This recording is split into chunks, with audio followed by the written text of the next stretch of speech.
Oké.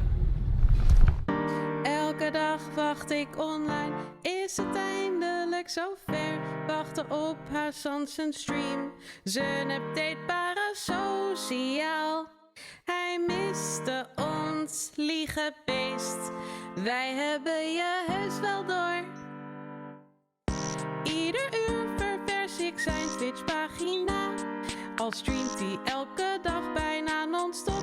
Ik blijf hier totdat hij live gaat en met een lach en een traan. Wat gaan we doen? Wachten op Hasan. Hij kijkt wat video's met ons, lakt zijn nageltjes en hij draait reclamespots. Zo groot als een rots, maar met een hoofd zo klein als een stroopwafel. Wachten op Hasan. Nu is hij in dit kikkerland. Het openbaar vervoer punt stadje oorlog 1. Een Twitch komt in de rij. Welkom hier bij ons. Hasan, onze grote boer. What's going on, everybody? I hope everyone's having a fantastic evening, fantastic afternoon, a fantastic pre-noon, no matter where you are in the world. I'm Piker, and this is the HasanAbi broadcast coming to you live from sunny California, Los Angeles, folks. Live and alive, and I hope all the boys, all the girls, and all the MBs are having a fantastic one. First rejection of all. It's a good vibe. Excellent. That was Waiting for Hasan, the Dutch version, also known as Wachten op Hasan by Endorphins. Brilliant, incredible. Ooh. But yeah, like I said, I hope all the boys, girls, and MBs are having a fantastic one because it's a beautiful fucking day out here in sunny California, Los Angeles. And we're live and alive once again, folks. And honestly, we've had a relatively eventful week. And I want to take this time out and say that just trying to kick it back today. Just trying to chill a little bit. Get back to the fucking basics. Much. Raiders, who's here? Oh, Carter did. Carter with 400 and that raid. Had a good stream, buddy. GM Hikaru just talked about you and how you demolished Tate. Oh, thank you.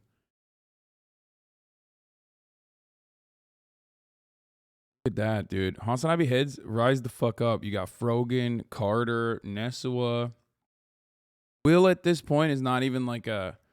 I can't even say Will as like a HasanAbi adjacent. He's just a demon on his own. You know what I mean?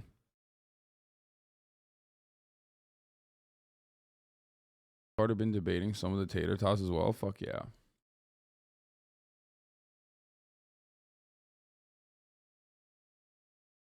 Leftist can't rap. Also leftist. Shut the fuck up. Did you just post? No fucking way, dude. I can't believe you just posted this. Dude, I favorited this specifically so I can play this on stream later. This is the greatest fucking thing I've seen. I've never actually seen like, dude. I saw this earlier this morning and I was like, this is so fire. I got to show this to stream. You got a sick thing going here, dude? Yeah, sick in the head. Got like 4 of these. I can't wait to see it. Okay, we'll look at that in a second, okay? Just hold on. This is the part of the broadcast where I tell you a little bit about my personal news and what's going on in my life.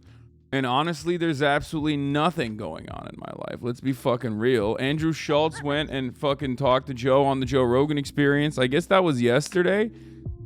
Which is, if I knew that this motherfucker was talking to Joe, literally, like, remember when I FaceTimed him, he was wearing that? I should have told him to tell Joe to have me on the stream. You know what I mean? Have me on his broadcast, coward. That's probably why he called you. No, I was texting him. Anyway, we'll talk about all that. You wearing the Hayori on stream, you weeb? I'm totally not jealous.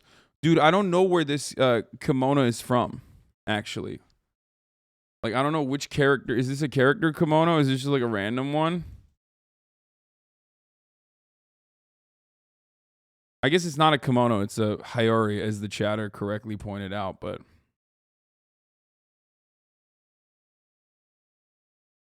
no notification.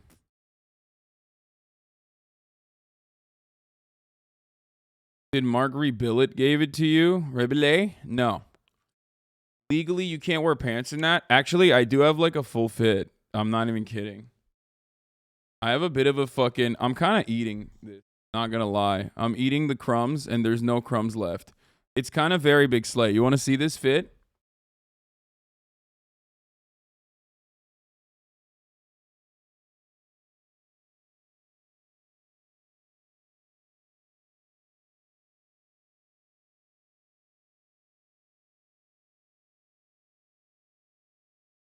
Down to the.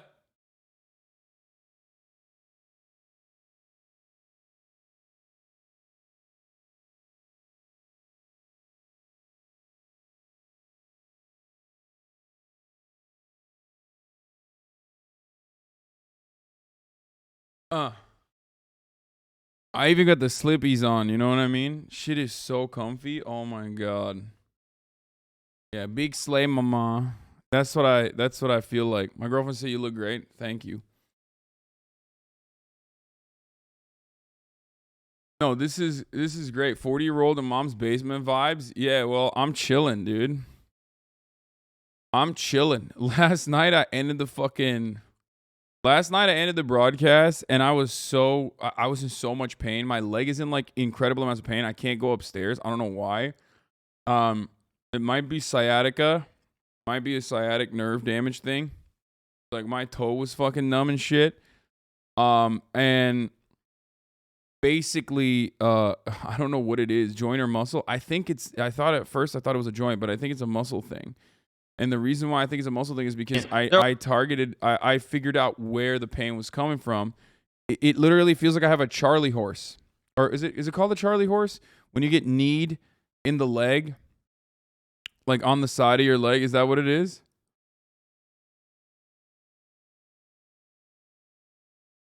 Okay, it feels like I isolated it. I rolled it out this morning. Charlie horse is a cramp. Lateral rotators or glute medius. I'll show you again on the fucking big screen. Hold on here. Here, well, hold on. Here's on the big slay mama. Okay, here. Okay, so this is where the pain is, like right here, but it feels like it's like in here. Do you know what I mean? Like it feels like it's inside my leg, kind of like where my leg connects to my ass. But the thing is, But the problem is, it's not a hip flexor. It's not a hip flexor. No, it's not my hip flexor. I mean, maybe. I don't know. But the problem is, when I sit for too long and then I stand up and I try to walk, my leg hurts. When I try to go upstairs, I literally can't. Like, I can't. I have to go left leg only. I can't climb stairs with my right leg for some reason. And anyway, but I did identify where that major pain area was. It's like right here. Like on the outside too, like right here. So not my ass, but like the side of my glute. You know when you do pigeon stretches? Like you do a figure 4 with your legs? I think it's like right there. Like it's probably just like a pulled muscle, but a pulled muscle wouldn't actually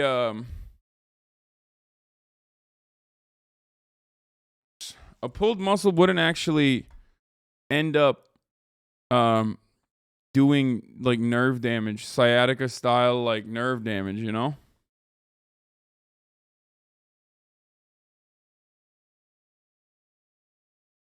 Probably sciatic. Don't overdo the roll, but it's good to release the muscle. Also, man cross your legs and push your knee down to stretch the pyramidal muscle. Is probably sciatic. Yeah. Had that one stretch in my hips help. Sit in your chair, pull the leg that hurts to your knee, and lean forward. You look like the Weeb Lebowski. Thank you. That's a kind thing to say. Your ass too heavy for your thighs, boy. Numb toe could mean you have a pinched nerve, L4, L5 vertebrae, which is consistent with your lower back problem. Core exercises help. See a PT for good yoga poses. Yeah, I've done all that.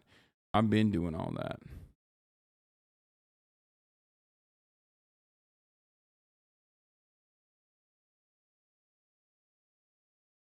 Okay. Anyway, but yeah.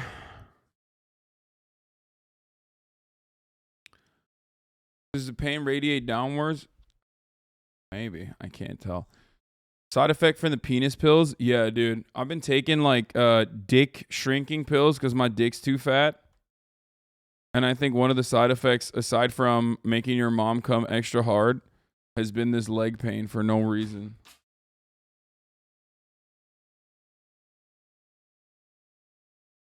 Oh, you fucking walked right into that one. You know what I mean? Just like you walked in on me having sex with your mom. Still got more.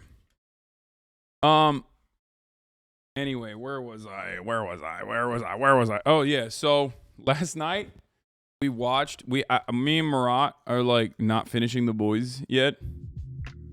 We've been watching it slowly. We haven't been betraying one another and watching it on our own, right? So we got some rotisserie chicken after the stream and we watched the epi of The Boys, okay? And problem is I fell asleep again. I finally saw the Mujahideen reference. That was cool and that was funny. I did see the hero-gasm. That was also cool and funny. I have watched Nathan Fielder's first episode. Yeah, it's pretty good.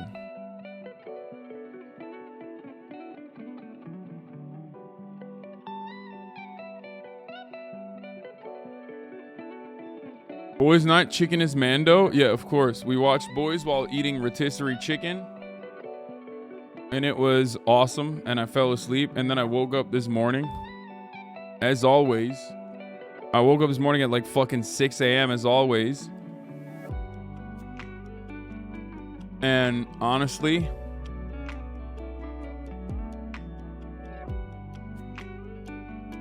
that's it. I haven't done shit. I've just been sitting out in the sun, looking at my fucking social media, trying to cook up some good ass fucking streams for y'all, you know?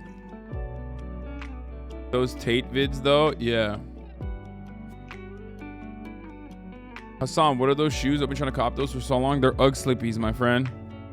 Not hashtag not an ad, by the way. But they are Ugg Slippies. What have you done? What? HasanAbi brought me here. XD. What the fuck? Yo, speaking of Pornhub, which by the way, this is a Pornhub comment. I don't know what porn this is under, but fucking me and Will's favorite porn star, Eva Elfie, is in Los Angeles. I'm gonna try to see if I can bring her on.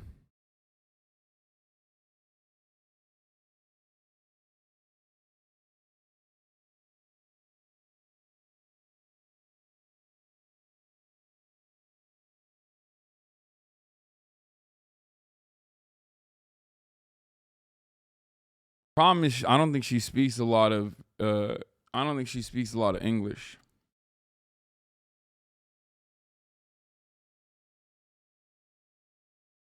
Bring her on the stream, brothers. What do you mean? Be a cool guest. Am I crazy? I feel like she'd be a cool guest.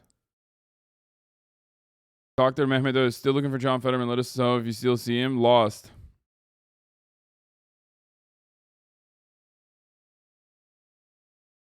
John Fetterman. This is also how I describe the Turkish people. The race that keeps on giving. Dude. Fucking Felix, dude. Grey Wolf Andy. Mehmet Öz adam mıdır hocam? Hayır. Mehmet Öz boktan sevmiyoruz. Mehmet Öz. Hostwit needs to be stopped. I made a mood board for Nipple Nation. Oh my god, that looks so nasty. What the fuck? Guys. Why would you do that? Okay, I'm using that as my blast off today. Fuck it. That's not even Hostwit. That's Hoscord, by the way. GameStop is selling a fucking 9/11 NFT. We live in hell world. Bro, I can't even show this to you. I don't know if I can show this fucking NFT to you. It's that NFT that you, oh my God. Okay, let's just blast off. Let's just blast off like I'm fucking, you know, showing you my nipple on my Instagram stories. You know what I mean? Let's do it.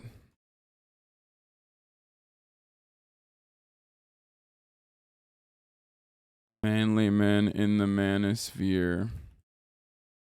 Today, new React meta.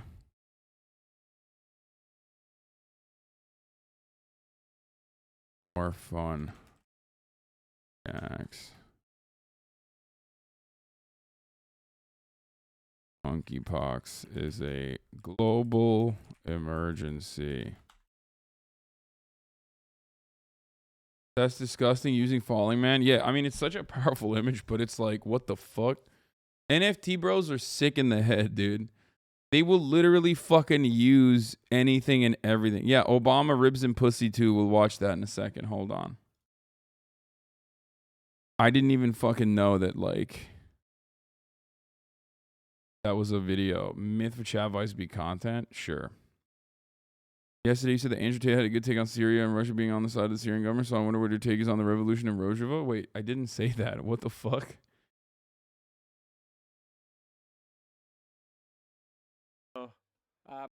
What? Linus addressed sexual assault allegations? With what? A computer? What the fuck do you mean? Sexual assault allegations. What? What did he fuck? Like a motherboard? He talking about how he fucked my PC? Like what? This is like the last person to have like a credible sexual assault accusation attached to his name on the fucking planet. And not only that, but computers are sentient now. Google is hiding it. Yeah.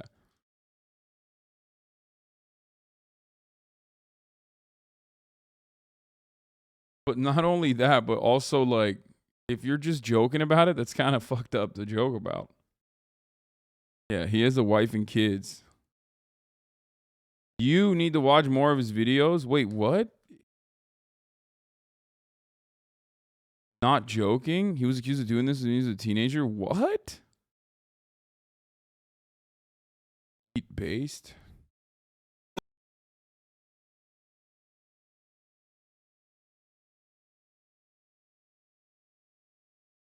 Okay, we'll look at this in a second. Married and kids means nothing.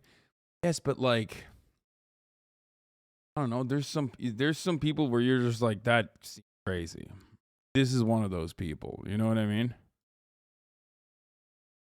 Anyway, okay, let's just fucking blast off with this nip real quick, okay?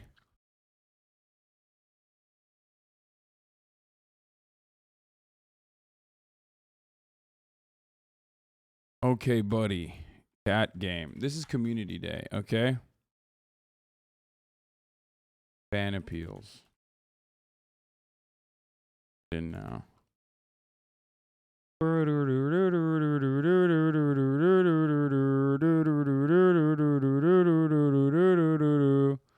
I'm sorry. It's just like every time fucking someone says yeet, that shit gets stuck in my goddamn head.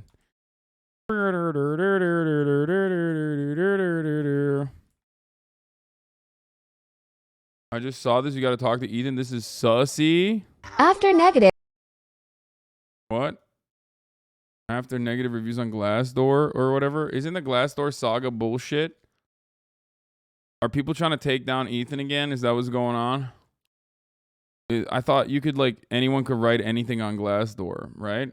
I thought that was, like, the thing. And then people just decided to write a bunch of, like, fake shit about Ethan's company. Yeah, with, like, zero verification of, like, whether or not they work there or not. Here, by the way, blasting off. Yeet is a discount version of Cardi. That's actually a relatively decent take. Ahem, Helis Company. I know. I'm so sorry. You're right. I always fuck this up, and God, I'm such an idiot. Yes, Helis Company. I know it is. I know it is.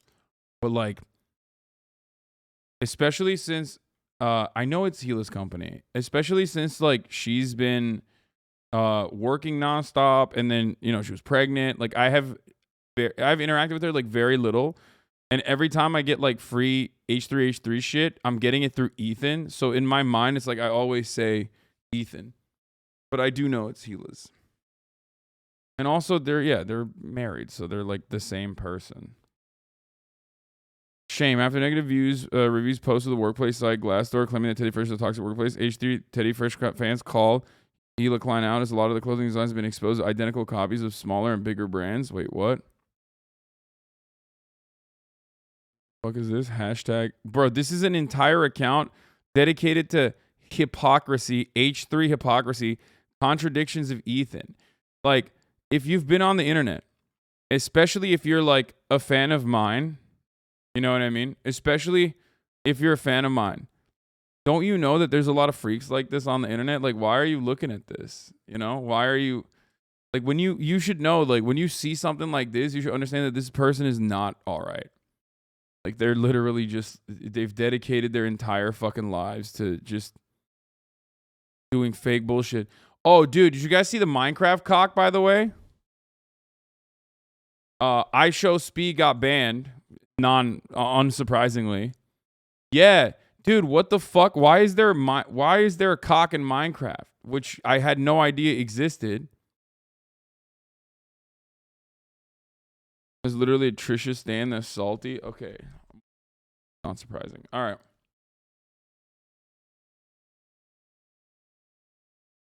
Have you ever admitted you were wrong about something, and could you show us a video of when that happened, please? Bro, what?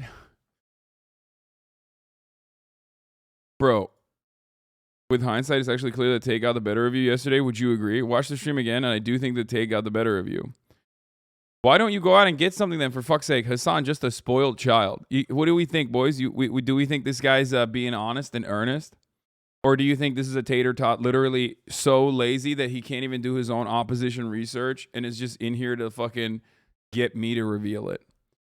There are plenty of things that I've been wrong on, and I've also personally admitted to being wrong on all the time. Go outside instead of worrying about this. He's not a fan. How would he know?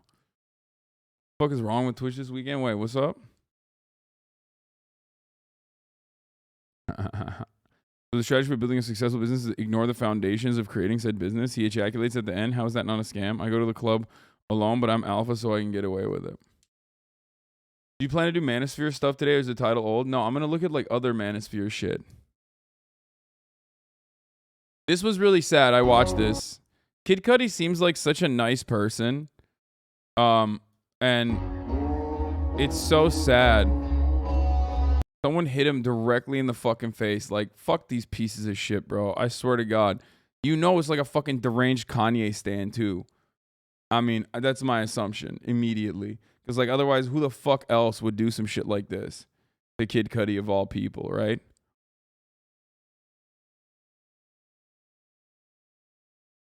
They show who did it? Oh, really? Kanye hater shaking my head? No, I mean, I love Kanye's music, but some of his dick riders are fucking insane. Like, when you throw a fucking thing at... He's already, like, very openly, like, a depressed dude, right? You're throwing a fucking... You're throwing something at him from the crowd. Like, you went there just to, like, throw some shit at him and, like, fuck, 6,000, 10,000 people's, like, experiences up. It's like when a gray name chatter comes in to try and derail the stream with like 30,000 people watching. You know what I mean? It's so fucked up.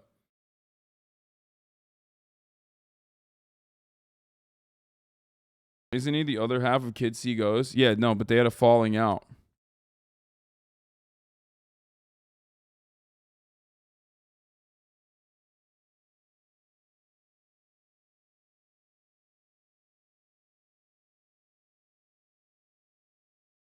Video of the guy throwing the bottle. Fuck with me. Fuck with me. Ain't no way made Cuddy walk off the stage, bro. That's so fucking whack. Thing on this fucking stage, fucking leave. If I get hit with one more fucking thing, if I see one more fucking thing on this fucking stage, I'm leaving. Don't fuck with me.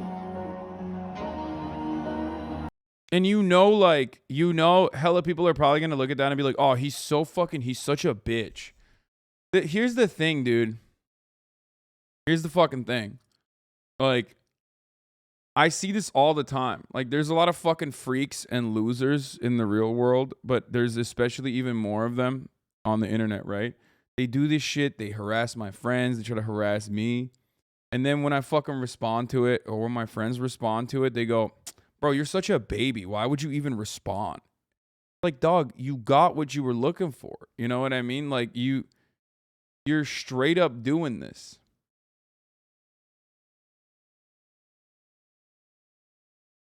Like, you're a psycho. You're a fucking psychopath. Like, you're doing such a fucking weirdo, awful thing. You're ruining, even if you don't care about Kid Cudi's well-being or whatever, you're ruining the experience of like thousands of other individuals. You deserve to get your ass beat by a fan, straight up. Like, you deserve to have matters be taken to their own fucking hands in that situation. You know what I mean? Like, what the fuck are you doing? Like, if I'm out there, and some people fly from like different parts of the country to go to this fucking concert, right? Like, people are going to the Rolling Loud set. They want to fucking hear Kid Cudi. They paid a lot of money. They paid for a fucking hotel. Now they're watching the Rolling Loud concert. They're excited to see Kid Cudi. And then this dickhead throws something at them and causes him to leave the stage. I mean, in that circumstance, if I beat your fucking ass, it is totally valid, I think. And demand a refund from you individually. They paid a lot of money to see Ye. That's another problem too. Didn't Kanye just like say he was gonna show up and then not show up? Yeah, it was Kanye stans. Called it. Exactly. Dude, that's so messed up, man. That is so incredibly messed up. Rolling Loud, Kid Cudi walks off stage as Kanye appears with Lil Durk. Rapper Cud's late-minute headlining set shortly after being pelted by water bottles from crowd.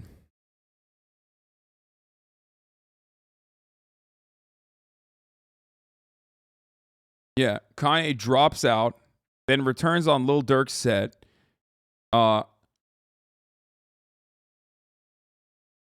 It's just so weird.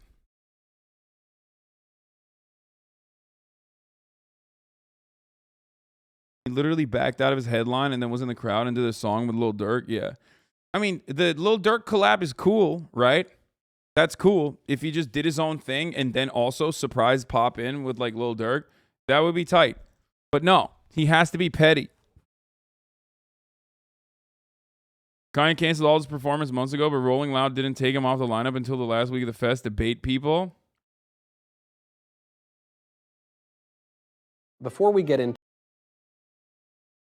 reminds me of being at the Cure concert early on, so the singer pointed out what? It's just whack.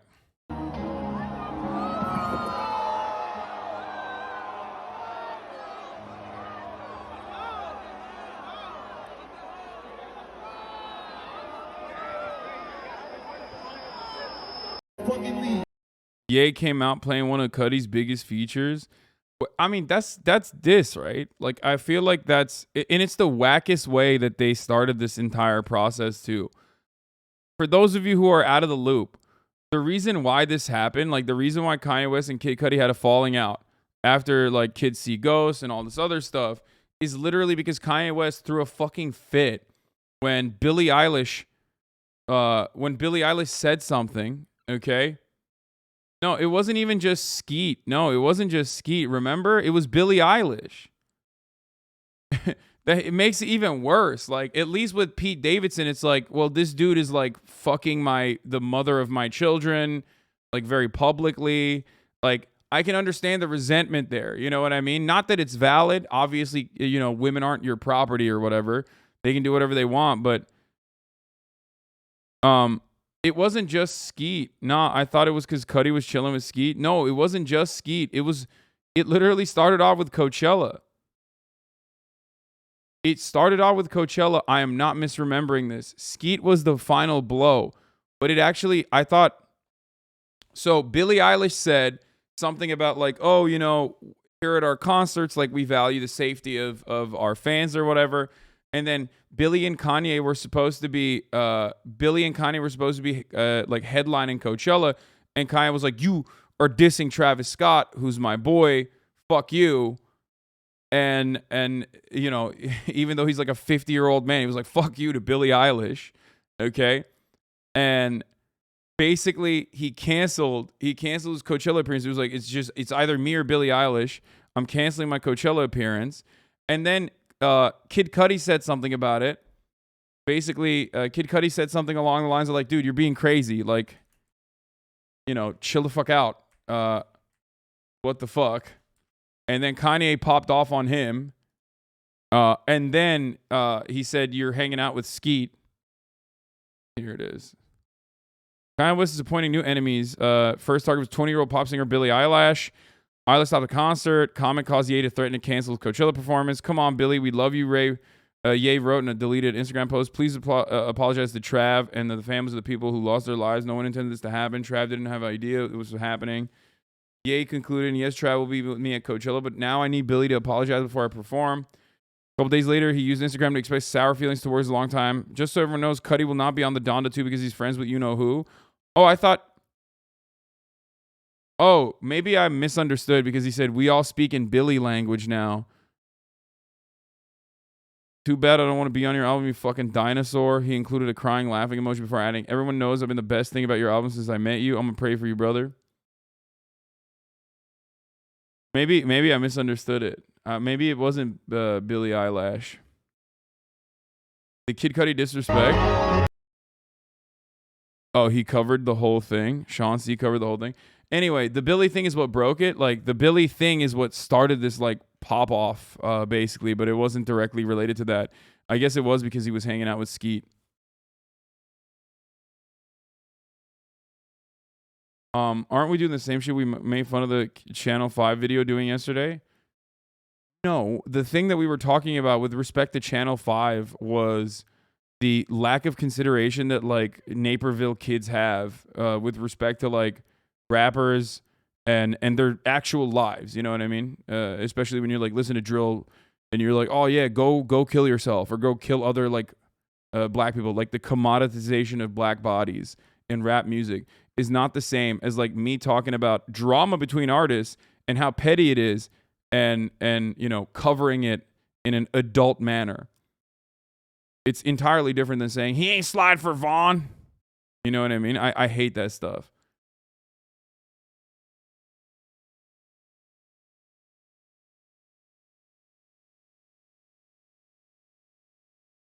So it is actually, I mean, it is a little bit more valid if it's not just about Billie Eilish and just about Pete Davidson.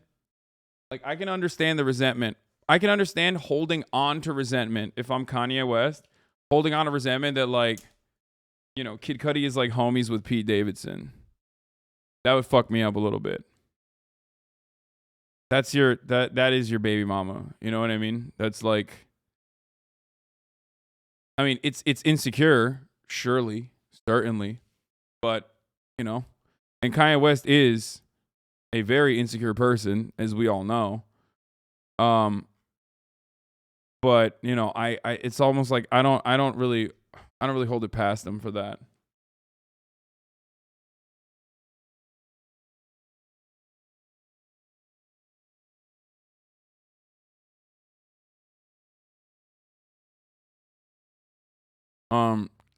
Cudi has been friends with Pete Davidson for years. Okay, but he's been friends with Kanye West for years too.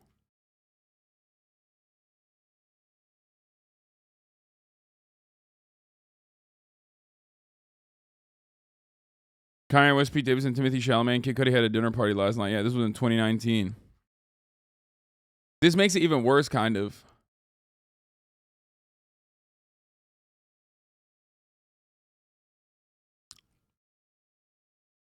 Pete was there thinking like, man, one day. I mean, it wasn't even his fault. According to Kim Kardashian, it wasn't even his fault, right? Kim literally was like, I heard he has a big dick and I want to fuck him. That's what she said. God, I know too much about this stuff. It's so silly. Why do I know so much about this? Like, it wasn't Pete Davidson's fault that he has a fucking fat cock, and Kim Kardashian was like, I'm horny after the breakup, and I just want to...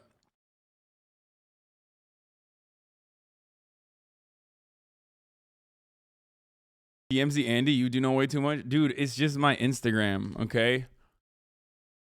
I follow... You'll get mad at sports guy talk, but talk about this, lol. Yeah, I mean, I rarely ever talk about this sort of stuff. Listen, I just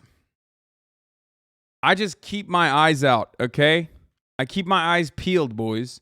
I'm always fucking looking out. I'm always figuring out what's going on in the world. Do you understand? That's it.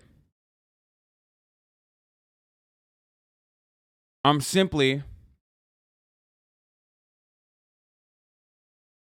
paying attention. Pete Davidson talking about the dinner? Back to the show, buddy. Thank you. I want to show a picture because Kim Kardashian was on our show a couple weeks ago. Yeah. And she showed us a photo of... Just show me, explain this to me. So you're out to dinner with Kanye. Is that Timothy Chalamet and Kid Cudi? Yes. No. What was this And that is really me. I'm not superimposed at all.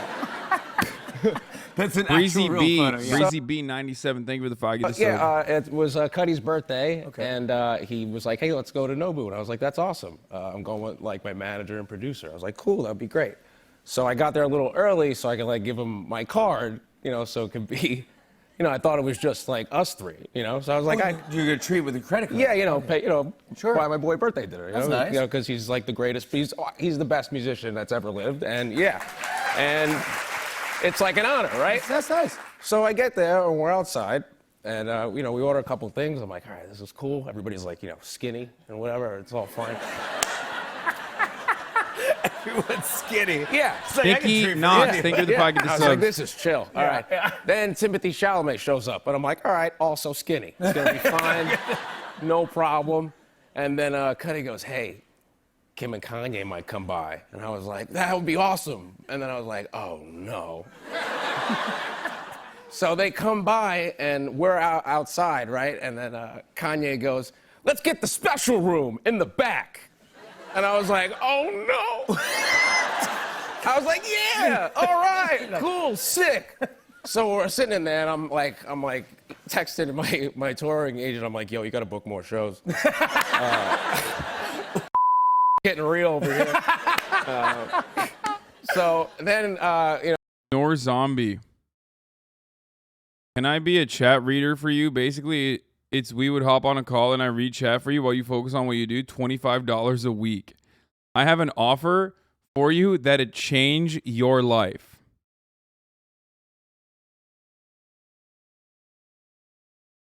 Bro, ever since I talked about Cobra Tate, I got hella motherfuckers in here that are so industrious. You know what I mean? They are just like, they are out here, okay? Grinding, hustling. It's just crazy.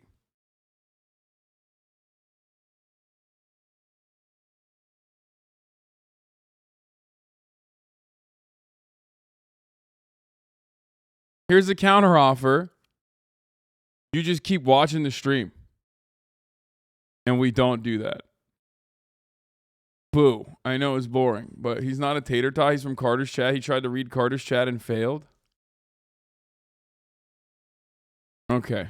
You know, Anyway, whatever. This story's boring. But yeah, it's messed up. My point is, regardless of who's at fault with like the Kid Cudi Kanye West thing, and it still is basically Kanye West, let's be real, because like he is being kind of a baby about it, even though it is stemming from a place of insecurity. But he is a human being after all. You know what I mean? Maybe definitely like a baby kind of human being, but his fan base doing this to Kid Cudi is so disrespectful, so unacceptable. Not only against Kid Cudi, like not only is this so disrespectful to Kid Cudi, who doesn't deserve this, okay, but it's also incredibly disrespectful to the thousands of people that wanted to go to Rolling Loud and the thousands of dollars that they spent to go to Rolling Loud and listen to Kid Cudi's music. Like, you just ruined it. You're not a cool person. You're not sick. You're a little sick in the head for being able to do this, for even wanting to do such a fucking shitty thing. And yeah, I don't know. Like he's just like, he's taking victory laps too, probably like, oh man, I made Kid Cudi walk off the stage.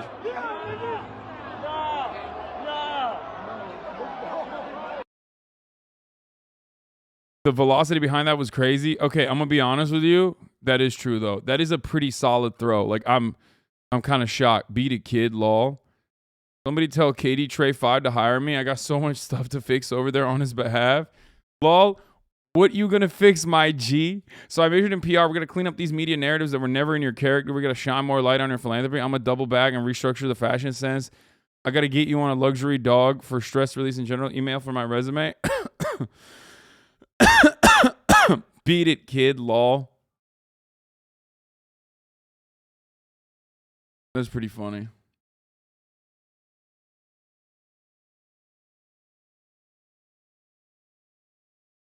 Support black businesses, guys.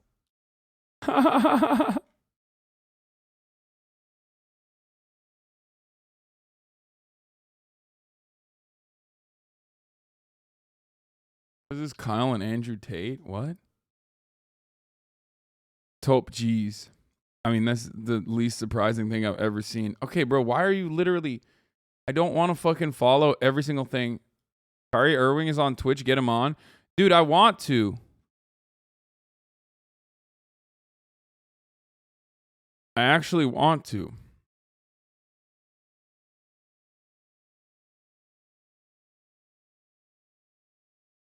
Stop sending me the NFT link. I know. It's a 9/11 photo, and I don't know if I can show it. Aisha Esquire, thank you for the 5. Get the subs.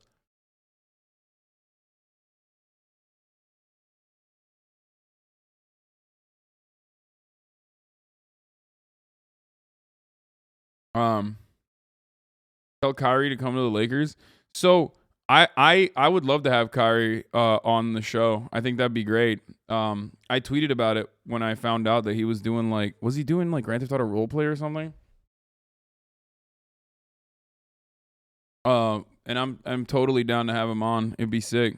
They didn't even show he got hit directly in the face. Yeah. No, that's what I'm saying. Like it's dead on, dude. That was a crazy fucking, that was like some, I don't even know, like Hawkeye, you know? Like there's always like that one fucking superhero that has like a skill to turn everything into a weapon. He's like that fucking Russian guy on Instagram who like throws fucking spoons and shit at that wooden board. Just nailed it, dude. Hawkeye, I don't fucking know. Whatever. Those are the wackest. Those are literally the wackest characters in every story. Bro, when I first saw the NFT this morning, it was worth like $42. Now it's over $7K because of the hype. I hate everything.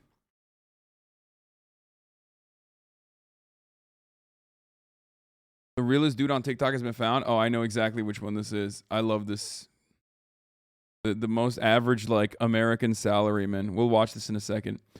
So yeah, like I said, nobody deserves this kind of fucking disrespect. It's so fucked up, and it's not just fucked up towards Kid Cudi.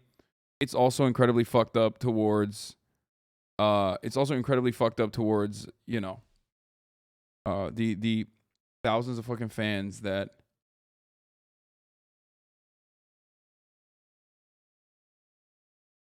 Oh, this is a fire shirt. I'm a Frederick Douglass Republican. I don't know why Tommy Vitor's shitting on this. This is drip.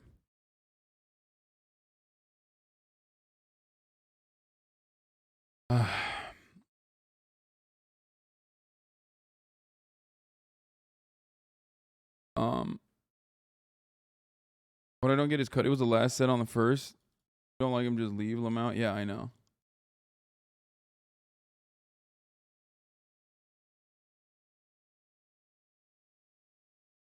That means he's a Democrat. No, I mean, isn't it? He might be.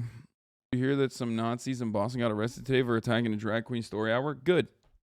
Put him in jail. All right. Yeah, we'll watch that in a second. Oh, here. Drake has reached full techno slut mode. I love this.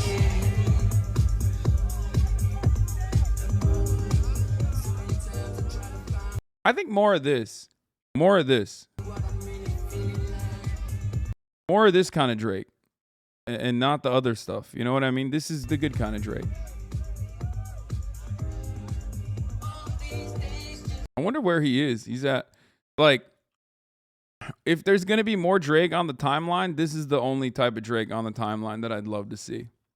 There is no good kind of Drake. That kind of Drake is fine. That's good Drake. That's not a bad Drake. It reminds me of, like, you guys know that famous LeBron post? It's one of my favorite, where he's like, where he's going like this in his pool. He's like, oh, I can't believe this is my experience. Like, LeBron has a lot of posts like that, and it's my favorite type of post. The life is so good.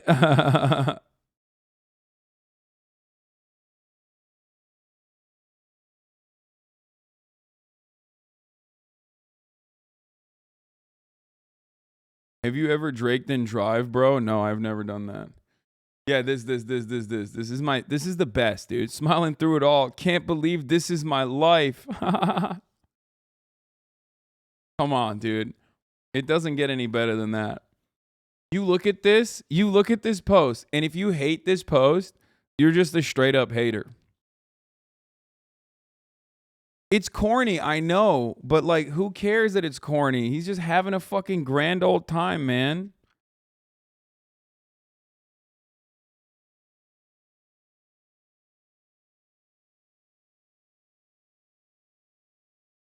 It sucks, man. What are you saying? Dude, I swear to God, LeBron's always wine mom posting. Yeah, here's the thing. Okay? If you look at this and you get upset, you got something wrong with your brain. Like, you got brain worms, man. Like, you're just like a kind of an angry person in general.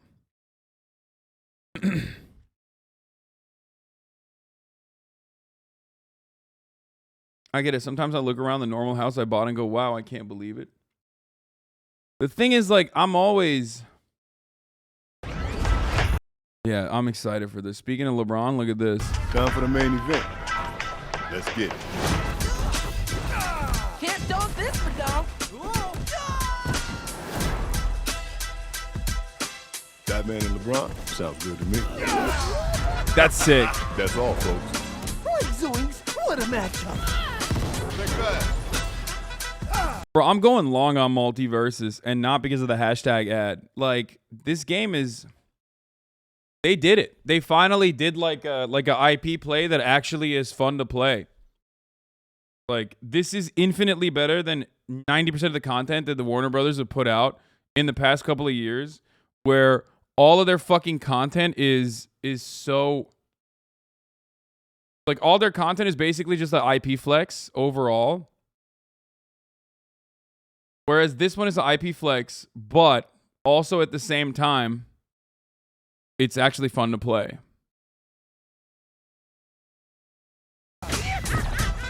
Showtime. Up. Boom! Yeah, the characters are good. It's smooth as fuck to play. I like how much the characters feel unique and personal. Yeah, it's not like... I don't know, man. My brother in Christ, I need you to try Smash. I've never played Smash. I played Smash one time. And like the input delay fucked me up a little bit. And it was just like really busy. What about this type of Drake? And, oh, this is exactly... Oh, this is what I was going to compare it to. So that type of Drake is good, right? And this is the worst type of Drake. Tried to airdrop this woman a pic of herself because she's a dime. What the fuck are you doing, bro?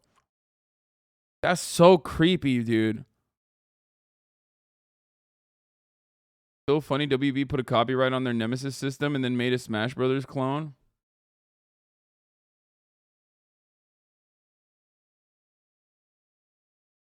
Like, this is so whack, dude. This is so cringe. It's so weird. But also at the same time as Drake, so I'm like, well, at least she's like visibly over the age of 18. You know what I mean? Like, you know, this is not a 16-year-old woman at least. So it's like, I guess you know, if you're trying to desperately look for like a silver lining, even in this incredibly creepy circumstance, I guess you could say, luckily she's like clearly not underage.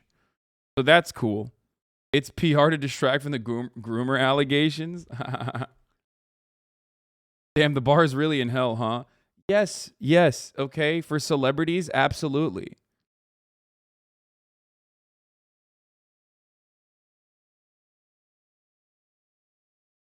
Is that now the line? Yeah.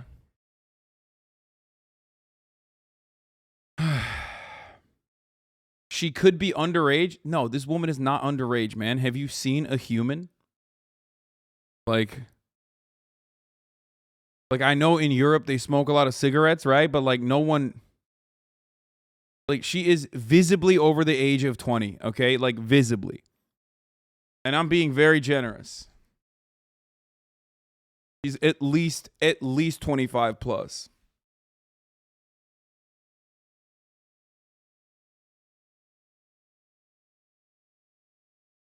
Stop roasting her. What? She is beautiful. I mean, I'm not roasting her, but if we're talking about age, like she's definitely over the ages. Right the kissing. Block him, Bunny. It's gonna hurt in the morning. I got you, Bug.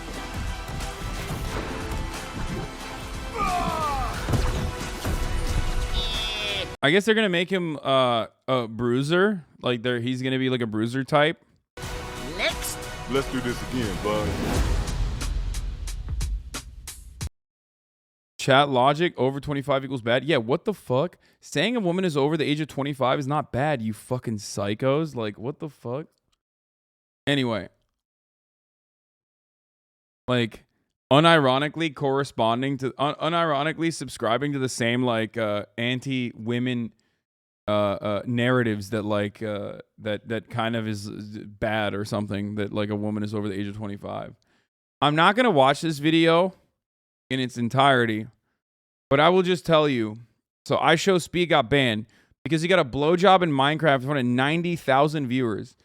Like, this dude's first of all, this dude's 17, okay? Not only is he 17, but his audience is like 12. And every time I see stuff like this, I always wonder,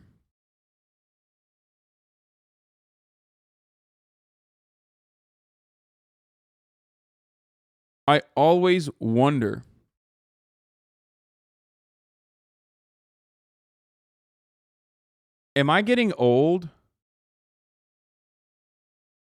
Like, or are the kids actually fucked up?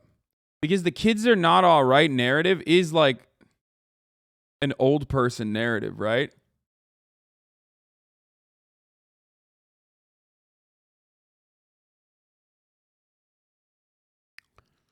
But like, dude, come on. He's got 90,000 viewers. Like, isn't that technically CP and illegal? I don't even know what this would be technically. It's so weird. I am getting old for sure. Like, but my question basically is like, am I like a joy kill? Like, am I a joy kill for this? Like, is this just like normal content, whatever? Or is it going too far? And I do think that it's going too far, for the record. I do think that.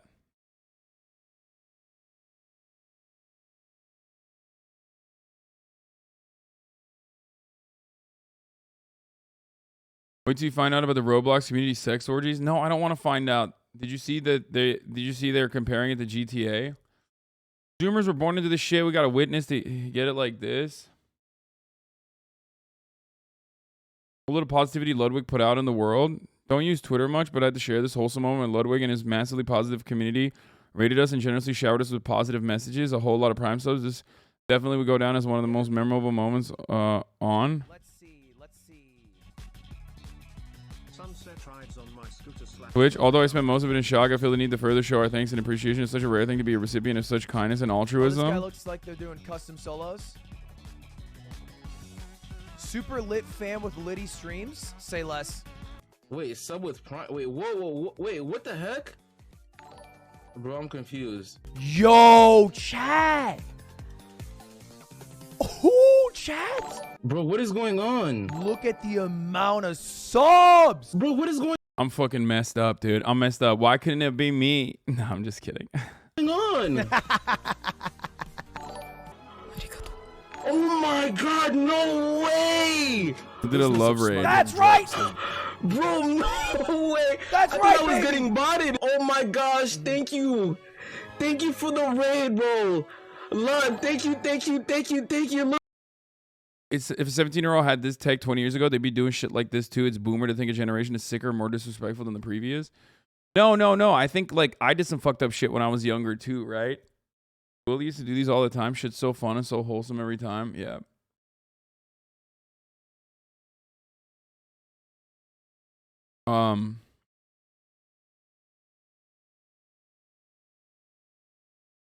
Is he on YouTube or is this old? No, I think he's Dude, on oh my YouTube. gosh, thank you for the raid, bro. Forever. Oh, I think he's on YouTube and he's just doing like a love raid with his fans. 10,000%. Oh my gosh.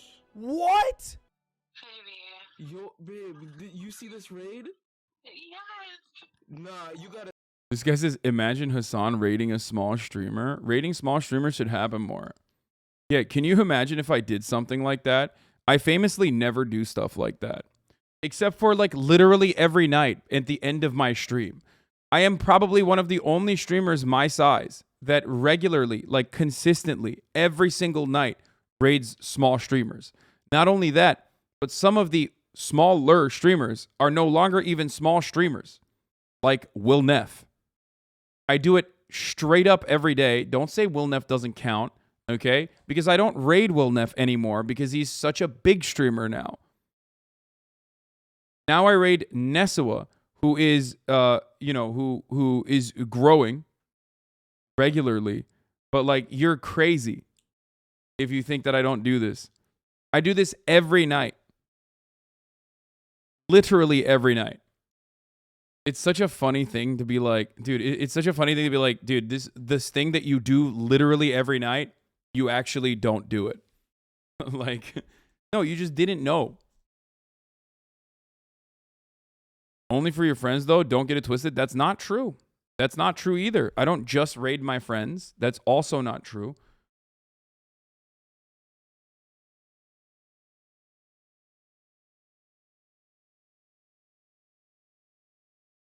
Also, you know how 30k indies can fuck up a chat with low number of mods, so you always seem careful? Yeah. That's the other reason why I would normally not do it, but that's why I raid like people that I do know can handle it.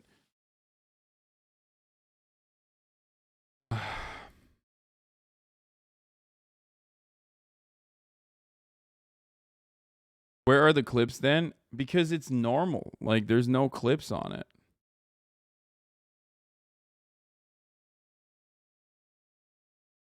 Popular streams rate other popular streamers. That's facts. That's just lies, man. I've never ended the stream without seeing a top of the hour ad. Yeah, because you see it at the middle of the hour. But sometimes you see it at the top of the hour, like right now. Because at the top of the hour, there's a 60-second ad break. And if you no longer want to see those ads, all you need to do is subscribe, which you can do for $5 or you can do for free with a Twitch Prime. By connecting your Amazon Prime account to your Twitch account, you get one free Prime subscription a month. Okay? There's clips. I mean, literally every time you raid Ari, he had clips like this. Or the first time you raided Faye. Yeah. I just don't look at it. But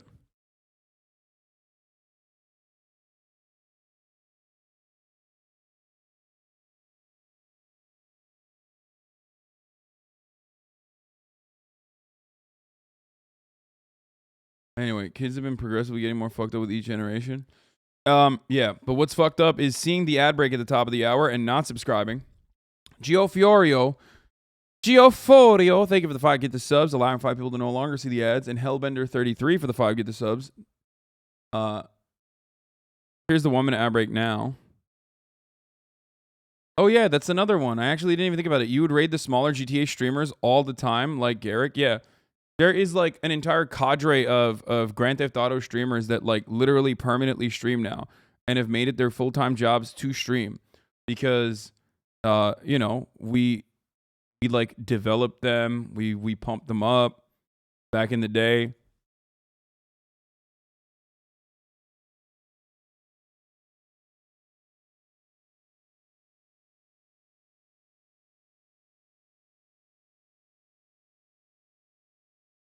This TikTok popped off last night with Tater Tots defending Hitler in the comments. Holy shit. Bro, I swear to God. I mean, this is good because I want to build a HasanAbi Clips Industrial Complex on TikTok as well. But it is wild that other people's clips pop off way harder than my clips on TikTok. Like, when I post TikTok clips, like, they sometimes go hard. Came here to have fun. Like, this one went hard, right? But other people's clips of me go way harder. Other people's clips. Wait, where the fuck is the... Where'd it go? Did I just lose it?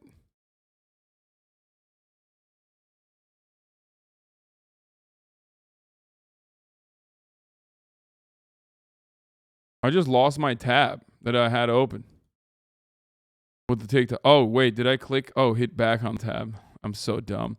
I'm such an idiot, dude. Holy Everything fuck. must happen. Okay, I clicked on it. Anyway.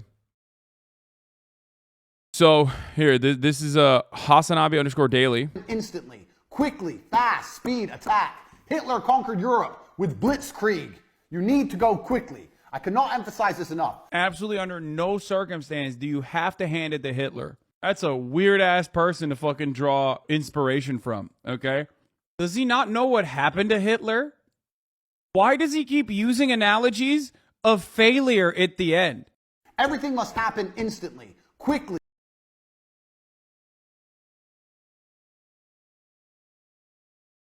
So this popped off apparently for HasanAbi Daily, 75,000 likes. Man folded so fast, Hassan was boring and talked about him hours later. Commentate L. My brother likes this dude. I'm so disappointed. Tate Stan's gonna cry. Where are the Tate using his idol as an example? Why is Hassan such a ridding fan? The most common Hassan L. That's so funny. Yeah, we gotta have the HasanAbi Clips Industrial Complex. A lot of TikTok creators have this problem. It's not you, my friend. Some creators upload now, and then the same clip and see which one performs the best. They delete it after.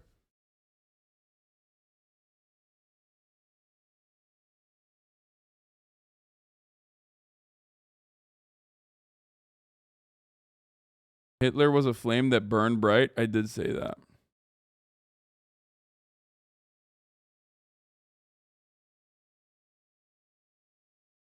This dude said the most common Hassan L. saying Hitler is bad. Like, that's the most common Hassan L, dude? That's a wild fucking take.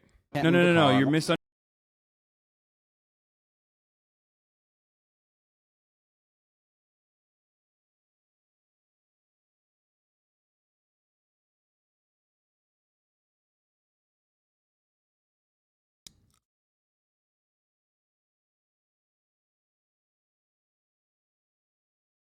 That's Hassan's boyfriend. He knows so much about his daddy. We all here not comprehending that invoking Hitler's name like this is never a good look, no matter what the context. Ask yourself why people use analogies, not because they're perfect, but it's to make you understand a point better.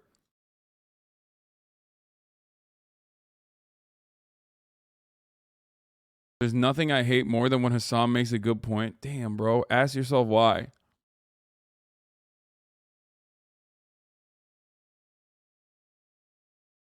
There's two types of people. One who understands it's just an analogy, and others who get offended by the analogy. I mean, I'm not even offended by it. I don't give a fuck.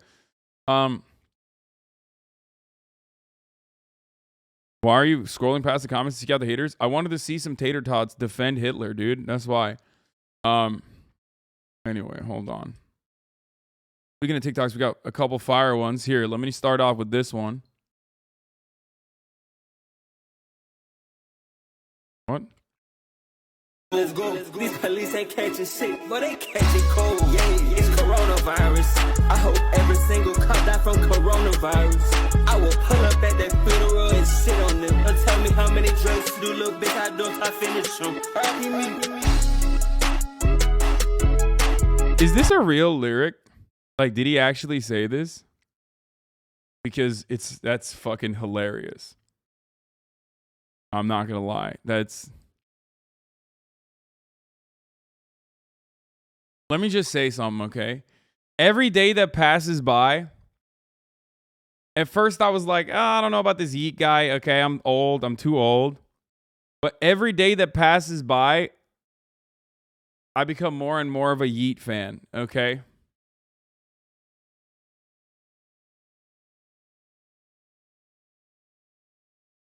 Imagine discovering the common cold coronavirus in 2020 of the 21st century. What?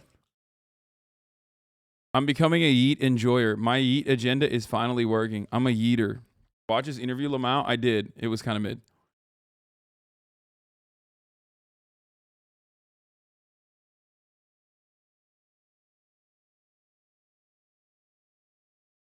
The immortal technique of Gen Z. Okay, bro, that's disrespectful to immortal technique. What is this? Misunderstanding what I'm saying. No. You're misunderstanding what I'm saying. There is a truth, and then there is your own personal experiences backed by anecdotes, right? Or your own personal opinion backed by anecdotes from your own personal experiences.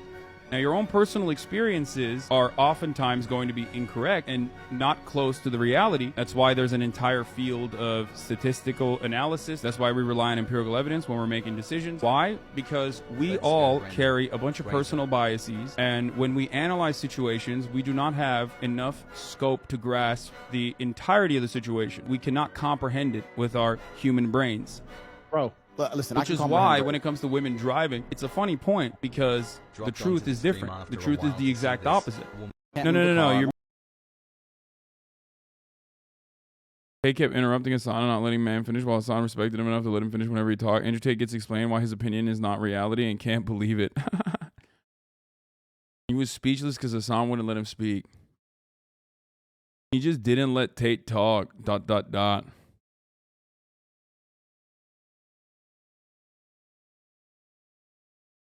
People on your part 2 debate video were like, it was edited to make Hasan look good. Dog, there was one cut. It was the whole debate. What?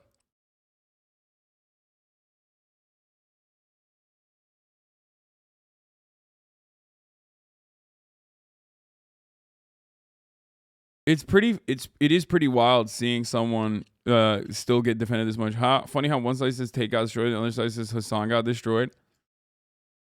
Hater tots in the wild. Stop being a brokey. Oh, this was wild. This dude straight up cut this video to say Hasan Piker joined Hustlers University to make it seem like look, I'm a member of Hustlers University now. A real top G does not make excuses. It gets better. Welcome to Hustlers University, my friend. He literally fucking cut it. This is me making fun of him. I'm making fun of him for coping about his microphone and shit. Like, I'm literally in that video, I'm making fun of him saying, like, a real top G doesn't make excuses for fucking getting owned. And this dude straight up cut this to make it seem like I joined Hustlers University. You just can't beat these motherfuckers, bro. I swear to God.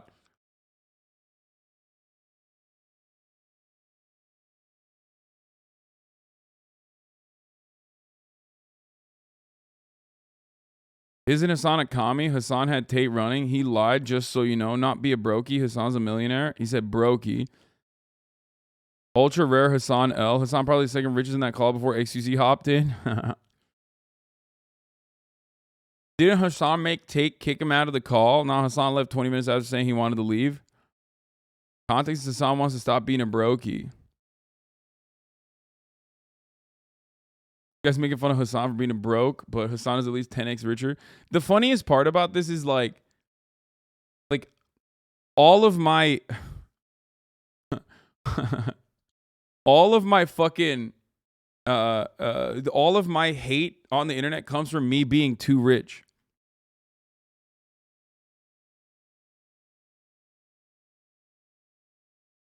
So like the only community that would call you broke, yeah. Hasan's a party pooper. I think Andrew and the previous person that was on the call are just two sides of the same coin. They're both wrong. and they're both kind of right in different ways. But thinking, why do they always blam capitalism? Blammo! Hasan destroyed Tate, use facts, stay calm, unlike Andrew who threw a fit when things didn't go his way, kind of like what people flamed XCC for.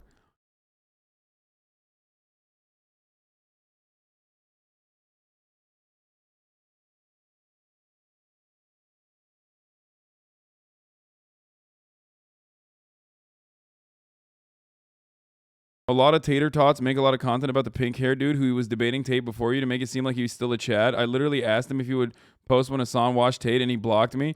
Yeah, if you notice, like, the tater tots have not even like the tater tots have not even like covered the Tate versus Hasan part of his like stream and hyper focused on like the pink hair dude.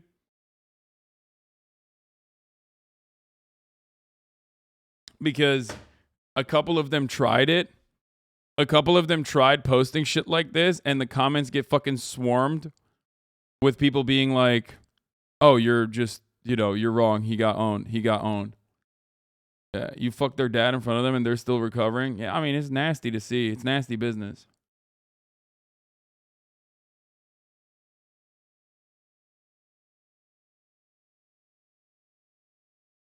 The fall of HasanAbi? Oh, yeah. I never ended up watching this. Oh, this is part 2. Blammo made Yep Boomer, a.k.a. Blammo, made another video. The fall of HasanAbi, a cussy story. We'll watch this. We'll watch this after.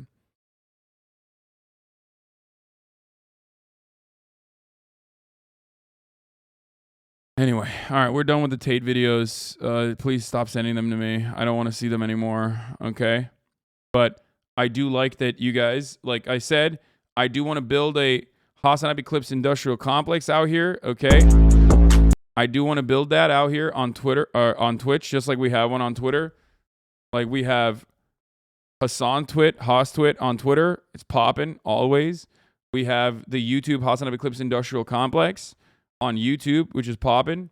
And now on TikTok, we want to, did I say Twitch? Oh, I meant on TikTok. It would be a little difficult to do this on Twitch because it is a live stream. Last TikTok. Oh, I already saw that kid Martin's. Hey, whore, go make me a sandwich in the kitchen. It's a joke. What, am I canceled now? You're lucky you're even talking to me. Because I'm a high-value male. Yeah, I am. Okay, females don't deserve rights. It's my opinion. Does anyone in here watch Andrew Tate? No? Okay, then I'll just leave since everyone wants me to freaking die. This is why men's mental health is... Hey, whore. This is really good.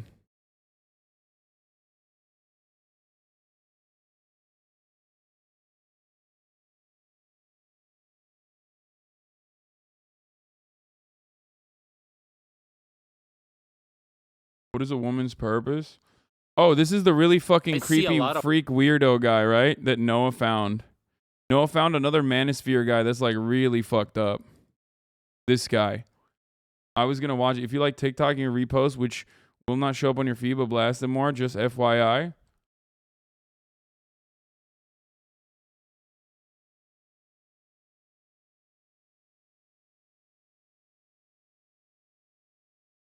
Yeah, we're going to watch this dude. That kid Martin is a juicer. I think he's a HasanAbi head as well. He definitely watches a lot of Twitch. Because there's no reason for him to follow me, but he was like following me early on. Watching my favorite Twitch streamer. Go XQC. Come on, you can win. Go kill the other players. I love Twitch. Pog you. Just watching my favorite Twitch streamer. Go XQC. Pog you.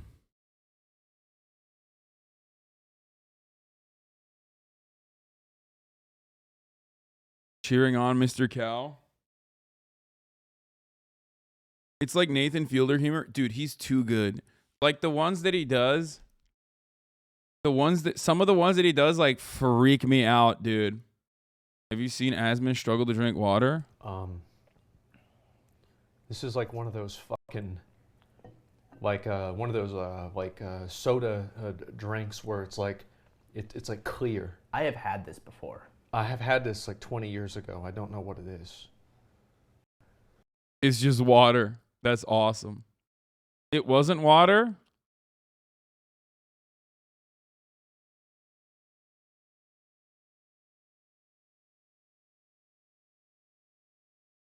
They F-tiered?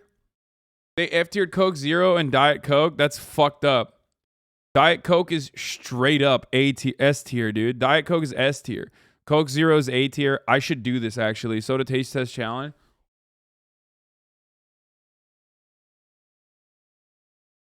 They shat on all the diet soda? Yeah, because they're Amerifats, brother. That's why. And obviously, like, you don't have to be fat to be Amerifat. It's a mindset. I'm not going to watch this Linus thing. The NFT of 9/11. This is how I describe the Turkish people. We already looked at that. Do a diet soda tier list.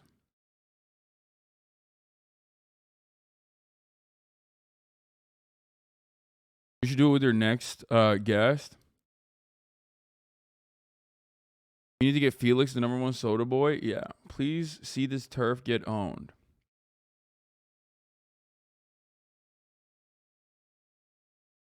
What is this? Latest GC conspiracy theory is that Women's March logo has a man in it. Given that male and female are allegedly just gender identities, this is a pretty interesting amendment to the logo of the Women's March. Bro, TERFs are so... Just get another cat, dude. TERFs are so fucking bored, dude. They literally... Like, 90% of their resentment revolves around... I swear to God, 90% of their resentment revolves around how fucking bored they are. They have, like, nothing going on in their lives. They have empty... They're going through, like, empty nest syndrome. Actually, a lot of them have never fucked, so... you would probably have to fuck and have a kid. You'd need to be cream pied at least once to be able to have a child. And you know TERFs have never caught dick, so... Just permanently unfuckable weirdos. They are energy vampires, I swear to God. What the fuck? Just projecting their own assumptions on everyone? Do you fuck with Fresco? No. I disagree with Tate on most things, but he's right about people who own cats. I'm not going to say that. I'm slowly but surely becoming more of a cat person, so... Anyway... And this person literally took the fucking person who said it. Given that male and female identities are allegedly gender identities, this is a pretty interesting amendment to the logo of the Women's March. So she superimposed the actual fucking TERF doctor. And it's her, bro. Which is incredible. Okay? It's literally her face. But this is completely in line with the... This is completely in line with what we have seen from like a while ago. These are jokes I can't make personally, but I'll just say a while ago there was a TERF meetup with J.K. Rowling and a bunch of really solid trans posters that I follow all made fun of how bricked up some of the TERFs looked like, okay?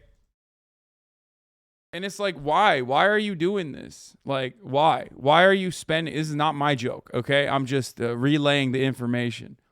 Yeah, the women who lunch, yeah.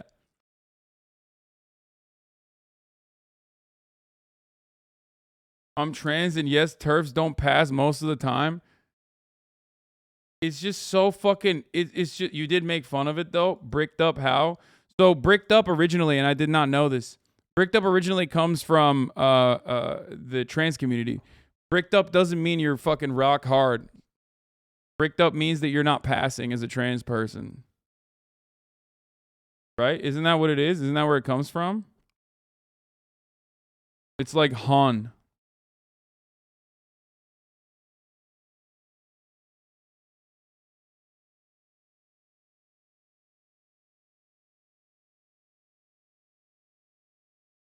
Specifically not passing as trans femme. Yeah. Calling someone brick apparently is like, I don't know. Yeah, they're related. Yeah. Basically saying, that's not the origin, but yeah, I guess it can mean that. That's what I heard. But wait, there are trans TERFs? Yeah, Blair White. No. Freak means ugly / non-passing. Yeah, in like the trans community, but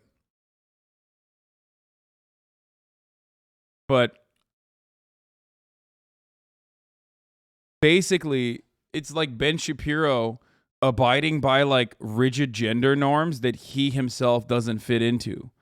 You know what I mean?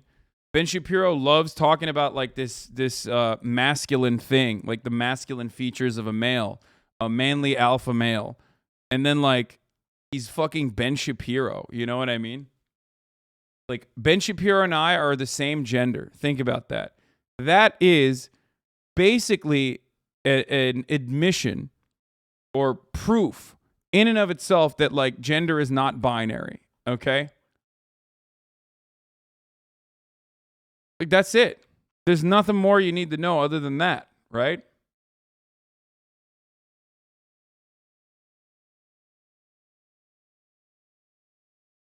And TERFs do that same shit. Like they try to fucking TERFs, trans exclusionary radical feminists, try so desperately to fucking create these like rigid gender norms and then often find themselves get owned this way because they don't fucking fit into those gender norms themselves. Ben, you're 5'3", can't grow facial hair and weigh 100 pounds soaking wet.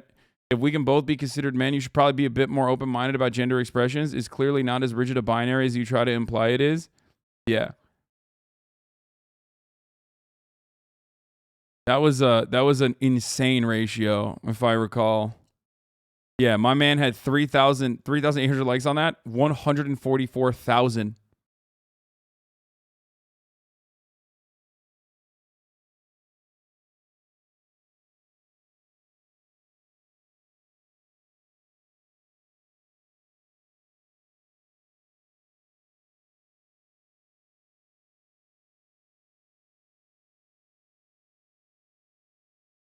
That HasanAbi fellow can say some good things on Twitter. You should be more like him. Yeah, I agree. I will say, I respect Ben for not blocking me after that. Ben trauma dumping on Twitter is so awesome and funny.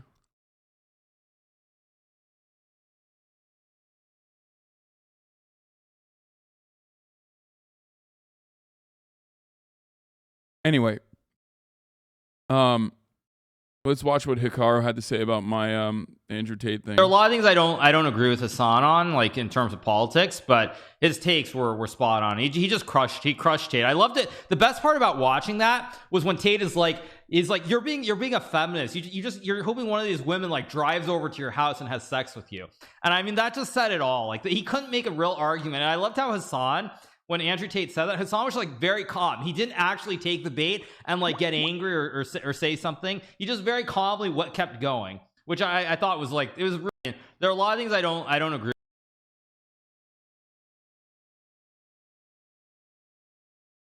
They always say that, bro. Of course he's gonna say that. I'm a leftist. Hikaru is a capitalist. Obviously he's not gonna agree with me. Chess chat saying commentate W. No, they're not, bro. Get the fuck out of here. What? Are they? Let me see. No, they're not, dude. What? They would never. No, they're having like they're talking literally about what truth is and if there is an objective truth or not. Okay?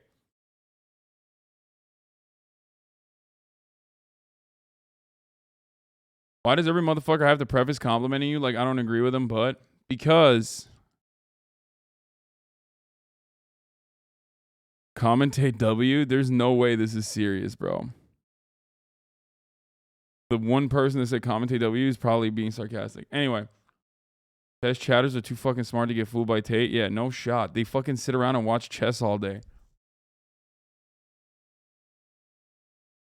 Like, I can see smart STEM lords get fucking duped into believing that Jordan Peterson is actually like intellectual or whatever the fuck, because STEM lords, like social sciences to a STEM lord is like a shower to an anarchist, right? They just avoid it at all costs. So when you have someone who like presents themselves as like analytical and smart and objective, if you have no background in like learning social sciences, like you're going to think like Jordan Peterson is brilliant. Oh my God, this is my intellectual daddy. Andrew Tate is not going to be able to capture STEM lords like that in the same capacity because he's just like, he says the dumbest shit possible because STEM lords are not his target market. His target market is not duping STEM lords into conservative ideology.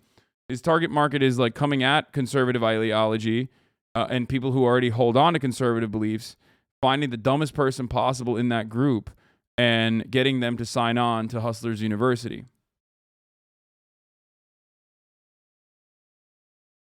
Son dropping nukes on his audience, bring up atheists too.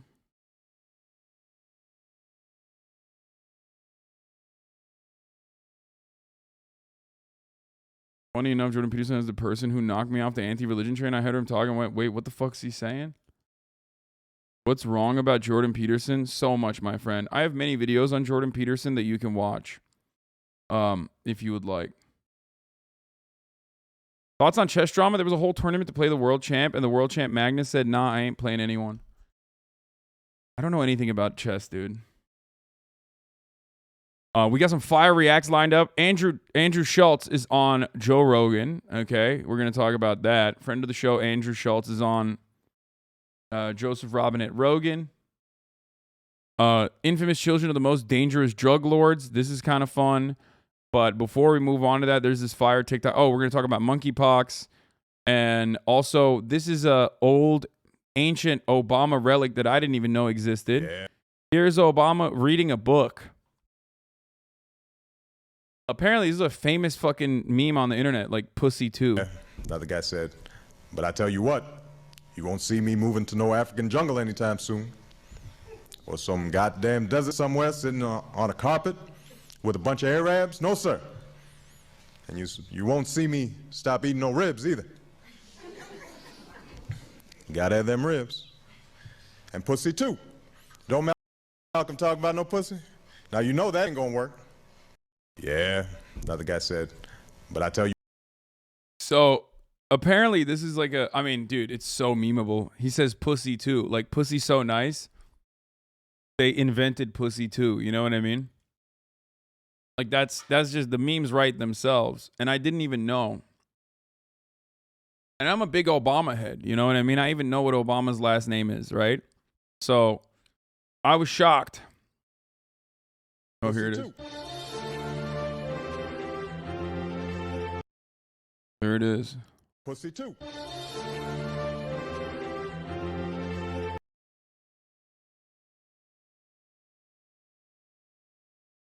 You're so late to this one. Moon has been running it in the ground for months at this point. Yeah, I didn't even know. Apparently, Moon has been running into the ground. Daff has been running into the ground because, you know, Daff is a Moon head first. More so than a HasanAbi head.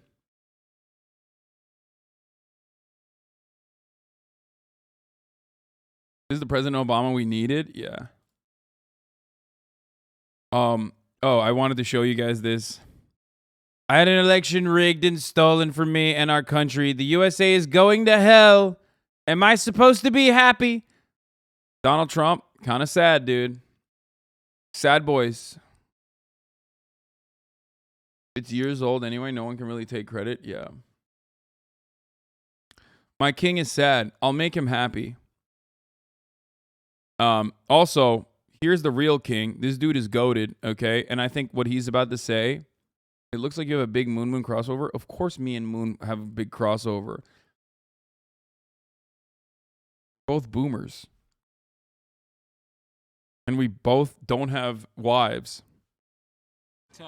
And where are you from? Originally Kings Park. How old are you? 24. First question is, do you like what you do? Oh, absolutely not. No? Oh, God, no, dude. What a... Someone said Lenin with hair. Straight up, dude. Also, my man's 24. God damn, bro. Capitalism fucking ripped this man.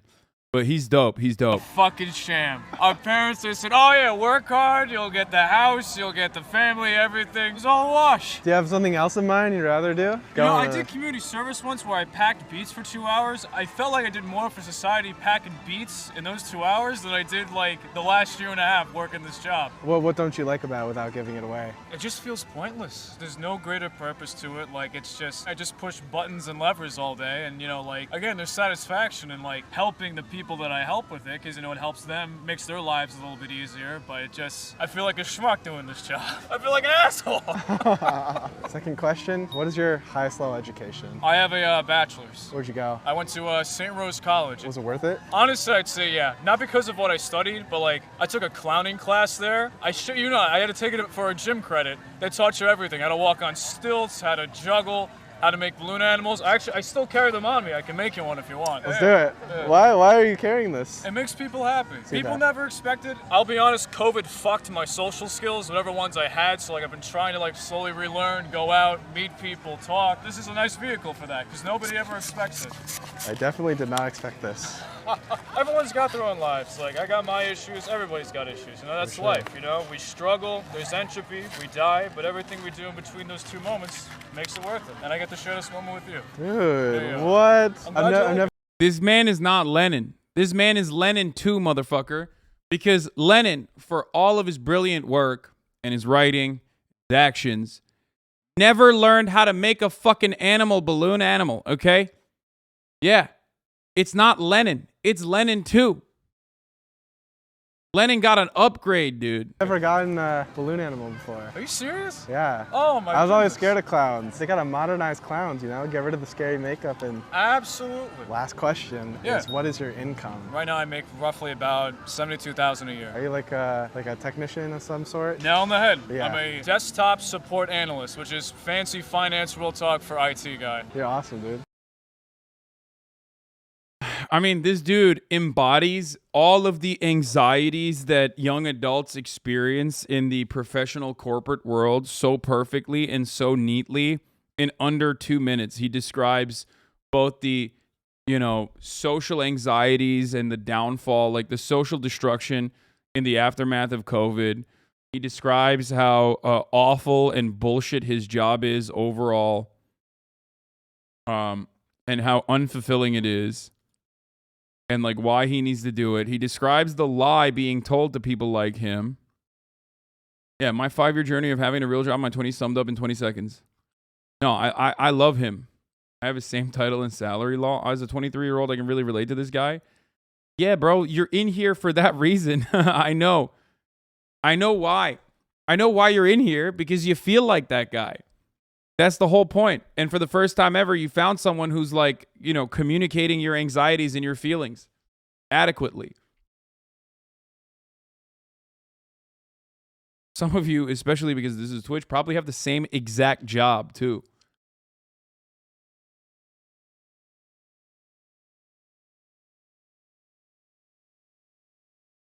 I don't care about his hairline. I want to marry that guy. We'll put our kids on minoxidil.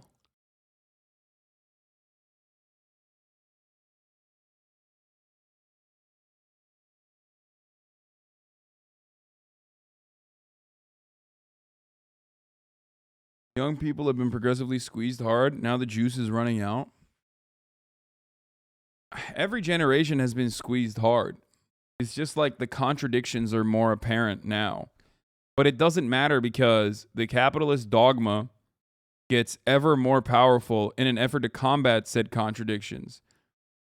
And that's why you see the rise of incredibly reactionary attitudes. That's why you see the commodification of social justice. Capitalists always find a way.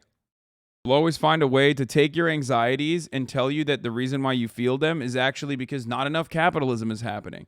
Or the capitalism that's happening is not the real capitalism. You know?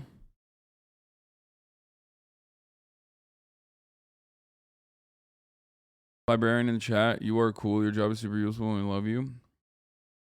We kind of have a deadline now in climate crisis. The squeeze can't remain the same and also has to change, and we're seeing those changes. I mean,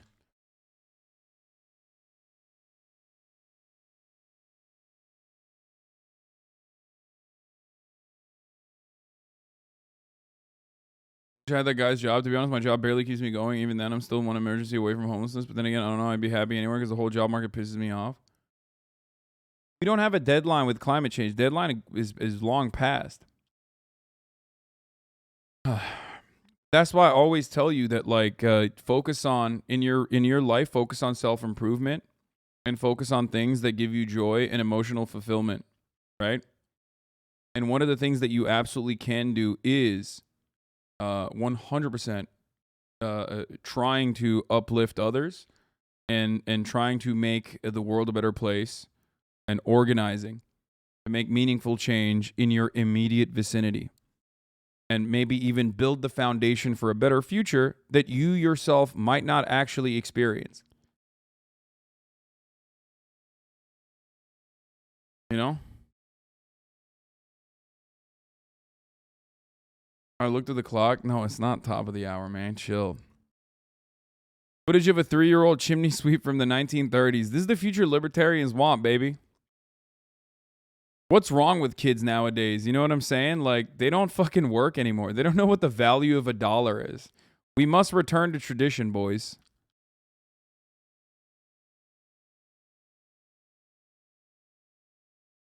That is so insane, dude. Look at how happy he is, though. The children yearn for the mines, dude.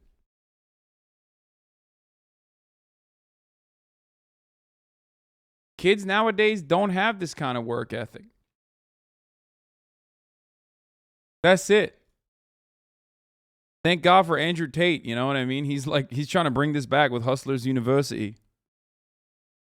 3 going on 75. Yeah. Speaking of which, all right, now it's time to fucking play this, dude. This is Nani to Eat, okay? I fucking love this, okay? And I think you guys are going to appreciate it as well. No way he can rap about the Guatemalan banana massacre of 1928. This is the best version of, like, educational and leftist rap I've ever seen. Educational rap can't go hard.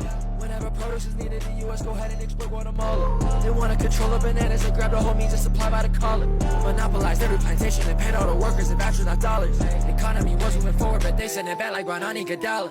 Said they won't get involved yet, they made promises, then realize that's where profit is. Wanted with dress like that baby Adonis's, wanted them bucks that were Giannis's. Jacobo Arbenz wanted minimum wage, they convinced the world he's a communist. USA funded a coup to get rid of him, didn't even get a shot on a wrist. They want to spread propaganda, democracy's ruined, it's all gonna fall. No. So then they went in to save Guatemala, their progress went into a wall. They weren't really saving. There was no consequence of their business, the CIA gave them a call. And when they protested for minimum wages, the USA slaughtered them all. I can't believe it. Dude, that shit is straight fucking fire, okay? I've never seen, full support to this dude, Nani Too Neat. Apparently he has a bunch of videos like this. Look at this. No way he can rap about the Toyota War of 1987 between Libya and Chad. Dude, we're going to run that back. Full support, though. Full support to this boy. Holy shit, dude.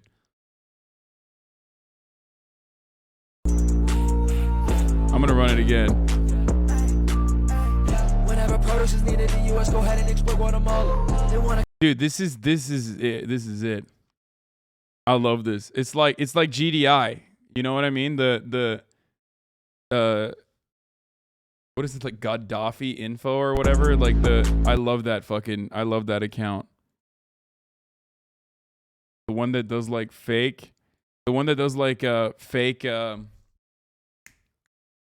leftist eat, yeah. The one that does like the fake food videos and then it's just like randomly will debate you. The U.S. go ahead and export Guatemala. They want to control the bananas and grab the whole means and supply by the collar. Monopolize every plantation and paid all the workers in vouchers, not dollars. The economy was moving forward, but they send it back like Granani Gadala. Said they won't get involved yet, they made promises, then realize that's where profit is. Wanted with dress like that baby Adonis's, wanted them bucks that were Giannis's. Jacobo Arbenz wanted minimum wage, they convinced the world he's a communist. USA funded a coup to get rid of him, didn't even get a shot on a wrist. They want to spread propaganda, democracy's ruined, it's all gonna fall. No. So then they went in to save Guatemala, their progress went into a wall. They weren't really saving. There was no consequence of their resistance, the CIA gave them a call. And when they protested for minimum wages, the USA slaughtered them all. I can't believe it. Dude, it's so good. It's so good. It's so good. I won the NBA Youngboy feature competition, and this is what he sent me. Should I leak the rest? That my ops with some Pokemon. All of these bitches get packed. Boy, if you broke while you talking to me, I guess opposites really attract. Feeling transgender cause I had to cut off some pussies to go get a sack. I watched my grandpa say penis. What?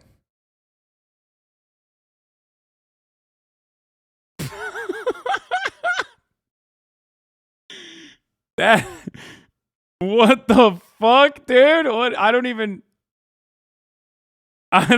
know what the fuck. This dude X's XXL freestyle. That's one of those takes where it's like, I watched my grandpa say penis is a classic.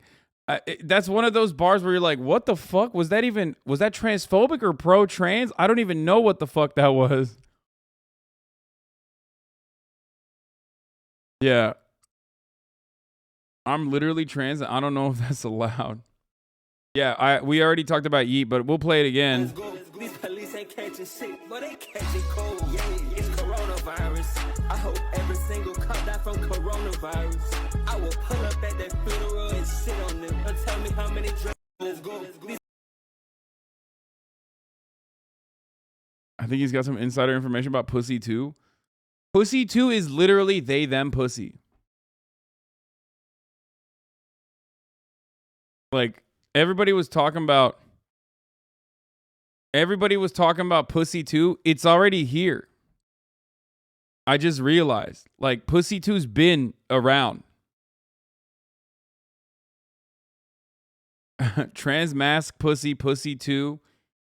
He, him pussy, also Pussy 2. They, them pussy, also Pussy 2. All of that.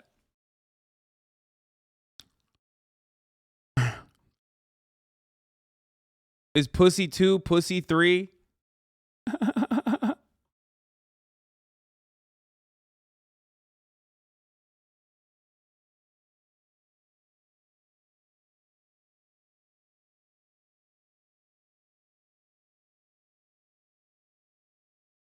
Central C UK grime rapper did something similar where it feels like it was homophobic, but not at the same time the other week.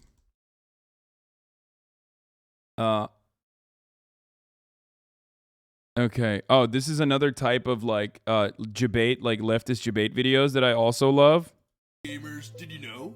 Here we go, gamers. Did you know? For the release of Donkey Kong Returns, stores in the UK allowed customers to get a copy of the game in exchange for actual bananas. In fact, the US did something similar, except instead of bananas for video games, it was cash for kids, which is what judges Michael Conahan and Mark Savarella did when they took bribes from for-profit prisons in return for harsher sentences to juveniles, affecting over 2,400 children. A system where people profit from the revoked rights of citizens. I wonder if there's a name for that. Anyways, what's the last game you bought? Slavery. Let me know in the comments below. This is another one of my favorite. Is this the original account or is this just a repost? Oh, it is the original account. I fucking love this account too. I played one of his videos when I had all those people here about wait, fuck, which one was it about? It was about Grand Theft Auto? It's so fucking good. Watch this. He literally said, how can I be homophobic? Central C, Doja. My bitch is gay. What? Oh, it was about... No. It wasn't about Sopranos. It was the Godfather game. No. It was the Godfather game. Right? Fuck, I wonder if I can find it. Hold on.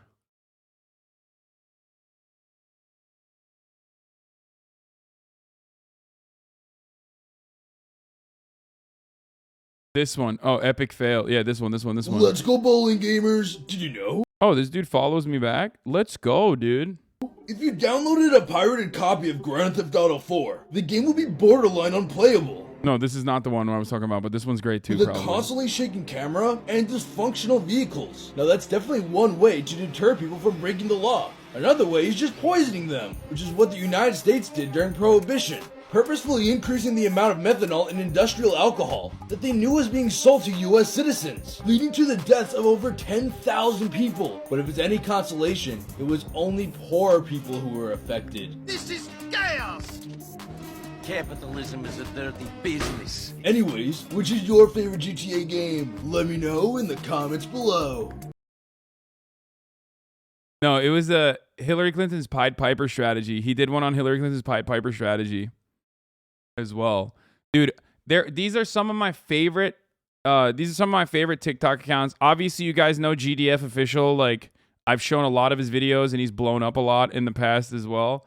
But he always does these like ramen hacks or whatever, and then he will just, I think it was one of the Mafia games. Maybe it was one of the Mafia games.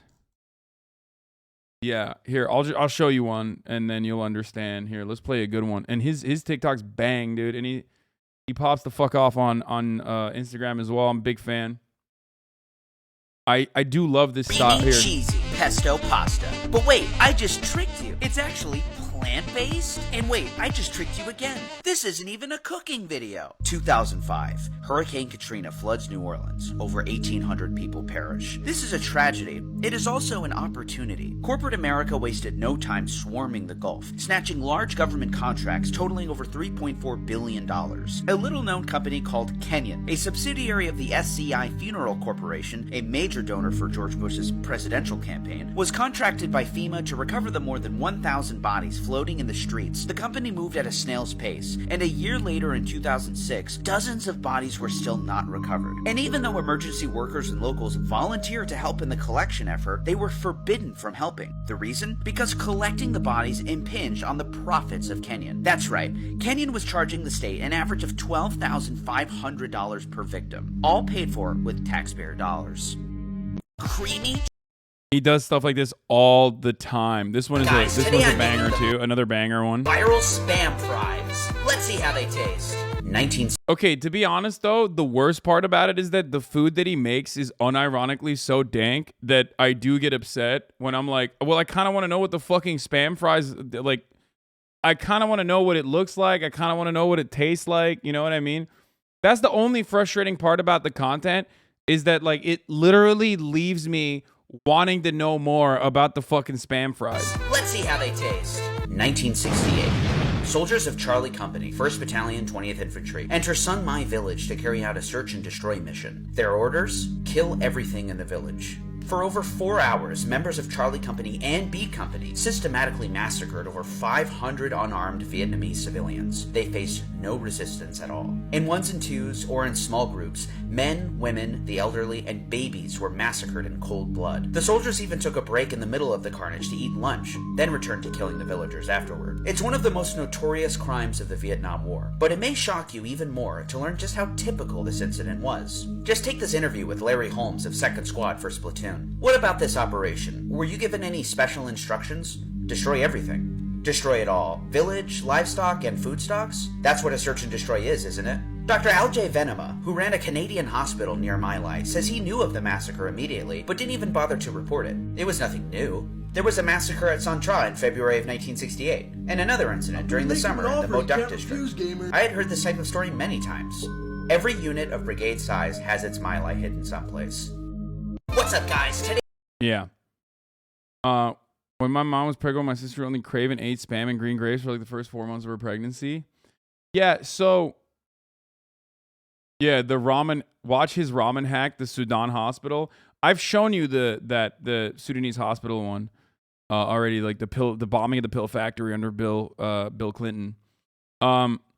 So these are basically some of my favorite accounts. I don't know how this turned into this with my ADHD, but I'm basically just going through like some of my favorite TikTok accounts right now. This type of content is unironically the What's up, absolute guys? I'm best. trying that new viral ramen hack, but with a special twist.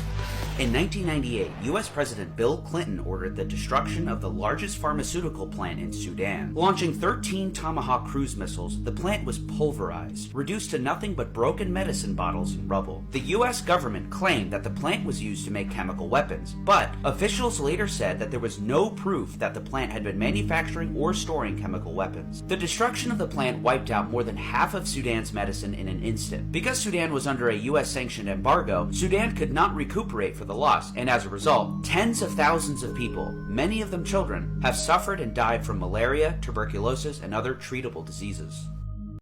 Just collateral damage, boys. Here, this is the first time I saw this dude's content, which I love, the Subjure content. I'm gonna make him an offer he can't refuse, gamers. Did you know? To promote The Godfather 2, EA wanted to send game journalists an item that could be acquired in-game, specifically brass knuckles. Cute idea if it weren't incredibly illegal, since brass knuckles are outlawed in most states, making these unwitting journalists criminals themselves. Oh man. I haven't seen a plan backfire this much since Hillary Clinton's Pied Piper strategy, where her campaign purposefully elevated extreme right-wing candidates and encouraged media outlets to take them more seriously in order to make established Republican candidates adopt more extreme positions. And like most of Hillary's attempts to destabilize an institution, it didn't turn out so well. I sure hope the GOP doesn't get any funny ideas. Imagine if Democrats are forced to adopt far-left positions? That would be terrible. Anyways, which video game item do you wish you could have in real life? Let me know in the comments below. I've literally never seen TikToks that fit so perfectly in my realm of interest. You know what I mean? Like, I've never had, the problem is like he debates so fucking hard with the gaming stuff that I don't know what he's talking about in any of the clips. Like, I don't know what I'm going to watch. But every single one of these is so good. His account name is a pun play on the word subterfuge. Oh, that makes sense. Bro, these are so fucking incredible. Why don't these pop up on my For You pages so frequently? Well, the thing is, I'm showing you these, right? They just need to debate you with fit girls and it would be perfect for you. No, not at all. No, I love this shit. This is great. And the reason why I'm showing it to you is so that you hype them up. You know what I mean? I want these guys to pop off. They're great.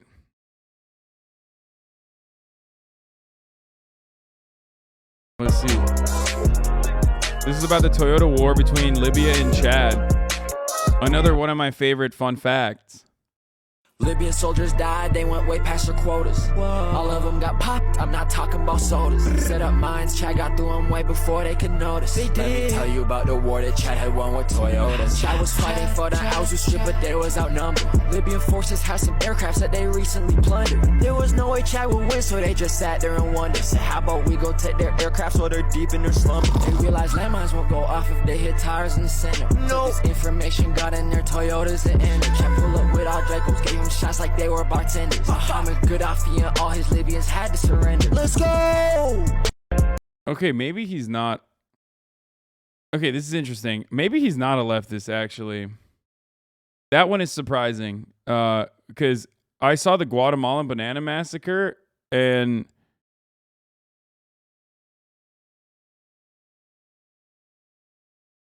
what is this? French Polynesia? There's no way he's going to rap about the harmful effects of faulty nuclear testing near the French Polynesian island of Tahiti.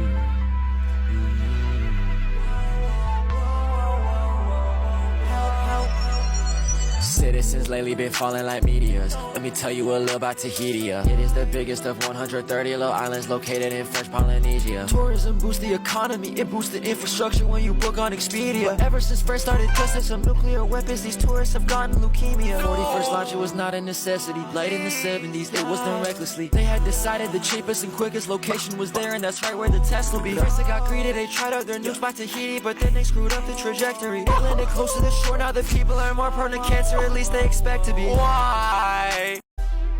Oh my god, dude. What the fuck? Homie might just be a conspiracy theory Zoomer rapper, just happens to rap about some lefty shit. No.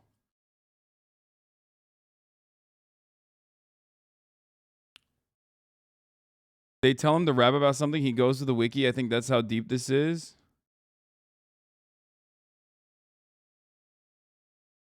No, I think he's like, dude, wait, what? You can't rap about a project about child labor exploitation in Taiwan? Just do an essay like we're supposed to. That's why you're in summer school. The teacher has a wife. Wait, what is it? What is it? The teacher has a wife. You can't seduce him for a better grade? We need awareness for Taiwanese sweatshops. There is no reason for kids to make desktops. Big corporations like Hasbro use vulnerable children to work for my littlest pet shop. They get observed on their output behaviorally. To prevent suicide, they install drapery. Illegal working conditions, that's bravery. This ain't work, this is modern day slavery. Not for themselves, for a greater cause. Big corporations give nothing but great applause. They take advantage of lenient labor laws. They make our shirt sweaters purses with gator paws. Before you shop Nike, this is something that you should see. These sweatshop workers are younger than you and me. Working for dollars a day or less usually. They hit the sweatshop before they hit puberty. I'm still buy it though, but like, this guy has MGK, bro. Shit's mid as fuck. I regret to inform you, this does count as backpack rap. No, it doesn't. It actually doesn't count as fucking still buying it though. I don't think this counts as fucking backpack rap. No, it doesn't. Just because it's like educational doesn't mean it's backpack rap. Now, here's why. Here's why. Okay? Here's why. Are you ready? It's because this, to be fair, this is just leftist essays with music behind it. I mean, dude, but it's good though. That's the difference. Wait, he made a full one? I'm Gen X and backpack rap is a term that means something? No, I think that I don't think this is backpack rap, technically. Because it's got a SoundCloud. It has like a... Its production is different. Its delivery is different. Like he's got better flow. He's got better. He has better ad libs. What is this? Had to make a presentation about climate change for a school project. Clock hereditary. Got it in my genes.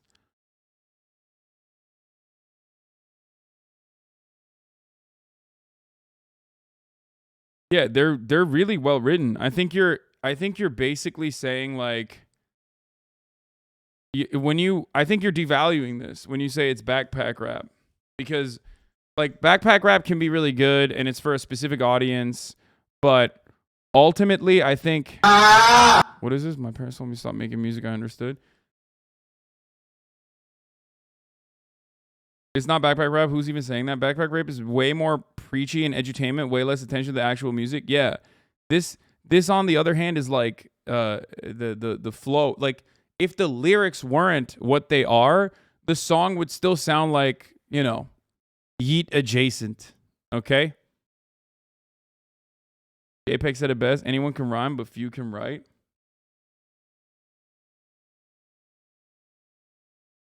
It's informational, not preachy. I think the way he does these is really fucking good.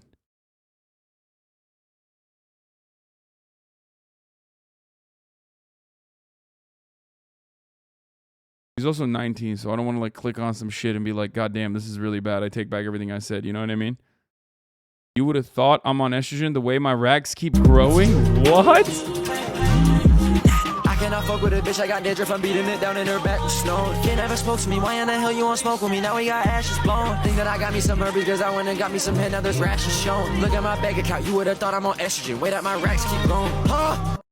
Come on, dude. That's funny as fuck, dude. You would think I'm on estrogen the way my racks keep growing? Dude, that's funny as fuck, dude. Oh my God.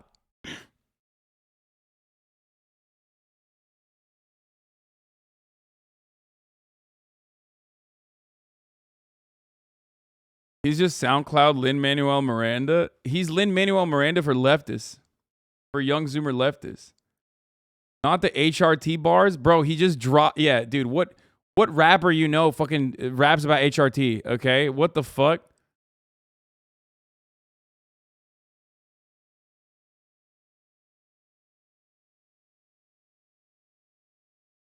Good example of a non-transphobic trans joke? Yeah, exactly.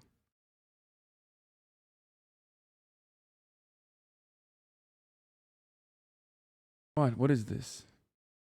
Is this the best rap? What is this? you've seen in a while or what? I turned a loose protest group into 5-1c4. The pivot organized enterprise so need more policies about and they can find a police force for Dion George Brown and Tahana Khalid Broder. Activists conspire for a profit, just need motives. Politics. Bro, this is okay. This is backpack. Like, this is closer to backpack rap than what we were just listening to. You understand that?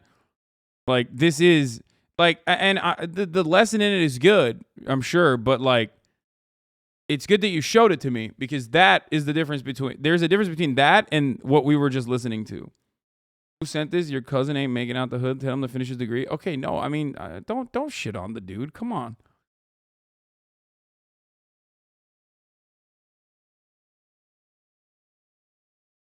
Posted the talking about him in the third person. Backpack rap is 1,000 times better than other Zoomer shit. Fish Gambino.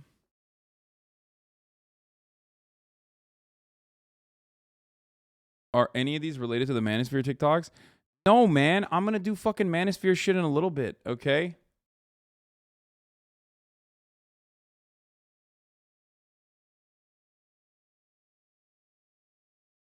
He also does grime and he's part of the NAACP. Toronto's meme about you? What the fuck? It's called Twitch T. Someone's good at Nintendo, you got to pay them money while they talk about politics from a room in their mom's house. I'm not even good at Nintendo.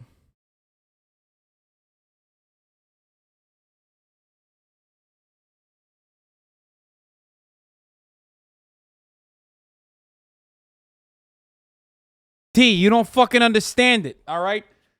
I'm watching this guy sitting at his fucking mom's house telling people it's the top of the fucking hour.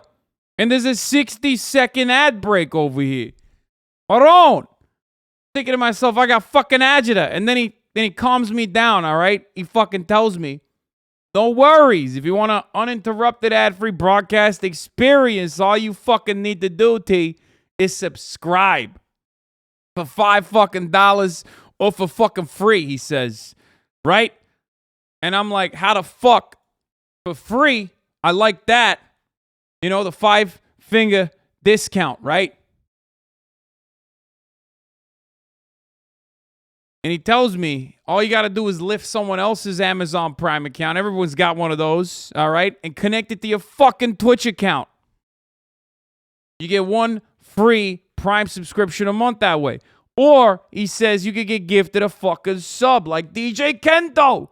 With the 5 gifted subs, allowing 5 motherfuckers to no longer see the fucking top of the hour ad break over here. Here's the 1-minute ad break now.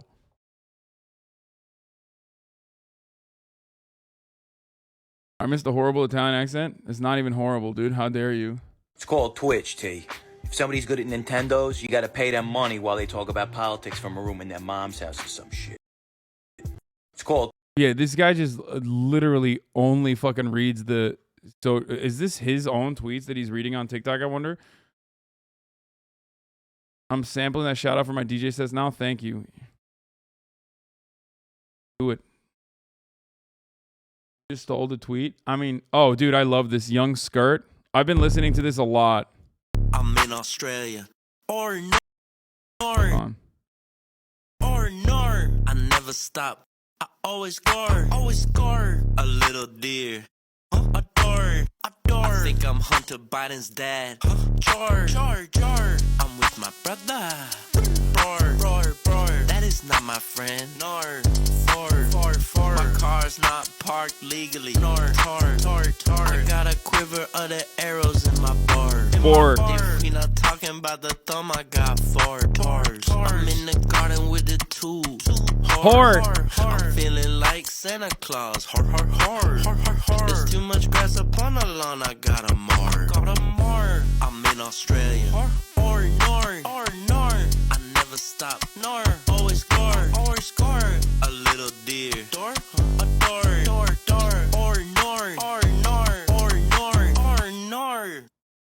I love that. So dumb. Played the dude in his car again. Remember when they end the show and disrupted the psychological fabric of wine moms across the states amidst the housing bubble in the mid-2000s? Good stuff. Legendary work, David. What?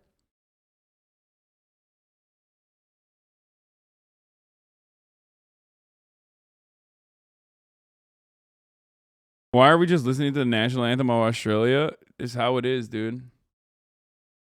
Okay, guys, me watching fucking TikToks doesn't mean it's time for you to send me your favorite TikToks, okay? I know that whenever I look at some fucking TikToks and I'm trying to show you guys something, you turn it into like, okay, well, I guess it's time for me to show you some of my faves. You know what I mean? Like, here, it's time. Please. What? You won't actually make one on the political and socioeconomic downfall of Gabon has always been ruled by dictatorship. This is the base of the country, the spine. Gained independence from France in the 60s, and they really hoped that the stars would align. Gabonese president ruled the whole country for 43 years, that's a whole lot of time. Sad thing is they have another dictator. His son took the rule in 2009. Wait, come on, bro. You have to have more than that. I don't mean to scare you. Gabon has malaria. What? Okay, it's Saturday. Can we just watch cartoons or something? Bro, this is... we need Nav on this ASAP.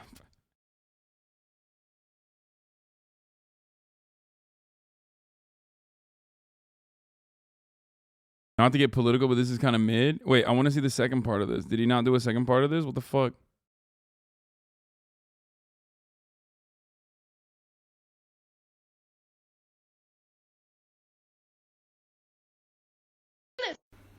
I'm gay influencers pretend to be bi. I'm gay influencers love to pretend to be bi and then get boyfriends. I don't like penis. Speak for yourself. All this 5-star dining, just keep eating till the squid gone. My Draco ending lives must have thought that y'all had Twitch on. They was talking trash, I took it out, then put the lid on. My ops some Huggies diapers. When I pull up, they get shit on.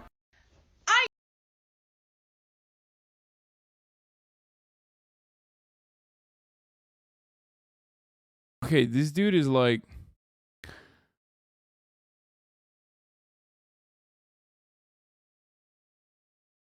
Alabama TikTok is wild, though.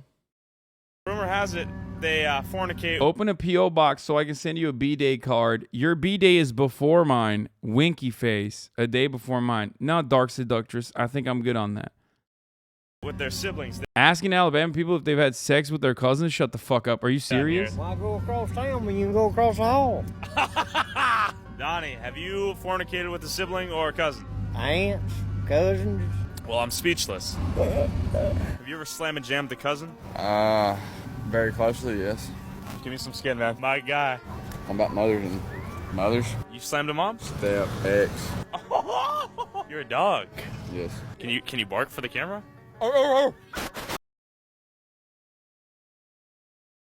Made you sing and yeet into an actual beat? What? What? How did you do this? I just did... Bro, I literally did this like 30... I did this like 2 hours ago. How the fuck did you do this already? Are you fucking serious? I did this for a brief moment in the beginning of the fucking broadcast. How is this even... What the fuck?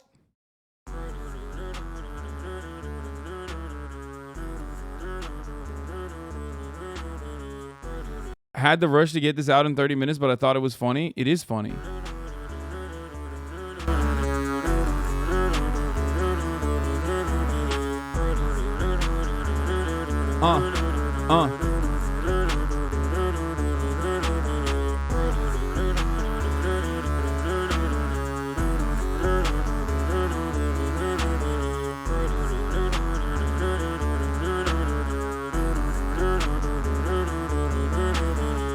Dude, this is it. This is the start of something new.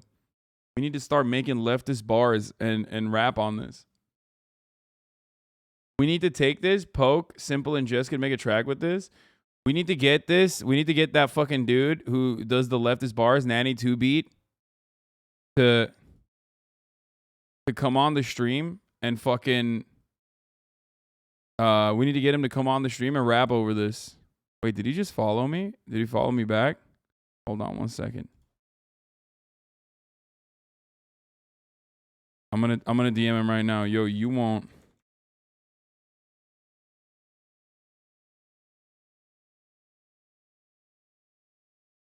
You won't make a rap for this. Oh, message cannot be sent since this user's not following you. Never mind. I thought it said we were friends. I was wrong. Well, fortunately, we're not going to be able to. Unfortunately, we're not going to be able to get him.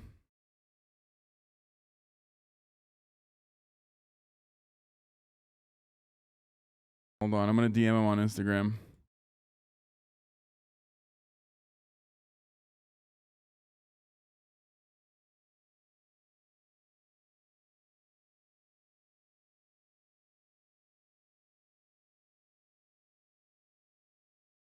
He has 1,000 followers on his Instagram. Okay, I sent him to beat on Instagram.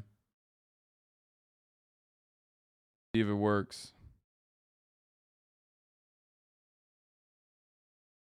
Nor. Okay, new Jubilee video if you're interested. Yeah, we're gonna do 6 queer people versus 1 liar, and then isn't there another one? There's another one, right?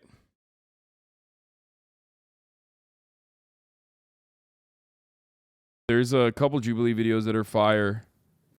The black, biracial, and white. I think, do white people experience racism? Wait, did we watch that one? No, we did watch that one, right? Ranking person here. Let's look at these. There's a couple Jubilee videos that we missed out on because there's like hella shit that we were doing. Ranking by body type. Definitely want to watch that. Do white people experience racism? I mean, there's TikToks in the Jubilee. Everybody suck me, okay? Can I have one fucking day where I just like do some chill shit like in the way that I want to, without every fucking annoying little dickhead in the chat be like, we're doing that thing I don't like. Like just chill out and have fun, okay? It's fucking Saturday. Like we've been going balls to the fucking wall this entire goddamn time. You're like, TikTok's in the Jubilee. I hate it. I hate it. Like, shut up. Shut the fuck up. Along is not Andrew Tate. I'm good, to be honest. Hey, man, can you do the stream exactly how you want to? Thank you. That's what I'm going to do. This is Casual Day update on my weight loss that you follow very closely, from 183 kilograms to 130. That's crazy. Minus 100 pounds since January. Here's some pics. Maybe some will get inspired. Bonus Tate. Chances poop pants. I'm proud of your progress, but you're also a consistent shitter in the chat, okay? Speed is key. Just steal the car really quickly. Boom. Top G. Congratulations, though, on your weight loss journey.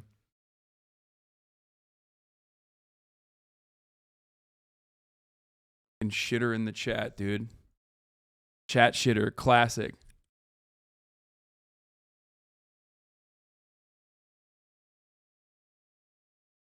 I've been on fucking fire these past couple of fucking weeks, I think. Like ever since I came back from Amsterdam, holy fuck, dude. I feel like these streams have been some of the best, in my opinion. I don't know if you like it or not. I don't know if you appreciate it, but I personally think they've been on fire.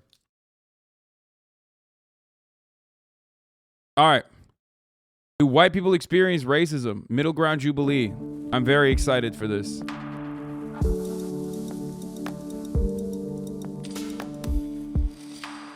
Step forward if you agree with the prompt. White people also experience racism. Oh my God.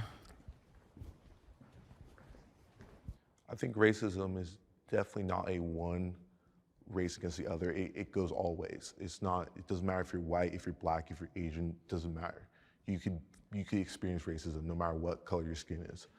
I think that people have a propensity to kind of have an aversion towards what's different from them.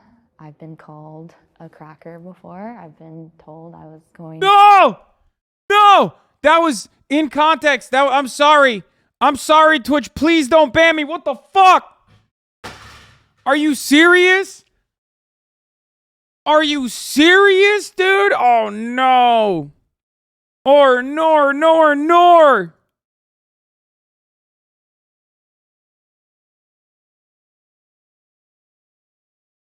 I'm so sorry to all my Caucasian fans. I'm so sorry that she just dropped the C with the hard R like that. Like, and you guys had to hear that. I'm sorry to Twitch for the traumatic experience that I put y'all through. I'm sorry to Twitch for allowing this to happen. Fuck, man, that shit sucks. I'm sorry. To get beaten up because I was white.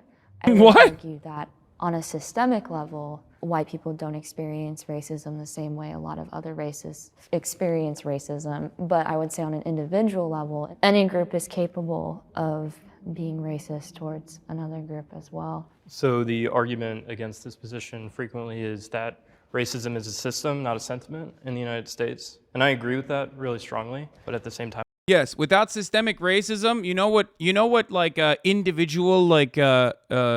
individualized racism is? Without systemic racism and historical precedent, bad words. Hurtful and bad and meanie bobini words, okay? That's the entire point.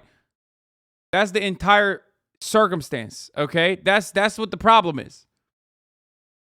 If black people had material equality in this country, if there were amends that were made for chattel slavery, which is like, you know, ethically speaking, morally speaking, I don't even know if you could ever even account for it, right? Such a historical wrong, right? If you could do such a thing in a hypothetical scenario, the N-word would not be as powerful as it is, okay? That's the point. Like, the problem is systemic problems against black people still exist. It is white supremacy is baked into all of our institutions. That's the main issue. Okay? Individual prejudice versus systemic racism have such a huge divide between them. Yes.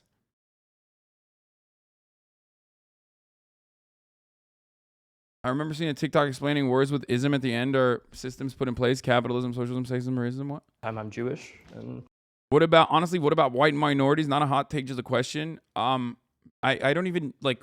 Do you mean like a white person in a different country or something there where white people are not the majority? Is that what you're saying? Like a white tourist in China? Like, what do you mean? Or do you mean white minorities like in South Africa? Because we know how they got there and we know what they did. Okay? Do you understand? Because like if you're talking about South Africa, it's the same as the white supremacist shit that you saw in America. racially white and have definitely experienced racism, discrimination. The paradox is that most of that racism is coming from white people or European Oh my society. God, bro. Oh my God, bro. Fucking build a bridge and get over it, brother. Holy shit. It's just like, bro is desperate. Desperate for some fucking oppression seeking. My Lord. My Lord. Holy fuck. Like, unless he's talking about oppression that he's faced in the form of anti-Semitism as a Jew, okay? I don't know what the fuck he's talking about. And in that circumstance, like, if it is oppression he's faced as someone who is Jewish, then he didn't actually face that oppression on the basis of being white. He faced it on the basis of being not white, as a matter of fact. You know what I mean? Like, when Jewish people were facing oppression, they weren't facing oppression as white people. They were the outside group, because whiteness as a concept, as I have described many times over, is a social construct developed with the specific and express purpose of otherizing black people and non-white people in the outgroup and justifying the untold amounts of oppression that you are forcing these outgroups into by denying their personhood, by denying their personality, by denying their humanity. That's it. Okay? So in that circumstance, he's not like experiencing anti-white racism for other white people. He's not experiencing anti-white racism. He's just experiencing anti-Semitism. White nationalism, etc., that's directed at Jews. So I'm Dane, and I'm Jewish. I'm proud of being Jewish and being connected to an ancient religion and culture, but I'm not proud to be white, I would say. White privilege, I think, is... Oh, never mind. an I aspect of misunderstood, American I think. society. I think it exists. When I go to a job interview, I don't have to worry about my hairstyle or the way I normally speak or my name. And that's something perhaps a black person would have to worry about. Can the disagreeer step forward? If you want to know more about this, by the way, I made a video on my YouTube page called "White People Do Not Exist." Replacement without real. I think it was basically like 15 minutes of just like going through this pretty adequately. This is something that you guys can better inform yourselves on. Here you go. I'll blast it in the chat. A lot of people liked it. A lot of people said that this was like the type of video I should be doing more of, but.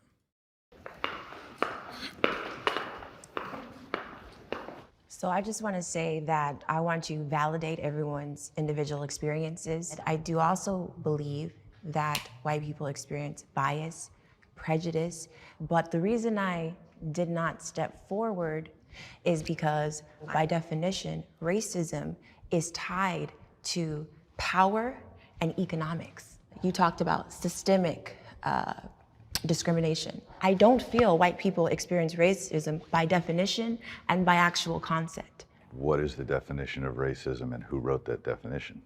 In the late 1500s, early 1600s, there was slavery. They started bringing over slaves, but there was really no concept of classifying people in terms of race. It's just we're bringing these people over and they're slaves. What ended up happening is some of the slave owners who were white started mixing with some of the slaves. And now here you have these black people. Why should she know that much? Man, come on, guys. Like, what do you mean? Don't do this fucking whole, like, emotional labor shit. She's on a fucking Jubilee video. I'm glad that she's there and taking on the fucking emotional labor of, like, describing the historical context behind the one-drop rule and racial subjugation. You know what I mean? This is a profoundly important educational opportunity, and she's doing the appropriate, adequate thing. Slave owners who were white started mixing with some of the slaves. And now here you have these black people that look like the people that are owning things. So they're like, whoa, whoa, whoa. The theory of race was formed to classify a group of people who would be lesser than and have less economic power. And this would be imposed against them for hundreds of years. So that has not been the white experience in this country, but it does not invalidate the things that white people experience. It's just not racism by definition. Is it prejudice? Is it bias? Is it wrong?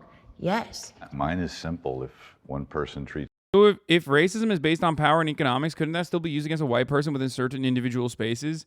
Yes, you would have to try really hard, though. And in the real world, it does not really exist in the same way that, like, every single time you look for a reason for a white person to be able to say the N-word, you're always like, well, what if I'm reading Tom Sawyer or some shit? You're literally looking. You're seeking out the oppression. That oppression is not actually baked into the way that you exist. It's so permanent, and it's such a big part of our existence, that kind of like anti-black racism, white supremacy in general, is like most people don't even recognize it when they have been socially conditioned into feeling that way. You have to try really hard to seek out like anti-white oppression and develop or craft a hypothetical scenario in which it exists. Okay? That's the main difference. It's not baked into our laws. It is not a part of our everyday existence. That's the main difference. If you're looking it out, if you're seeking it out, and if you're looking for it and aggressively looking for it and even failing to find it in most circumstances, so you make up hypotheticals in which it can potentially exist, and it's not the same as systemic racism that has been a foundational principle of American societal development alongside genocide of the indigenous population. Treats another person differently because of the color of their skin. To me, that's racism. I will tell you that I was stopped by the police plenty of times when I was a young man, and I will also tell you that I then decided to spend 35 years. Sean the Black says, white people don't even notice the systems that benefit them, which is why they have a hard time reconciling their individual experiences with the systems in place. Exactly. White privilege is just simply white privilege is just simply the lack of additional hurdles placed upon non-white people. That's it. Also, he's been stopped by cops as a policeman. Oh boy, this guy's gonna have some wonderful fucking footnotes. That's racism. I will tell you that I was stopped by the police plenty of times when I was a young man, and I will also tell you that I then decided to spend 35 years as a policeman. I'll tell you that I stopped lots of kids coming home from school. Depending on who it was that I stopped, the first thing out of their mouth would be, "You only stopped me because I'm black." And I would say, yes, that is why I did it. You'd be like, and I would say, racist shit. "You're driving a sports car with a back window that's this big. I can't see who's driving." And oh my God, bro. Oh my God. Oh yeah, you're driving a fancy car, boy. That's why I stopped you. Oh no, I can't see you in the car. I just stopped you because you're going 95 and a 55. Okay, dude. Stopped you because you're doing 95 and a 55. I Yeah. had no idea who I was pulling over until I stopped you. Now, if I treat you differently because you're black, then I'm a racist. But if I write you the same ticket that I was going to write you before I knew who was behind the wheel, I'm not. Oh my God. Jimmy's awesome. Thank God for Jimmy, dude. Never heard these takes before. These are new ones, okay? Man, in this imaginary scenario he made up in his head, he seems really cool. No, he doesn't. Even in the imaginary scenario that he made up in his head, he tried to like make himself look good by being like, well, you were going 95 on a 55. And I'd be racist. I'd be racist if I didn't write you a ticket because I would be treating you differently than I normally would. It's bullshit. You can tell she knows what's going on right there. So does he. So I'm glad you used that example, and I want to commend you for your service for our country. But oh God, don't do that. But I do want to say, because I've actually taught classes for the LAPD and for their cadets about these What the issues. fuck? So what I can say, which is a statistic, and which is also a fact, is that 60% of our prison population is African American. Different issue. Yes, but let me finish, please. Is African American males, right? When you go into a system and you are kept in that system and you're cycled through probation and there is a systematic sequence of course the cop says, by the way, sorry to pause her, but of course the cop literally says that the disproportionate incarceration rate of black people in the criminal justice system is completely different than a cop stopping a black person. Not related at all. It's like, what do you mean it's not related? It is literally the same issue. oppression. That's not happening to white males. So it's bigger than just the stop itself. It's the system. My name is Sierra. I'm an actor, a speaker, and a human rights activist. I'm very proud to be African American. Here's the thing, okay? If you look at the incarceration rate of, or the disproportionate incarceration rate of African Americans in comparison to any other race in the United States of America, and you say, oh, well, that's not white supremacy, that's something else, it has to be one of two factors, okay? When you look at the disproportionate incarcerated population of black people in this country, it has to be either one of two factors. It can be external qualities or internal qualities. And if you think these are intrinsic factors, right, then you're just racist. You're just saying it's their genes, it's their genetic predisposition to doing violent crime or whatever the fuck. But if you believe that it's external factors, then you understand that this is a systemic issue. And therefore, you believe in systemic discrimination of black people, historically and in contemporary society. That's it. Either you believe it's the material conditions, or you believe there is an intrinsic factor at play there. There's no other way out of this argument. Okay? And the, well, they have a different culture is a cop-out. That's what pussies say, okay? That is a way to try to traffic racist ideas or white supremacist ideas under the guise of a different name, okay? Why? Rap music is the most popular form of culture, okay? It's the most popular commodified form of art that it has international audiences. So why is it only impacting black people differently than it impacts white people? Do you understand? The idea that it's like, oh, it's their culture is just a different way, or a cowardly way of saying, no, it's it's racism, but with the extra steps.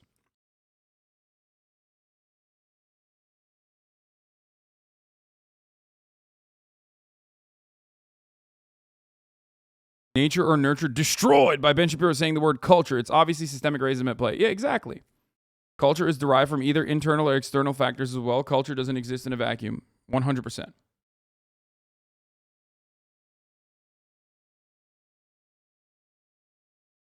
Restating my question because it didn't pop up when you click. We have the words for interpersonal versus systemic racism. It sounds like some people didn't want to keep addressing that black people can be the real racist. Bull. So they just said it's only racism with systemic oppression. Can you explain why we should do this with the new definition? Because it isn't common definition, nor does it pop up with Google. We'll ask twice, no spam. I don't understand what you mean by that. Oh, the whole like racism has to happen at the systemic level, and the individualized form of racism is something different than systemic racism. Is that what you're saying? Like, and there's no new definition for it? I don't know. I don't know how to fucking change the definition if that's what you're asking. It's actually really sad because they've gotten a lot of black people, including one of my closest child friends, to believe that black people are intrinsically prone to failure and criminality. This is also why the Democrat crime bills had hella black support in the 90s. Yes, white supremacy is so incredibly powerful that black people that are born and raised in the United States of America, even in contemporary American society, are still going to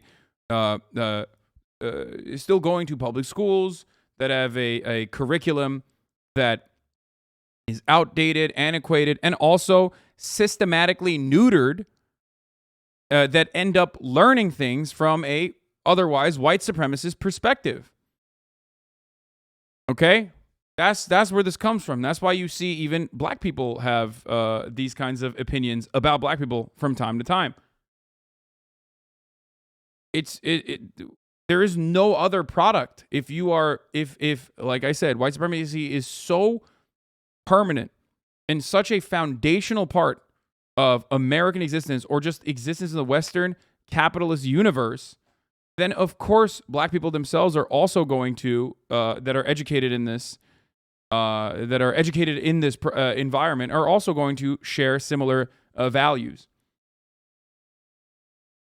You get it? Makes black people feel lesser while creating a white population ignorant and uncaring to these issues. Yep, exactly. American to be black. The challenges that come with being black, also being a black woman, are very real. I'm at a place in my life where I'm acknowledging these things are real. Discrimination is real. The systematic oppression of black people is very real. But I will succeed in spite of that. The police force is foundationally racist. That's just facts. There's no middle ground in this. This is like historically true. There is no middle ground. I love when Jubilee will come in and just be like a fundamental truth. Like it's like asking if there's a middle ground between, like, did the founders have slaves? You know what I mean? Like, there is no argument to be made there. It's just historical truths versus what your own personal perspective is on the matter. I love the white people looking over at the black people in this.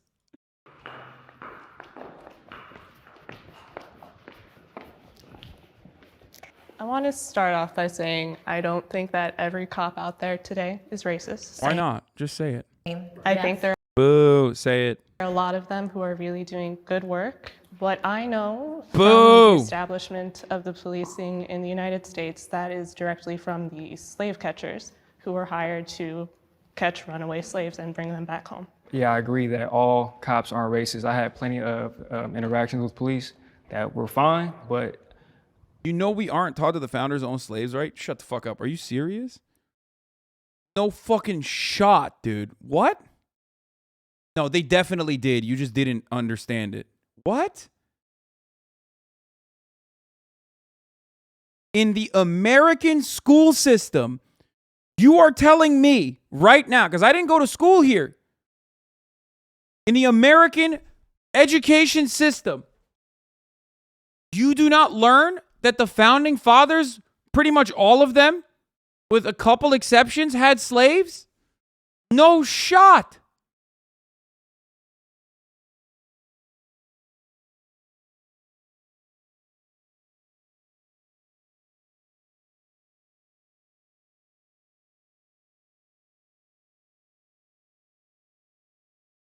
Okay, that's like, bro, that literally, what you are just describing is akin to like whitewashing the crimes of Nazi Germany. Holy fuck.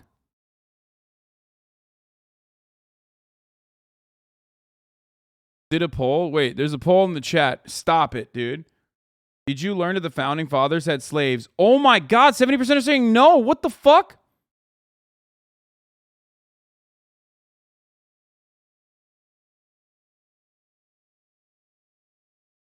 They don't really teach it, but it's obvious that you talk about George Washington's runaways, if I remember. The only founder I remember being highlighted as a slaver when I was taught history in school was Jefferson.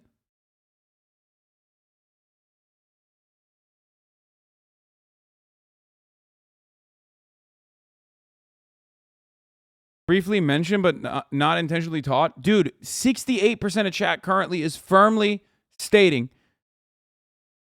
that no, they did not learn that the founding fathers had slaves in school. That's because 70% of your followers are idiots? Yeah, probably, dude. It must be that.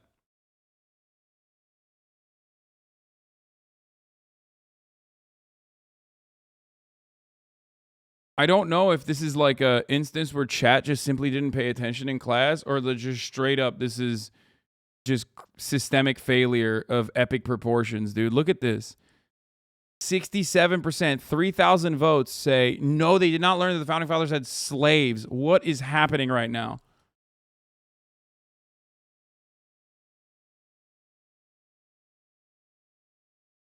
Okay, let's continue. You know, I was told by a former police officer who... Jefferson's a big one because they said he felt bad about and was nice to them. What? He was nice to them? What does he mean? Nice to his slaves? What?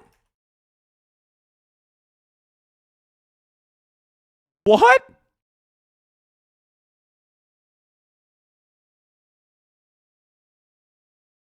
Like what? Like nice in the form of like raping them? What do you mean he was nice to them? What the fuck are they? First of all, you can't be fucking nice to someone you have enslaved. And also on top of that, Thomas Jefferson was like additionally fucking gross too.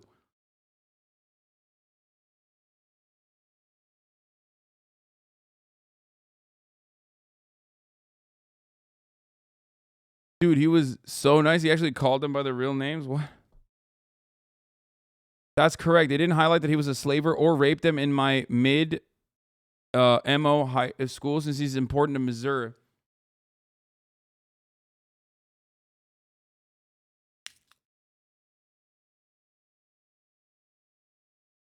Bro, that's crazy. Study.com, learn. U.S. founding fathers and slavery.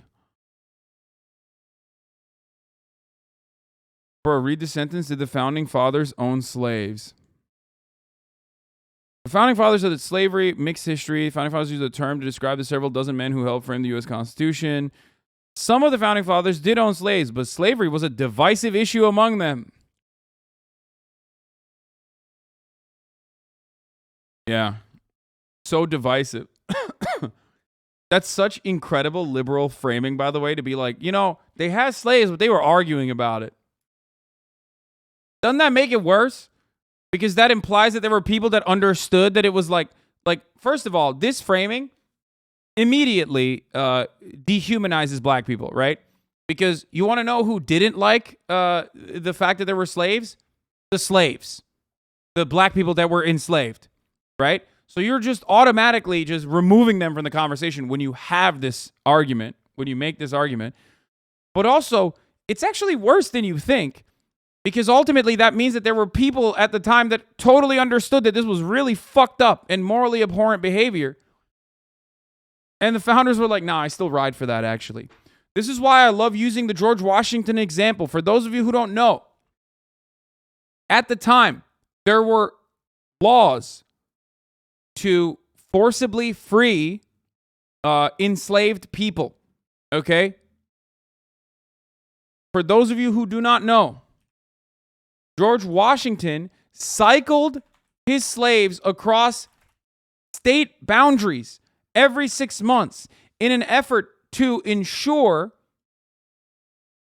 okay, in an effort to ensure that they were not freed, implying that he personally understood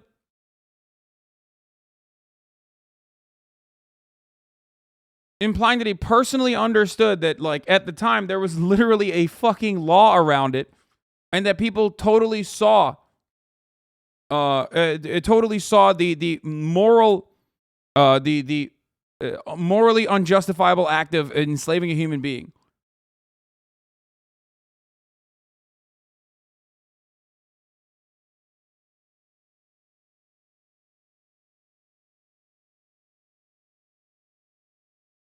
Like, he literally did human trafficking.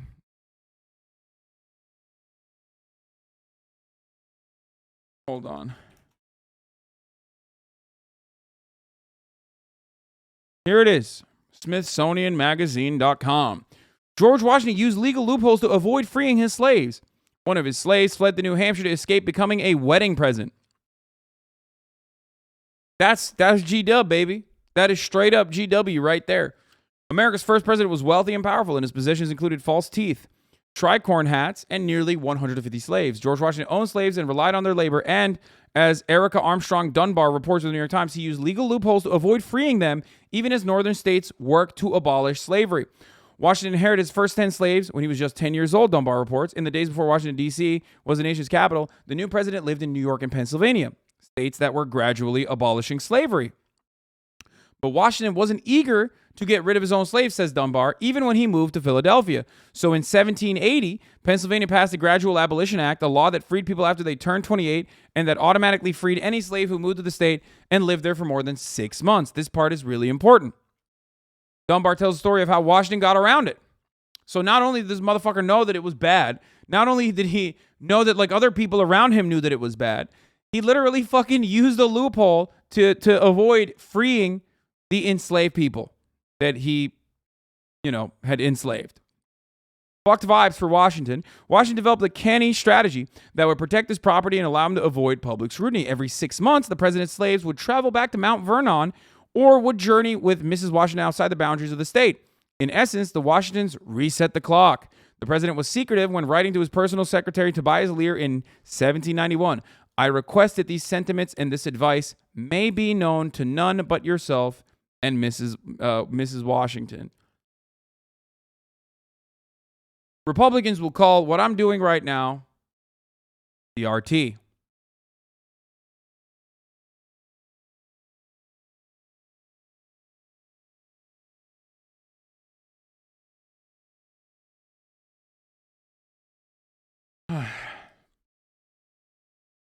What do students learn about slavery? It depends on where they live. Stop, dude. This is going to fucking blackpill me even harder.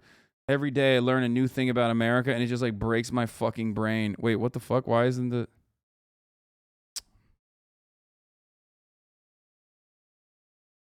Fuck!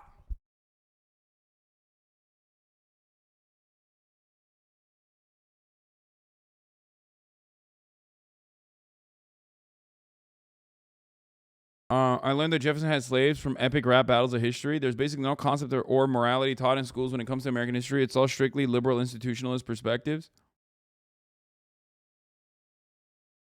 I don't know if you know this, but in public school for the longest time, and maybe still, we were taught that G. Washington's false teeth were wooden instead of a couple of teeth from his slaves. Oh, that's I knew that one. I knew the wooden teeth thing was, like, fake. Or I knew that they teach the fake wooden teeth story. Wait, I think I got it. I did. Fuck!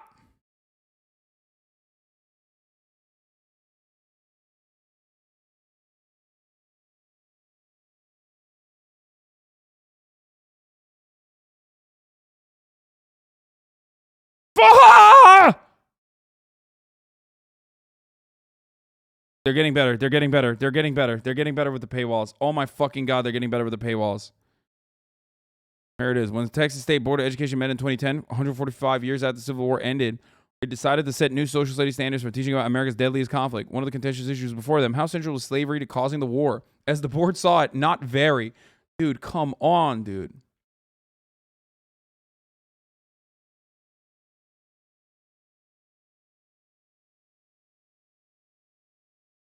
Is American slavery compassionate or cruel? More than any other factor, slavery isolated the South from the rest of the United States. While abolitionists cried out to bring the cruel practice to an end, Southern slaveholders defended the only way of life they knew.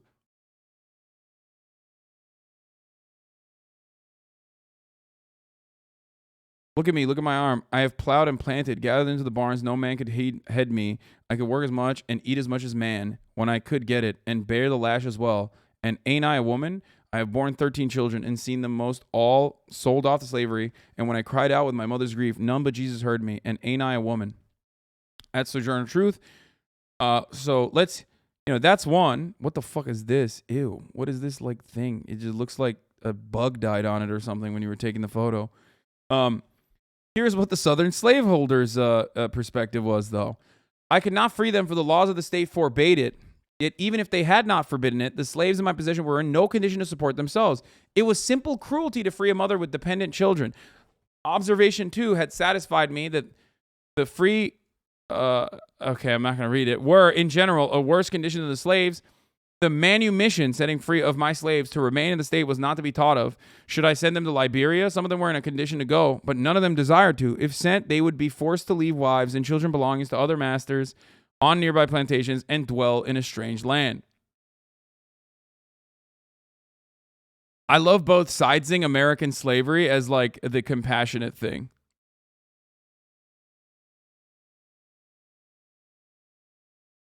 The laws forbade it, man.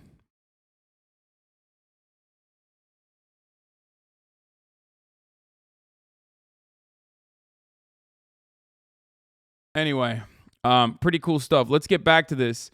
The reason why I showed you all this, the reason why I wanted to show you all of this is because that's the reason why videos like this have these insane fucking perspectives.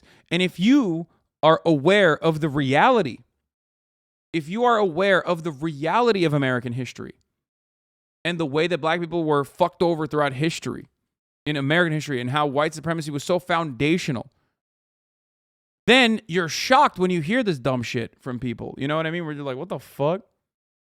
How are people saying this? Right? That's it. Who was, a cop who decided he didn't want to do that anymore, that, the training is pretty much specialized for only colored people, especially black people, that if you're around them, they're the most dangerous, so you have to act in certain situations or react in certain situations. Can you explain Jim Crow laws and its significance? Very important. Okay, dude, we'll get to that. Like, come on. I think I just really want to emphasize that I really think that there are some officers who are white that don't even believe that they're doing anything that may be racially motivated. Yeah, Jim, he's in there. He's in the room with you, Sierra. His name is Jim. You were just talking to him. Because they're simply doing what they were taught to do. Jimbo. I come from a police family, and I'd like to add they do offer diversity trainings in the academy. So either it needs to be more extensive, or maybe we need to take it a step back and fix the selection process, because that process could be inherently racist. Hello, my name is Nia. More black cops.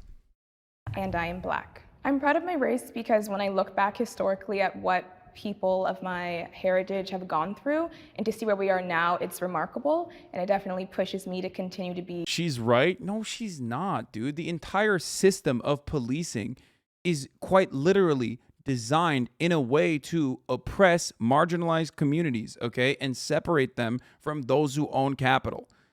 Black people have been historically oppressed by, or the earliest forms of what the police look like, which they already mentioned, okay?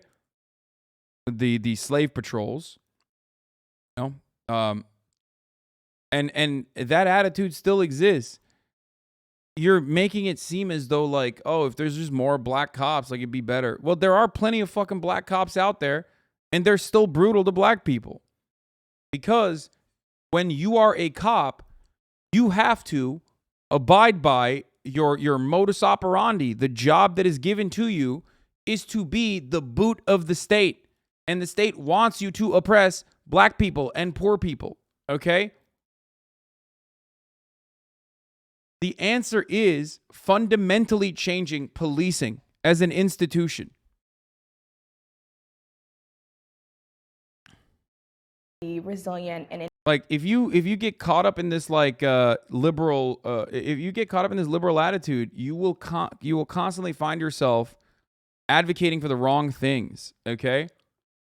What do I mean by this? For example, what am I gonna say? I'm like literally okay. My brain is fried right now. Holy shit. Oh, for example, Customs and Border Patrol, right? CBP, according to Americans, is doing a profoundly important job of like owning fucking otherwise law-abiding abuelas that are crossing the fucking border and undergoing incredibly treacherous conditions in an effort to simply find a better life for themselves and future generations, right? And you're like, oh, that if you don't understand that is institutionally, like CBP, Customs and Border Patrol, and ICE especially, okay? Especially ICE, is unironically a racist, white supremacist institution that is enacting white nativist border policies that were specifically designed for capitalist reasons that I've described time and time again about creating a two-tiered labor system to ensure that there is a steadily increasing flow of undocumented migrant workers that you can further exploit and use against the documented labor force, as capital owners tend to do. You don't recognize that CBP and ICE is doing that, and they have to be fundamentally changed as an institution from the top all the way to the down, all the way to the fucking bottom. Then you're failing to recognize the gross realities, the horrific conditions that they put people through. And you can get owned immediately. Like CBP is 52% Hispanic. There you go. Customs and Border Patrol is majority Hispanic. Did you guys know that? So what happened? Are they doing something different because they're majority Hispanic? No. Yeah. It doesn't work that way. It's not about the race or the skin color of the person that is doing the oppression. It's what the oppression is and what their job is and what they're there to do. Well, that must mean that they're leaning on Hispanic people, huh? Yeah, notoriously. Okay? Innovative as they were.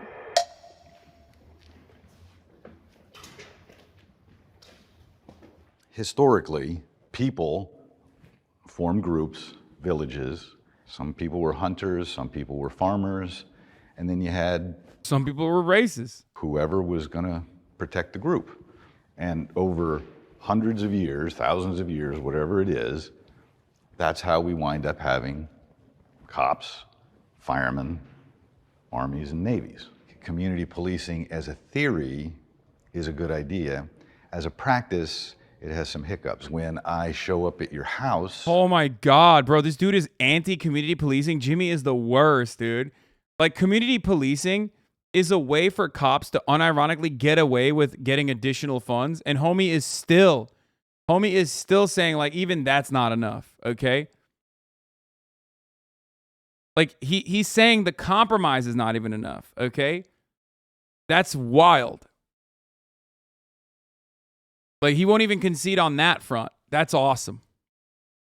Because you and your husband got into it, and he... Does he even have one example of a society that had cops? No.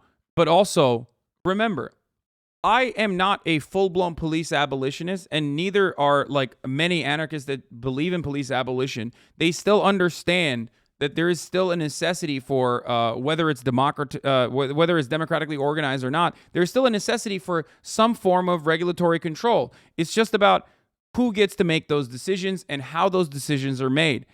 Okay, you still need an institution or a unit or an organization that is designed to maintain the presence of law and order. But the problem is, in the United States of America especially, the presence of police, specifically in underdeveloped communities that have been systematically oppressed, the presence of police does not mean law and order. The presence of police mean lawlessness and disorder, okay? They operate like occupying forces. They operate like a military in fucking, like a military force in Iraq or some shit when they're operating in Chicago or when they're operating in black neighborhoods, okay, in Los Angeles and everywhere else around the country. That's the issue. Of course, there still needs to be some form of community organizing designed around what you would understand as a police force, okay? But currently, in theory, police are supposed to protect and serve the citizens, right?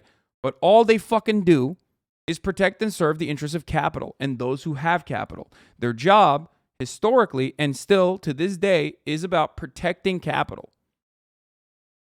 That's it. That's what they do. Beats you up, and I'm friends with him. So do I want to take him to jail? He's my friend. Or I live in the same neighborhood. And bro, this dude is actually disgusting. Like, he's using such pleasant words, but what he's saying is so fucking disgusting. He's not even agreeing to the compromise of, like, he's not even agreeing to the fucking compromise of having, like, cops be from the same neighborhoods they police. Like, he thinks, no, they have to be, like, these jackbooted thugs that have no sympathy for those who they are policing. And I go deal with some guy who's a really bad dude, and he says, I know where you live, I know where your kids are. So to some degree, we have to have a little separation. This is going to get into a hot button topic, but I will tell you that, you know, when I watched the horrible video of George Floyd, I will tell you that I can justify many of the things that happened, but I cannot justify 9 minutes on his neck or back. But what I can also tell you is I, as a policeman... Wait, what? I'm sorry, what? But I will tell you that, you know, when I watched the horrible video of George Floyd, I will tell you that I can justify many of the things that happened. Like what, motherfucker? Like what? What can you justify in that? Because that process was top to bottom. Every part of that was fucked. But I cannot justify 9 minutes on his... Oh man, what a good guy, dude. ...neck or back. But what I can also... Yeah, homie's like, I would have done it for 8 minutes. You know what I mean? 8 minutes and like 59 seconds, but not 9. I would have done it for like 8.5 minutes. That would have been okay, but not 9. Aren't I so nice? Yeah. It's okay. He's basically saying, like, it's all right to fucking go into a call and, like, harass a random dude because the business owner called and said there was a faulty fucking check. No part of that is appropriate or acceptable. What the fuck? So tell you is I, as a policeman, and this is my personal opinion only too, the officer who was on him for 9 minutes, he probably spent too much time in the same neighborhood dealing with the same problems over and over again that he became jaded. Isn't that what being a police officer is? Yeah, oh, dude, he's a product of his environment, dude. Like, you don't understand, boys. Like, it's because all the people that he was being racist to leading up to this event, that's the reason why he was racist once again and actually acted out in this incredibly racist and violent way. It's never the fault of the policeman himself. It's still, he's just the product of, you know, he personally learned the racism through the experiences of the black people that he dealt with. That's awesome. Yeah, that's great. Thanks, man. Thank you for justifying something. This is the best cop you could get, by the way.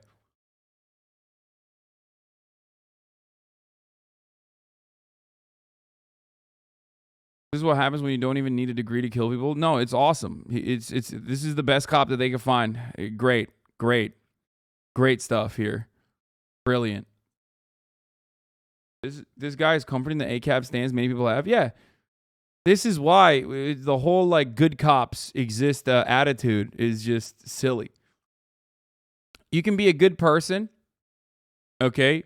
You can also join the police force under morally righteous assumptions, especially because that shit's taught in every aspect. That's like learned behavior. The cops are good and they're like diving in front of bullets and diving in front of fucking dicks to stop rapes from happening and shit. That's what Hollywood teaches you. So you can ultimately join the police force thinking that you're going to be a good person and you're going to do right by your community. And there are plenty of people who do, right? I'm sure. And you can even maintain being a good person just, while you're off duty. Not all cops are, right? I would say that the minority probably good. Outside of policing, of course. But you can't be a good person while you're being a cop. As long as there are unjustifiable hierarchies, as long as there are unjustifiable laws that you are upholding with violence and with violent behavior, with the threatening of taking your freedom away, which is one of the most violent things you could do to someone, you cannot be a good cop. That's why people say there's no such thing as a good cop. Okay? You can be a good person, can't be a good cop. You put the badge on, you put the vest on, you put the gun on your fucking hip, on your holster. You go in and you do a traffic stop. You're not behaving in a manner that is consistent with a good person.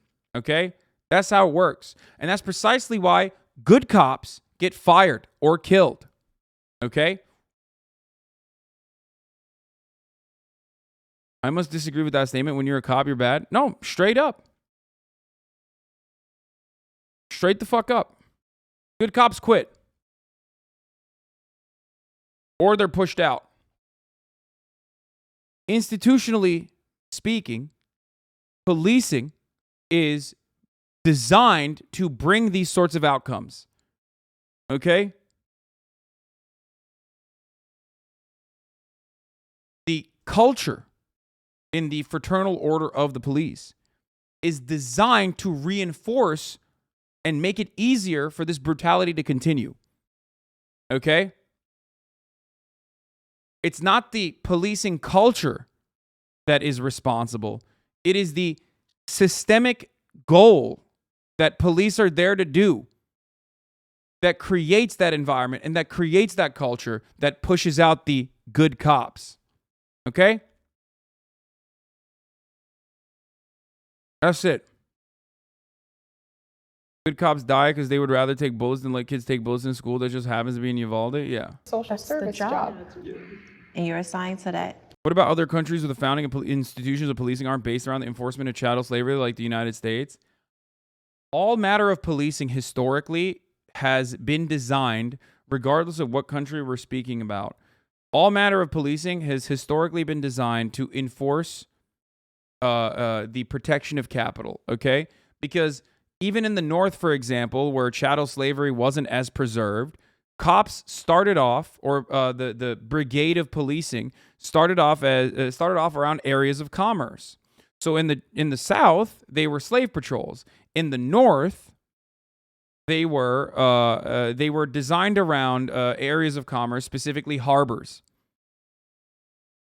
So the goal of policing in the North, or the goal of like what would be designed into a police force, was still very much designed around protecting capital. Pinkertons, for example, would engage in like espionage, corporate espionage, and also on top of that would break strikes and destroy union organizing and even kill them at certain points.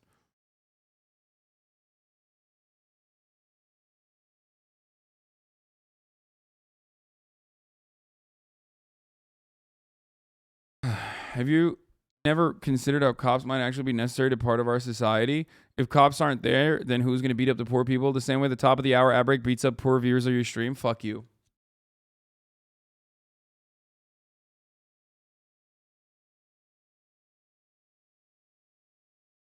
At the top of the hour, there's a 6-second ad break.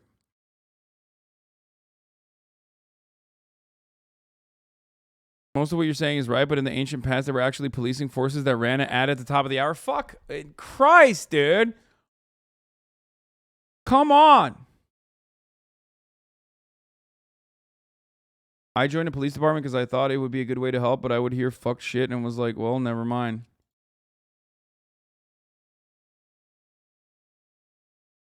I got double killed, dude. Back to back.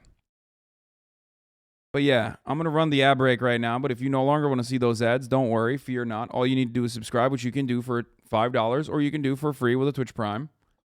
By connecting your Amazon Prime account to your Twitch account, you get 1 free Prime subscription a month. Okay? Or you can get gifted a sub. Here's the 1 minute ad break now.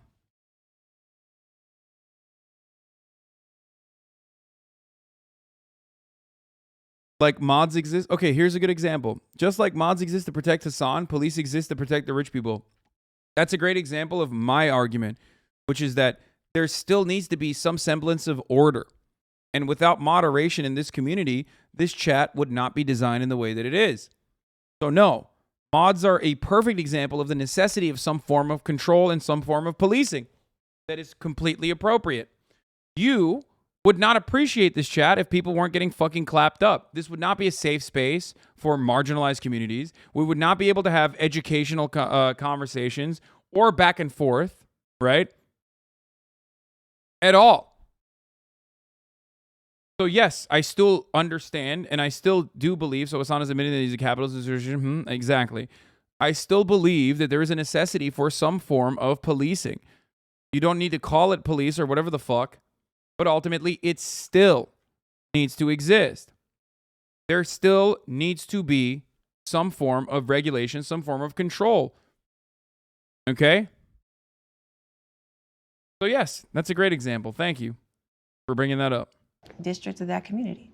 But I think you need to move around so that you get to see other things. You don't become that jaded. The police, no matter what your race is, we have to be integrated all together with the community. And it doesn't have to be community policing, but we all have to understand each other more. I think cultural competency would be very helpful. Like, that's my issue. Whether or not the foundations of the police force was or still was racist, now we can change that, but it starts with cops. Like, at the end of the day, it's the bad police officers that are our issue. Not all police officers, but the bad police officers, we need to vet them out. And the good police officers, we need to, encourage them to be amongst the community. How do we vet them out?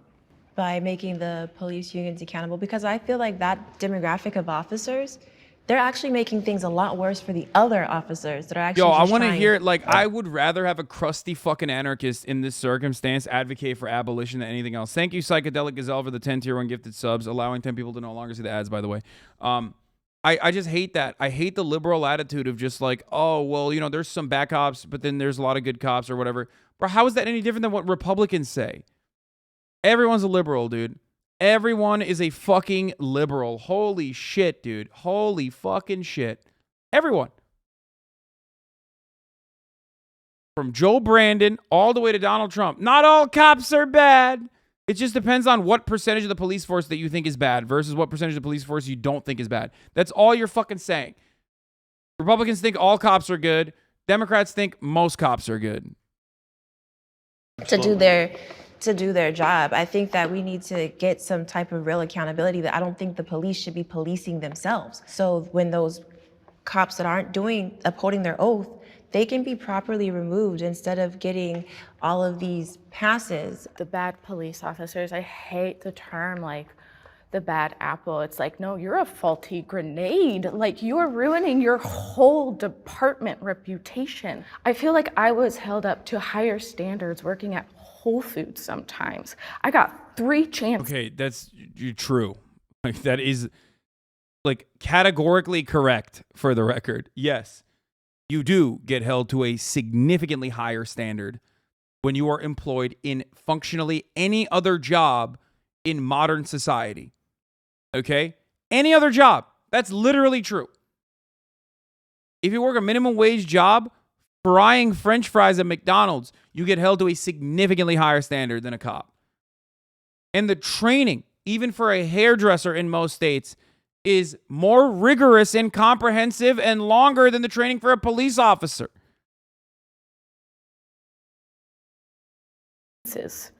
Out. But like, Derek had so many 17 reports before 17 George Floyd. reports. It's like, Get him out of there. What are you guys doing? Do you think police officers, and I genuinely am curious, do you think they should get paid more?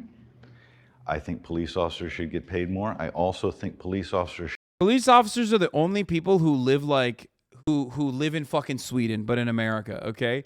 They get like social democratic benefits, basically. They get the benefits of like living fundamentally in a social democracy. And then also on top of that, they just have literally like a license to kill, okay? What do you mean they should be paid more? What the fuck are you talking about, dude? They literally get paid so much more, especially in like overtime, and have better healthcare, better benefits than any other government employee. Get the fuck out of here. They also have the most powerful unions that back every little thing that they do.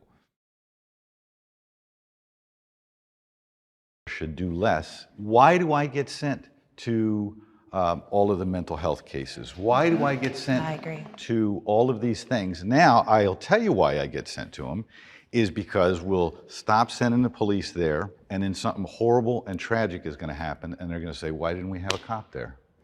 Okay, dude. No, you shouldn't, though. Do you think we need to have different divisions like mental health and just other, or maybe even specific police that are just for the schools? Like, do you think that that would help with a lot of the issues? No. We do have... Also, that attitude is wrong as well. I've mentioned it time and time again. We are living in a constant state of fucking paralysis, fear-induced paralysis when it comes to these sorts of situations, okay? First and foremost, Uvalde showed once again what we already fucking knew, which is that like cops aren't necessarily any different than unarmed individuals in where it matters the most, okay? So that's number one. Number two, cops shouldn't be dealing with like mental health trauma and mental health circumstances, because when you're a hammer, everything looks like a fucking nail. Okay? So in a lot of circumstances where they should absolutely not escalate, that's the only thing they know how to do. And they end up escalating in incredibly violent means and end up killing people when they should not have killed someone.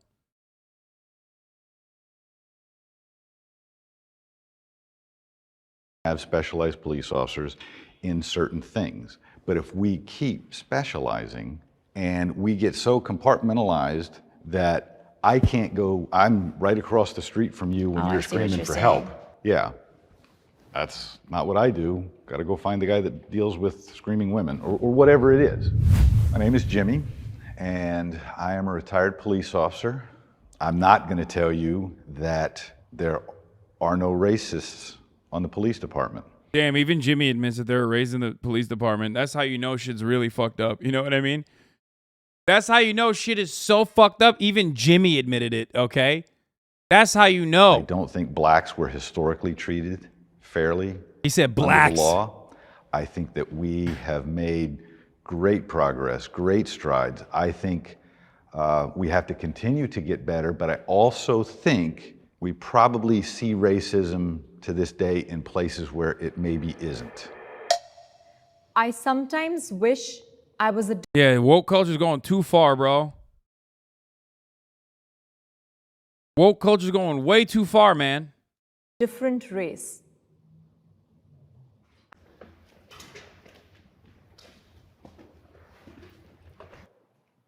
I'd say not so much these days, but definitely 100% when I was a kid, I wish I was white.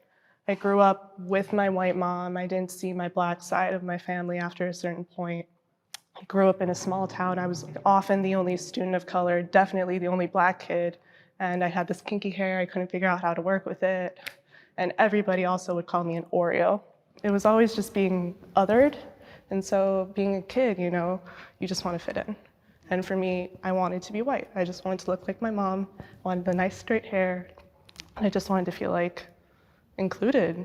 Yeah, I remember in elementary school, I was thinking, no man is ever gonna like me because I freaking look like this. And I just remember hating my hair because as soon as puberty hit, it just blew up, and people kept on asking, do you even need a pillow to sleep at night? I'm like, I can't stand these questions. I can't do this.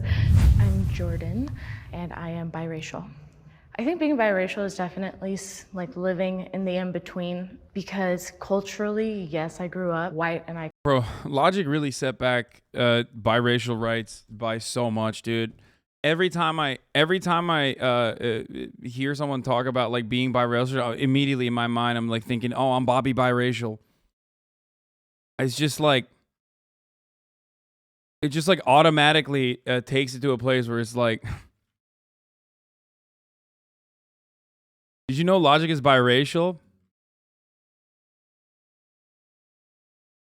Oh, Jesus Christ. I completely know that. Like, I was raised by my white mother, but then there's also a part where race is perceived, and it's what people put on you and how they respond to you in your everyday life. He's never coming on now. We gotta have him on. I want him to do an entire verse on me like he did with Fantano. It's so interesting because I grew up in predominantly non-Black communities, and for some reason still, like, being the minority at home in the family as well as in school and in the world, I was always so proud to be Black. I actually really yearned to be around other Black people. So thankfully in college that was an experience where even though we made up a small community, I was still able to, okay, this is like people that look like me. I was in the military for 6 years, and I was usually the only Jew in my battalion. And I think that isolation produced a sort of pride and understanding of who I am and where I come from. So I have never wanted to be anything different than what I was, but that's because I really never thought about it. And to your all's point, maybe, I don't know, but maybe people treated you that way because there is this sense. Dude, come on, Jimmy, don't do it. Don't do it. Oh, this motherfucker. Bro, this is, okay, this is awesome. Dude, sometimes, especially old white people, cannot help themselves, dude. It turns into word vomit with like every single fucking stereotypical, out of touch racist shit that you could ever say. Oh, maybe you're looking for the oppression. Everyone turns into fucking, what's the dude from Black White? What was his name? Bruno. Everyone does Black Bruno. Everyone. It's so crazy. It's so crazy. Just, dude, just boop, zip it, you know? Don't do it. Don't do it. It's like, I'm going to do it. I'm going to say it. Holy shit. I mean, I did. I forgot Bruno's name for a second. I'm sorry. Okay, Jimmy will not be silenced. No shot. Oh, but maybe people treated you that way because there is this sense of wanting something that I haven't ever had before. I'd love to have a Lamborghini. You know what I mean? It's different than any other car I've ever had. It's different than what I grew up with. I think personally for me, I mean, I was actually adopted by white parents in very diverse family. I think 6 out of the 8 of us are all adopted, all different races. I kind of have my own story apart from everyone else. And the same for everyone else that was adopted in my family. Bro, I love that he said, did you get your race car? But like literally. Jimmy said, did you get your race car? And I don't mean a card. I mean a race car, like the one that goes vroom, vroom. Have their own story apart from everyone else. And the same for everyone else that was adopted in my family. They have their own story. I always had pride in it, but at the same time, my parents no matter the color of their skin. It's the people who raised me, and they raised me just to not look at it through the lens of race, and that's what I've always done, and I've never wanted to change my race at all. I'm Joshua, and I'm Black. I've never experienced racism. I've experienced stuff from people from my own race. I grew up in a white family by white parents. I was constantly called whitewashed. It upset me, but I didn't let it get to me. Being Black in America, to me, is just being an American in America, just like any other person. White privilege exists. Bro. It's just, oh my God. Oh man, really said, my parents taught me to be colorblind.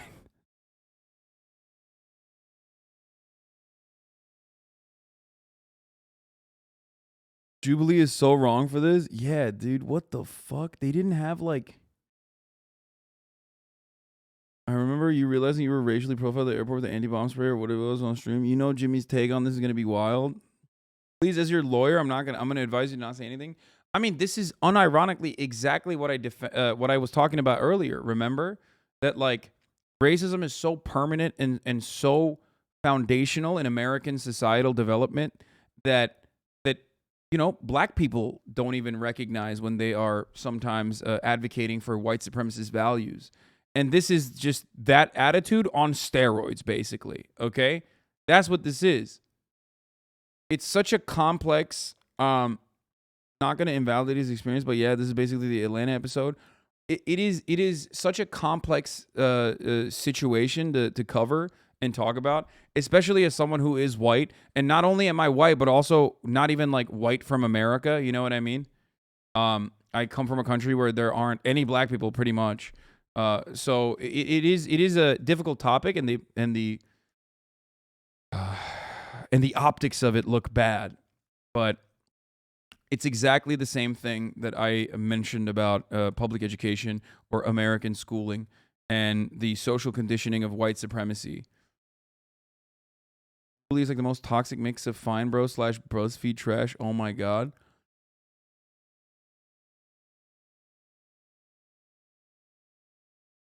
I mean, she grew up in a upper middle class, like white neighborhood.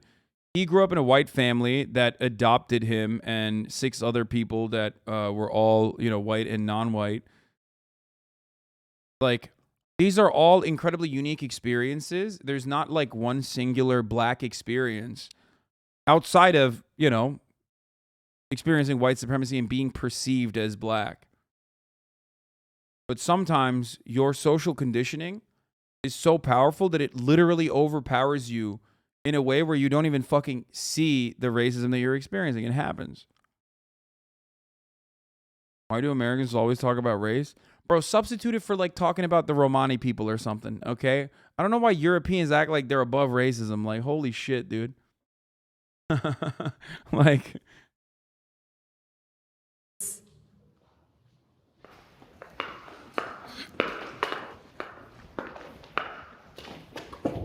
I mean, America was founded by white people, for white people at the time. All of the institutions were designed to benefit white people. So, I mean, of course, white privilege lingers into society today. You can't deny that. Where I would argue with you just a little bit is I think we throw out the term white privilege far too often for things that aren't necessarily white privilege. I've got to... Go ahead, Jimmy. Pop off. Jimmy's about to pop the fuck off on this one. You know my man has some words about white privilege. Oh, I didn't experience white privilege. Oh, back in my day, I had to walk to school 500 miles uphill both ways. Agree with you completely on that one. I think there's generational white privilege for sure, but I think now it's almost used as a reason. Oh no. To not try as hard. Yeah, dude. If we stop doing that, just really like work for it and not use white privilege as an excuse, then we could really. Okay, bro, dude, the Thomas Sowell book just dropped, okay? I see him sitting in front of a library with just only Thomas Sowell behind him, okay? Straight up. I'm sorry. This is ridiculous. Get somewhere as in the black community. I would respectfully disagree. Like, all of that is true to an extent. Like, I graduated university during the pandemic, the height of it.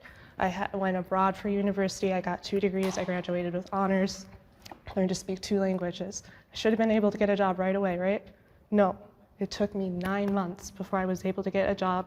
Had to go completely outside of my field. But then when I looked at all of my white colleagues who were Stop being respectful of bullshit takes.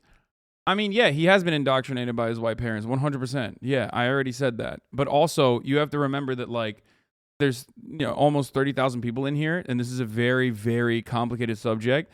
And I have to choose my words carefully because there are some haters in here that'll 100% try to use this against me to be like, oh, look at how racist Hasan is. And especially because I don't want to have my ass eaten in the fucking QRTs by Black Twitter, okay? That's why. Because every time I cover this sort of subject matter, there's hella people that will just like, all it takes is like one fucking Twitter thread to pop off. And then immediately, oh, it's like Hasan is so racist, Hasan is so racist. And obviously I don't care. Like ultimately, whatever the fuck people say, that hasn't changed my attitude. I've been quote unquote canceled. It's not even a real thing. a million times over, but and it's not, it hasn't changed my perspective on anything, but you know. No, she said respect. Oh, he was talking about her saying I respectfully disagree. I'm sorry. Doing that, I just really like work for it. To an extent. Like I graduated university during the pandemic, the height of it. I went abroad for university. I got 2 degrees. I graduated with honors. Learned to speak 2 languages. This is why black people don't like you, bro. Why? White defender. This is why black people don't like you, bro. This is why black people don't like you, bro. Your name is Blazin. Also, there's plenty of black people in here. What the fuck are you talking about?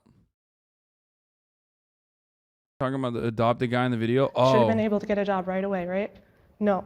It took me 9 months before I was able to get a job. Had to go completely outside of my field.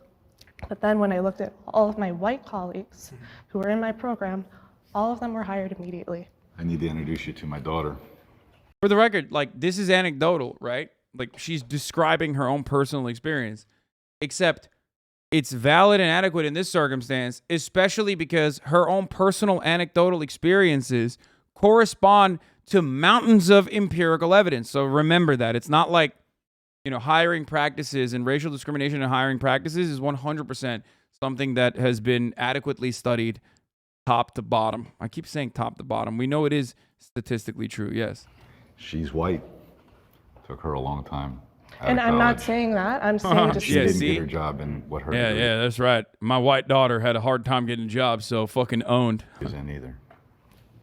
I respect that, but my point is saying me comparing myself to the white students who were directly in my position, they're successful, I'm not. This country was founded upon white people coming and then putting in act Jim Crow and other laws saying that if you are not white, you are genetically inferior. You are not even a person. And some of those laws are still, and those systems are still in place today. 2 things can be true. You can have had a very hard time. Privilege is not just limited to white people, but to say white privilege doesn't exist from a historical context, to me, is respectfully absurd. Something that I learned about recently is the privilege that exists in the medical field, specifically relating to the birthing process in giving epidurals. There was a study that's recently, or was debunked, that said that black people have a higher tolerance for pain, which then has been falsely used by people who help support births in being hesitant to provide the epidurals for black women giving birth. Medical racism, for the record, sounds so fucking insane, but white supremacy is that insane. When you hear about it, you're like, what? It's kind of like the Ben Shapiro take where you're like, what? Highways are racist? Okay, liberal, you're so fucking silly. It's like, no, they are. They literally were designed with a fucking racialized, racially discriminatory purpose, okay? Same with this shit. And not only that, but it's literally taught in medical ethics in school. Medical racism is unironically taught in fucking, in med school. You learn it. Of women die in childbirth. I don't know the exact statistics. So 3 times. Black women are 3 times more likely to die from pregnancy-related cause than white women. Multiple factors contribute to the disparities, such as the variation in quality healthcare, underlying chronic conditions, and structural racism and implicit bias. More likely black women are to die. Thank you. The fact that I will be taken seriously, more seriously than a black woman in my place if I should be giving birth at some point, I see that as just an absolute privilege. My name is Bryn, and I just graduated, and I'm currently gaining hours to becoming a licensed therapist. As a therapist in school, we're taught to approach things with what's called cultural humility. Cultural humility is being curious, and instead of trying to have all the answers, working collaboratively with the client to kind of. It is not privilege, but rather that there are some biological differences that has to be taken into consideration. What? If the entire field of medicine is overwhelmingly dominated by white people, or rather non-black people, okay? And then, hold on. Guys, I don't think that person was being a Nazi. I think he was, no. Stop. He wasn't doing race realism. Or maybe he was. I don't know. I'm trying to be as charitable as possible. I think what the chatter was saying is that, actually, yeah, he probably was being a Nazi. What the fuck am I saying? I was gonna say like the biological differences that need to be factored into consideration are unironically so marginal that it's fucking bullshit. That's precisely what they're actually literally teaching doctors not to look at when treating black patients. So yeah, I was being too nice. I tried, but I can't. Let me see. Let me see what else this motherfucker said. That's the first thing he popped off with. There was a case of John Oliver where a wife having complications after birth, but her and her husband were afraid to complain and get labeled as an overreacting black woman, and she ended up dying. Yeah. Understand where they're coming from. I have been fetishized for my race.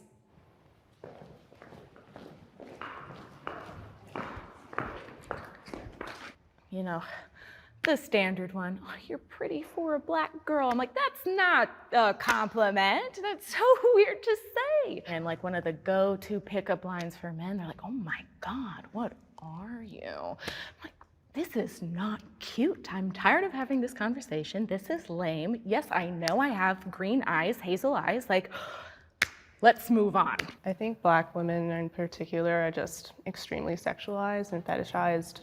Every day I go out, I'm making sure that my outfit is, you know, okay, because I don't want to draw certain attention the way. Someone in the chat said, "This is the one time I wish Jimmy would speak." That would be so funny if Jimbo came up there and was like, "Yeah, that's right. Everybody wants some of this hot white piece of ass, and I hate it."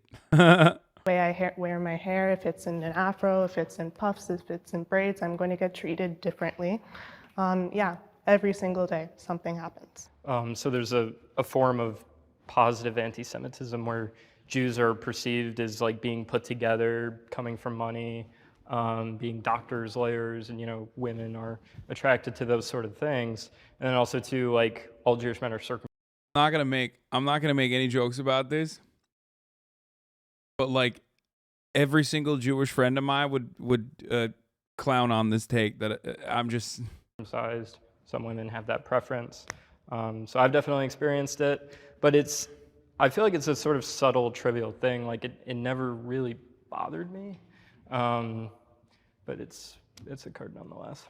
Yeah, I've had experiences in high school, college. You know, people ask me to stop me, mainly women. Like, oh, are you Egyptian? Or are you black in this or black in that? There's always black in something else. And I'll, you know, let them know what I am, and they're like, oh, that's exotic or something crazy. You know, my name is Dino, and I am biracial. I don't want people to think that. I know what Felix Biederman's take on that matter is by heart. He would come in and immediately be like, "Yeah, I'm always being fetishized for you know, having painful convulsions every time I drink anything that has lactose in it, or like the weird allergies I have. Women are always coming up to me." That is exactly what he would say, verbatim. And probably worse shit too, actually. Way worse shit, but I'm not going to say that.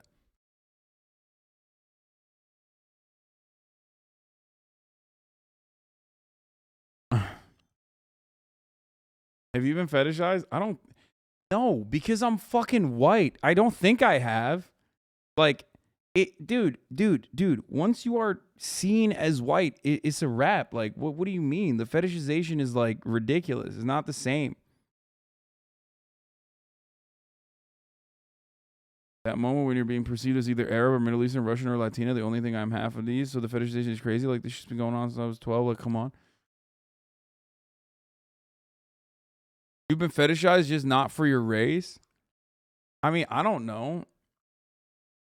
Chris Walker fetishized you, but yeah, but like it doesn't mean anything. It's like objectifying a man, right? Like, you motherfuckers try real hard sometimes, okay? And it does piss me off every now and then, but ultimately, like, the objectification I go through is not impactful in the same way that like objectifying women is. Because it doesn't matter. It doesn't like actually impact me in the same way that it does. I'm not expected to be hot. It's like a bonus. Hasan, you are 30. Wearing hidden New York and have painted nails? Bro, are you a mobile chatter? Like, what are you talking about? I am currently not wearing hidden New York, nor do I have painted nails. Like, what are you? Homie's on a Motorola Razr right now. He's the internet only picked up. Internet only picked up. He's 8 months behind. White Turks are definitely fetishized by Arabs. I don't know. That I'm like split between being black or white. I acknowledge that I'm mixed, and the objectification / fetishization of black men does have actual impacts, though. Absolutely. That's what I'm saying. That's why I was laughing at like a white person or a white person saying like, "Oh, I'm being fetishized." Biracial, but for the most part, growing up, I was always considered black. I consider myself black. My family did as well. So I don't think we should live in a colorblind society, but I also don't think we should stay stuck and feel like we can't move forward and still thrive and accomplish things because of our skin color and where we live in America.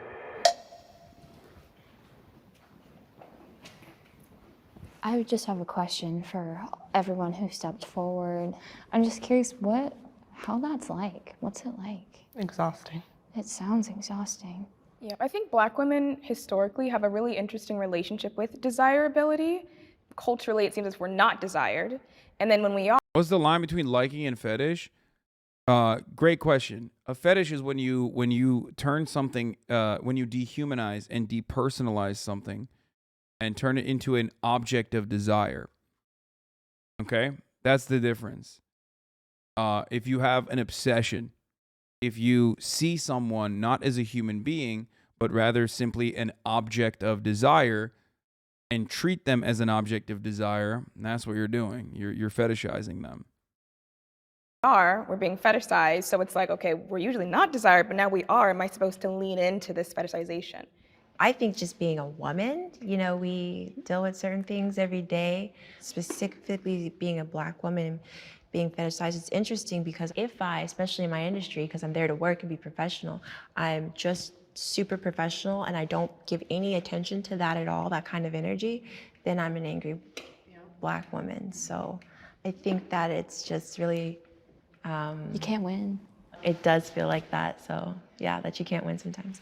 Yeah, and there's also a flip side to it. It's like, for me specifically, I'm light-skinned amongst majority dark-skinned people, and people will deem me or deem other light-skinned people as a certain way, as either weaker or less than, or just like, okay, you're lighter than, so we're going to be so pro-Black that we're never going to, consider you as one of us, you're just other. Well, that touches just on beauty standards in the Black community, and that's colorism. Like, I've even been told, you're beautiful, you're not Black. It's just like these little things. Yeah. Or you must be mixed with something, yes. right? Yeah. My name's Christina, and I'm biracial. I have been fetishized for the color of my skin on both sides. Black men will be really into me because I'm light-skinned, or other men who are not Black might be into me because I am that Black girl, but maybe I'm not too Black, and that, for whatever reason, is appealing. Being deemed as exotic or something other is just very problematic, and that plays into a lot of issues of colorism within the Black community at large.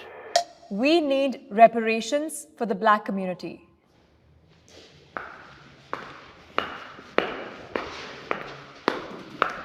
I don't think people need individualized paychecks. I don't think that's gonna work. But I think pouring funds into communities who could really use it, building jobs there, more education there, more opportunities would do so much. That's how I see it should be. Anytime that Black communities in the US try to, pull themselves up by the bootstraps, they were attacked. I think it was in Tulsa, they bombed the city. Black Wall Street, it was completely destroyed. So again, something needs to be done. When the Civil War ended, there was a representative from Ohio, I can't remember his name, but he was a radical Republican and advocated for the phrase 40 acres and a mule for every emancipated slave. So there was supposed to be reparations, and there never was. And I think especially as a Jewish person, Jews received reparations for the Holocaust and are still receiving them. And in my mind, there's no amount of money that will ever undo the wrong of the Holocaust. So that you could Radical all the money in the Republicans are like world a will never Nazi? make No, it right. man. Civil But- War. Civil War era Republican. A radical Republican in the Civil War era was basically like a fucking commie. What do you mean? Like a radical abolitionist. The original Republican Party had some relatively Marxist roots.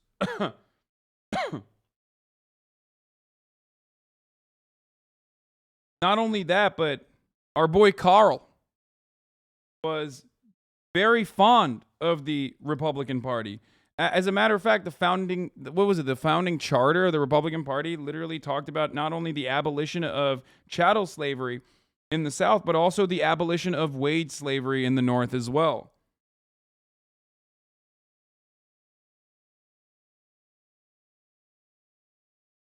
Yeah, Carl Jacobs.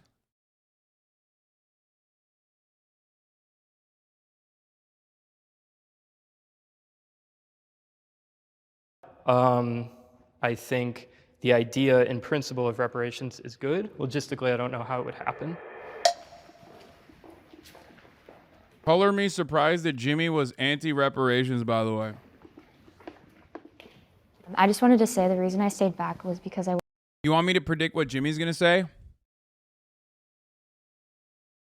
I think it's inappropriate. Racism is over, or slavery is abolished, and that reparations would be logistically impossible to do and also not good. Not only that, but it's also racist, like affirmative action. And that government giveaways is part of the reason why black people are held back. And then the dude from the white family who grew up on, the texts of Thomas Sowell will nod along and say, yeah, that's true. I wasn't entirely sure what was meant by reparations, but your example of the Holocaust, I would say that I agree. Similar reason, when I think of reparations, I think of something similar to a stimulus check. My worry is, with the lack of financial literacy, will we actually make strides? So I would love the idea of investing money into programs in underserved communities, something like that. But I do have a fear that even if we did have the money without... Again, white supremacy impacts black people's opinion of black people. I'm just going to say that for no reason whatsoever, but understand that white supremacy is so powerful that it literally impacts black people's opinion of other black people. that generational knowledge of how to take care of our finances, that it would just deplete and defeat the purpose. But even if that were to happen, though, I still think that that would still be the right step, Yeah. We'll give these people the funds or whatever. We'll give them our promise, and if they float or sink or whatever, that's on them. At least, we as a country took the right step. I'm all for money going to the community. I am for that because the communities right now are the way they are because of things in the past. But to give out checks to individual people, there's a difference between learning from the past and then still getting caught up in the past. Damn, dude, he cut out Jimmy. I was wrong. I thought Jimmy would be saying this and he'd be nodding along. Turns out he's the one saying it. God damn. I mean, if I had a time machine, I could go back in time and be like, hey, you never gave us the 40 acres and a mule. I would be all for that, and I would get on that for the people who were affected and actually went through slavery. But in today's age, no one's experienced it and gone through it. Yes, the communities are taking hit by that, but so I mean, I've never. You don't think your ancestors experienced slavery? I think they do, but I haven't. I've never been in it, so why should I get a check from somebody else who never put it? You should be going way back. So what? Look at her face. Oh my God, bro. I think they do, but I haven't. I've never been in it, so why should I get a check from somebody else who never put it? It should be. Hold up. You should be going way back. So what about the people who are the descendants of the slave owners who are still reaping the financial benefits of your ancestors who slaved in those fields for literally generation after generation? You don't think that during that time, your great-grandfather could have been building You know what's wrong about this narrative, by the way? White guy here, gonna cut across here and stop a black woman from talking. Here's my take as a white guy. Problem with reparations, or the way reparations are discussed in this country, it's discussed from the framing of righting a historic wrong. Reparations now, as it stands, is not just about that. There is, of course, some psychic damage that you are repairing, as Dr. Cornell West talks about. Okay? But reparations, as it stands currently, is not about, oh, my bad, here is the fucking money for the slavery thing, oopsie. It's about repairing the material conditions that have been drastically undermined as a consequence of chattel slavery. So it's not even about like righting a historic wrong. It's about righting a wrong that is existing right now in American society. That's a great way to put it. Yes, it's about equalizing the economic head start white people have for 200 years and continue to have to this day, not just a head start. Right? That shit still exists. That's why we say systemic racism still exists. In America, the number one predictor of wealth is how wealthy your parents were. Yeah, your zip code.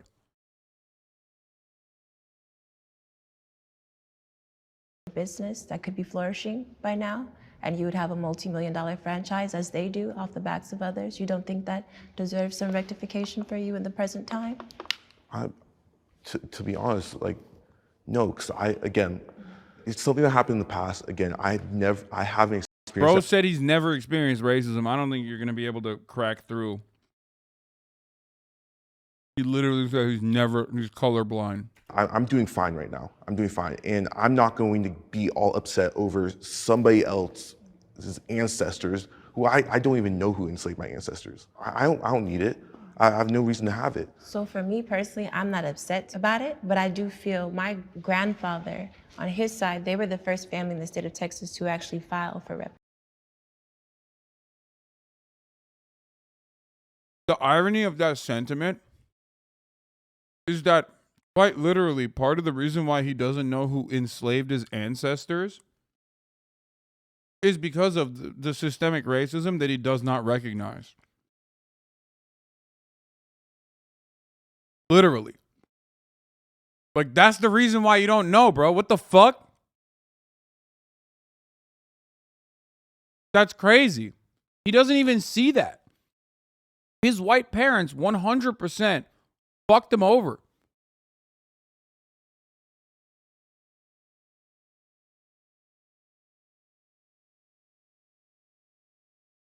Can you explain? I mean, what more to explain in this situation? There is a reason why black people, or the concept of black culture, exists, and it is somewhat well-defined and tangible. It's because it is a shared culture that was created through intergenerational trauma and struggle. Because there was no culture to be had when black people were stolen from individual African nations and robbed of their cultural identity and turned into this one massive blob. Okay? That's where black culture comes from.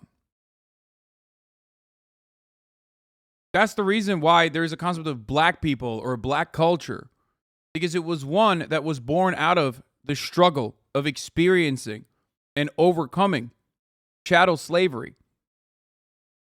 In America, when you're a white person, you can trace your lineage all the way back to the fucking potato famine, okay? You can trace your lineage all the way back to Poland, all the way back to Greece, all the way back to Turkey. I know what my fucking grandparents and their great-grandparents did, right? I know all of that shit. That's a privilege that I have, that black people do not have, because at a certain point, there's a cutoff. There's no documentation for where people came from as slaves. There's no Ellis Island. Do you understand? That's the reason why he doesn't fucking know who enslaved him, who enslaved his great-grandparents. And he's still out here fucking hyping that system up and saying, well, I don't see it. That's crazy.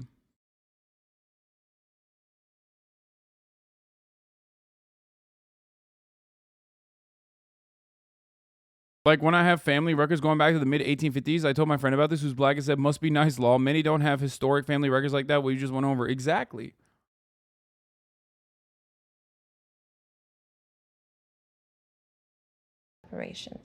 And for me, I'm succeeding in spite of that. But to this gentleman's point, when the government says, hey, we're gonna do a thing, obviously the government in itself saw the weight in the air of the wrong, just as the German government did. I think if I want to buy 90 gold chains, that's my business. I think it would be unfortunate, but I think that if I'm entitled to something, I think it should be in the same fashion that the people of Jewish descent got it. I think it should be in the same fashion that the people that are Japanese descent got it. So you might think it doesn't affect you, but overall, I think that we have been greatly impacted by slavery, even up to current. I just choose not to focus on it nonstop so it doesn't become something that holds me back. But I definitely think it's something that we're entitled to. Thank you. Great, guys.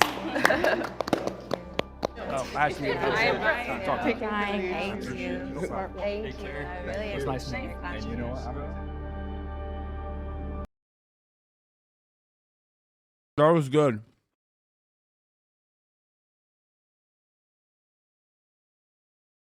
Surprised that Jimmy didn't say anything about that one. Jimmy was awfully quiet. He just let Joshua spit instead. Teen boys anonymously answer 7 burning questions. What the fuck? That seems kind of weird. Whose body is the most attractive?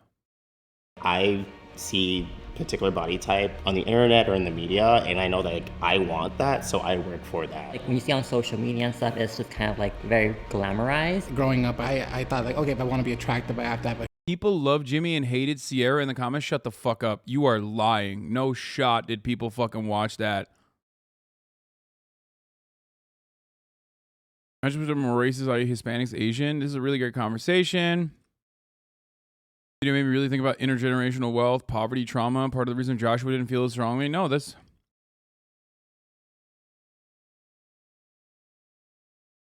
I'm really struggling with this conversation because of the lack of agreement on what racism is, the fundamental role in police and society. This video has 10K dislikes? Really? He sat his white ass down and listened. Yeah, he did. Jimmy sat his white ass down and listened, dude. Like 6-packs. So I feel like I would be ranked last just because I don't really fit that type of standard. I mean, you just get a bunch of like random dudes in a room and be like, just go out in your underwear. You expect it to be really weird and awkward.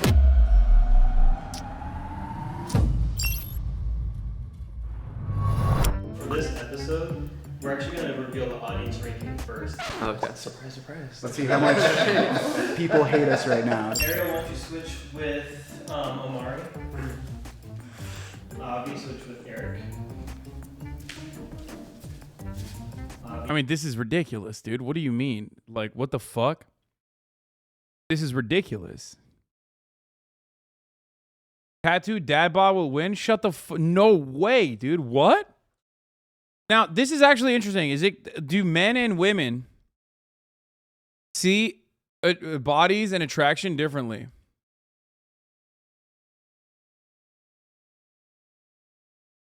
I look at this, I go, there's only one person who is like 1,000,000% destroying this, okay?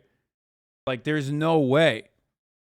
I just do not see any other way that like anyone's body is even near.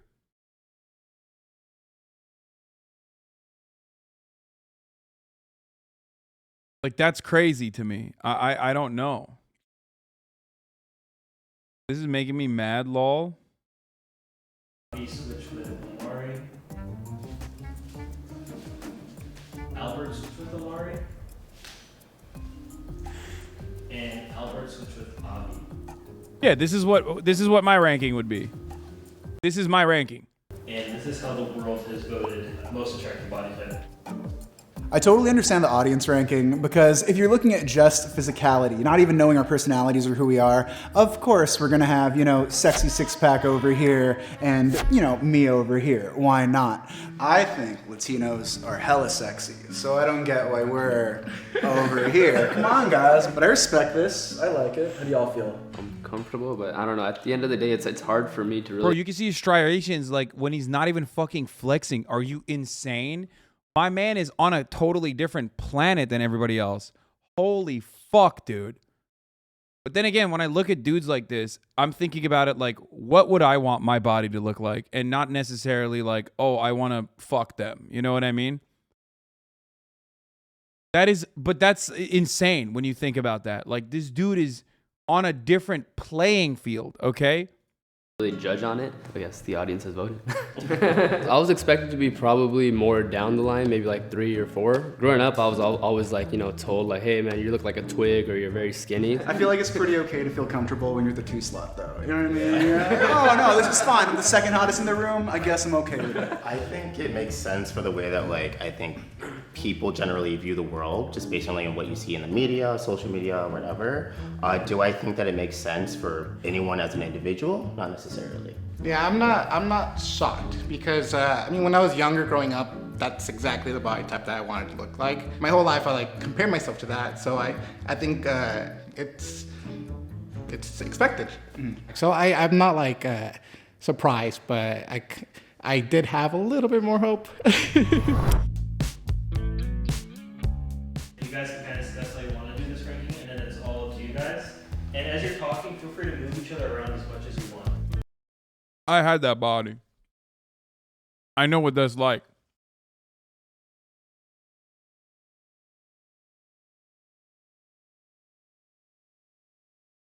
I know what that's like. Fucking every time you go to the fucking pool, it's like a terrifying proposition. Wait, that was how your weight was? I mean, it wasn't as bad. Do you have stretch marks? Fuck yeah, I have hella stretch marks. Chubby, shut the fuck up. Dude, I love this. I was 320 pounds, man. I was 320 fucking pounds. I lost 100 pounds over the course of my weight loss journey. Y'all are fucking insane. Yeah, sure, it wasn't as bad as him, but pretty goddamn fucking close. I'm 6'4". My saving grace was my height.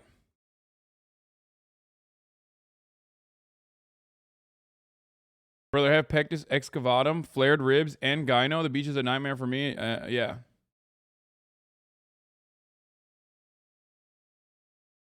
How do you feel about being in the middle? Do you feel like you should be farther ahead? Actually, I was shocked because growing up and stuff, my mom always told me that you'd be more attractive if you gained a little bit more weight. That's why I thought that I would be last, just because that society probably just thinks that skinny guys don't deserve love. But I feel like they do though. You do. Yeah. We love you. When I was a child and stuff, I would always compare myself to these older and attractive men that had abs and that had chests. I didn't even know what I was watching, but I was kind of just intrigued that I wanted to be that already.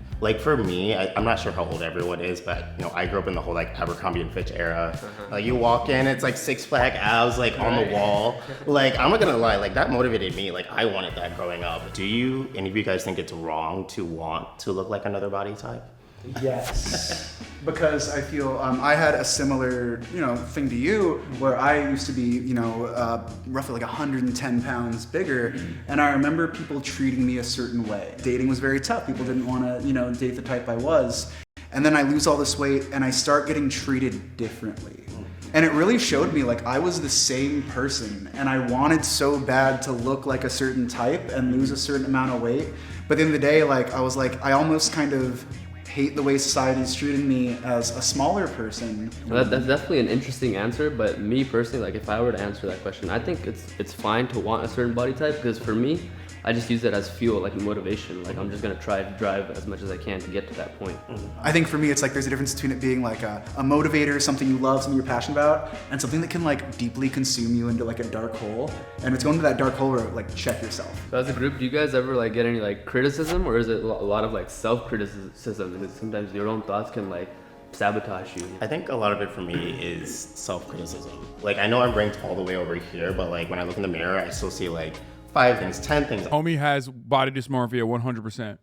Anyone that has that level of body fat and has that musculature has body dysmorphia. That's just a fact. No matter what.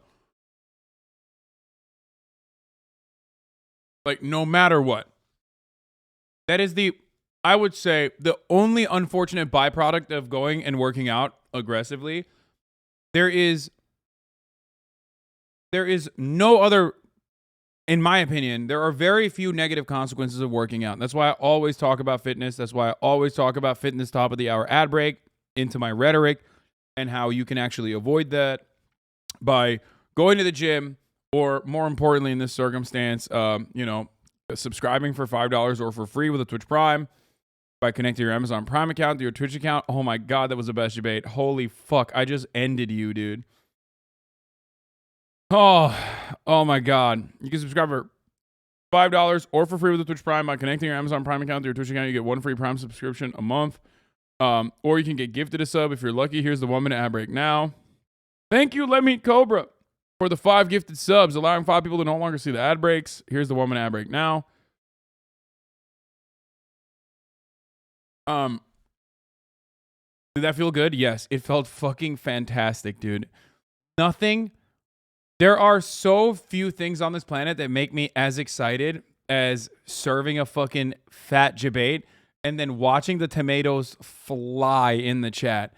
The poggos and the tomatoes. Fuck money. Thank you for the 5 get the subs. It is so good. It's so fucking good. I'm unsubbing. I hope that was worth it. 16-month streak. Or 8-month streak. 16 months. Gone.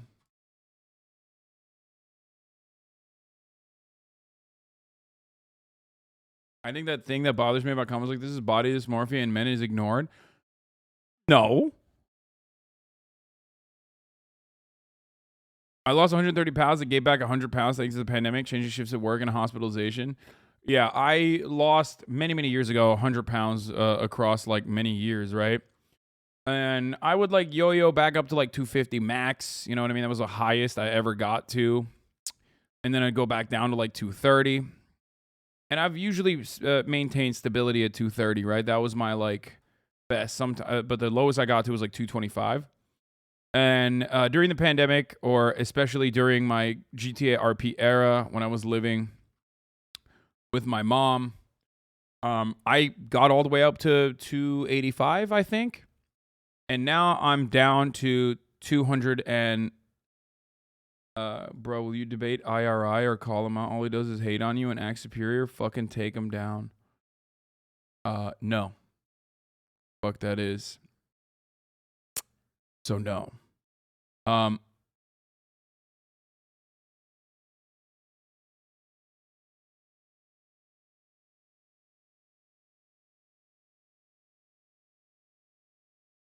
You have a picture of your body at 280? Yeah. On stream. You could see me. But I hide it really fucking well. Okay? Why are girls afraid of this type of guys in Japan? Wait, really? Oh my God, I can't wait to watch this shit after this. I'm down to, so I was at like 285 last year around this time, basically. And I have a photo of it, but I'm not going to show you that photo yet. One day when I'm like motivated enough or have gotten to a point where I actually like lost the fucking weight and I got to a place where I could like, you know, take my shirt off comfortably and then I will do a comparison. My goal weight is 225 pounds. Thank you, the Atomic Bravo, for the 5 get the subs. So when you have large shoulders and a chest, you hide fat much better. Yeah. But anyway, I'm currently at 255. I dropped down all the way to 255 again. So now I'm back in like the pocket of like being in the worst in the yo-yo area. It took a very long time for me to do recomp. It took me almost a year to finally break through the 260 all the way into the 255s. And it is really, really difficult. It has been really difficult, but that's why you see more photos of my nipple. That's why I always that's why I've been posting like shirtless photos and stuff. I'm not fully there yet. Did you just do a shit ton of cardio? No, I've been training with a trainer, and also more importantly than the training with a trainer, because that was good for my cardio. That was good for my muscle recomposition. But more importantly, I've been dieting.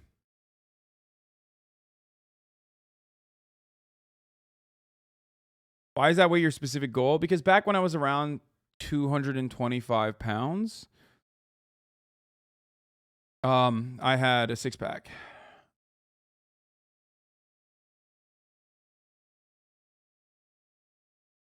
I see you eat nothing but sweet green bowls on stream. Yeah, that's what I eat. I eat sweet green bowls for lunch and then a Chipotle salad bowl for dinner. Or a rotisserie chicken. Lots of people get demotivated after they don't see results for around 6 to 8 weeks, but sometimes your body is stupid and starts to hold on to way too much water and you don't see the results for months. Yeah, that happened to me. And I was still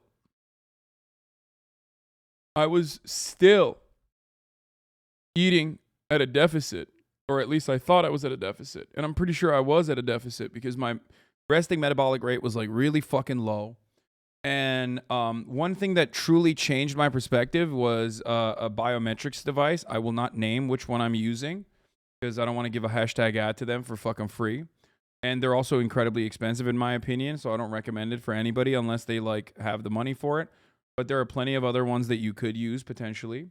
That biometric device that I have strapped to my fucking body at all times allowed me to at least create a benchmark for my physical activity and how exactly sedentary my lifestyle was, because it gave me like a inaccurate but still in the margin daily caloric breakdown, like how many calories I was burning just by surviving, just by existing.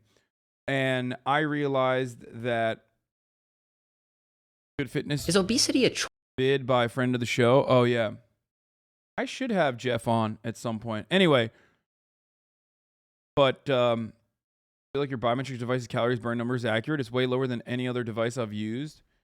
I think it hyper focuses on cardio, like, because when I do days where I have when I do days where I have like a really, really hard workout, but it's not cardio intensive, it literally feels like the strain is lower than it's supposed to be when I do like light cardio even. And so there are issues with it. But ultimately, like, I'll tell you this much. Yesterday, I didn't work out at all. 2,500 calories burned total. Okay? And I didn't work out at all. I just sat on my ass, and then I fucking fell asleep. I didn't do anything. Not yesterday, sorry. The day before, hold on. That's not true. Here, I'll show you what my daily caloric burn was yesterday. Yesterday, I worked out. I had decent strain, okay? I burned 3,000 calories. The day before that, I did not work out at all. I burned 2,500 calories. Okay? You guys think that that's high? I'm 6'4", 255 pounds. That's actually not breaking. Your Andrew Tate video officially hit 1 million views. Yeah, that's late. That's delayed. It's already hit it a couple hours ago. But thank you. Congratulations to 1 million tater tots.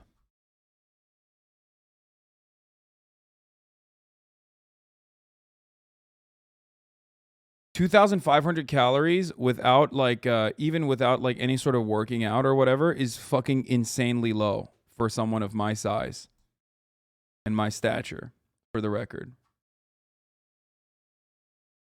Yeah. It's actually crazy low because my resting metabolic rate is crazy fucking low. On workout days, my Fitbit records at least 3,500 calories. Yeah. I'm 6'7", 360 pounds, so I'm burning 3,000 calories just existing. Yeah.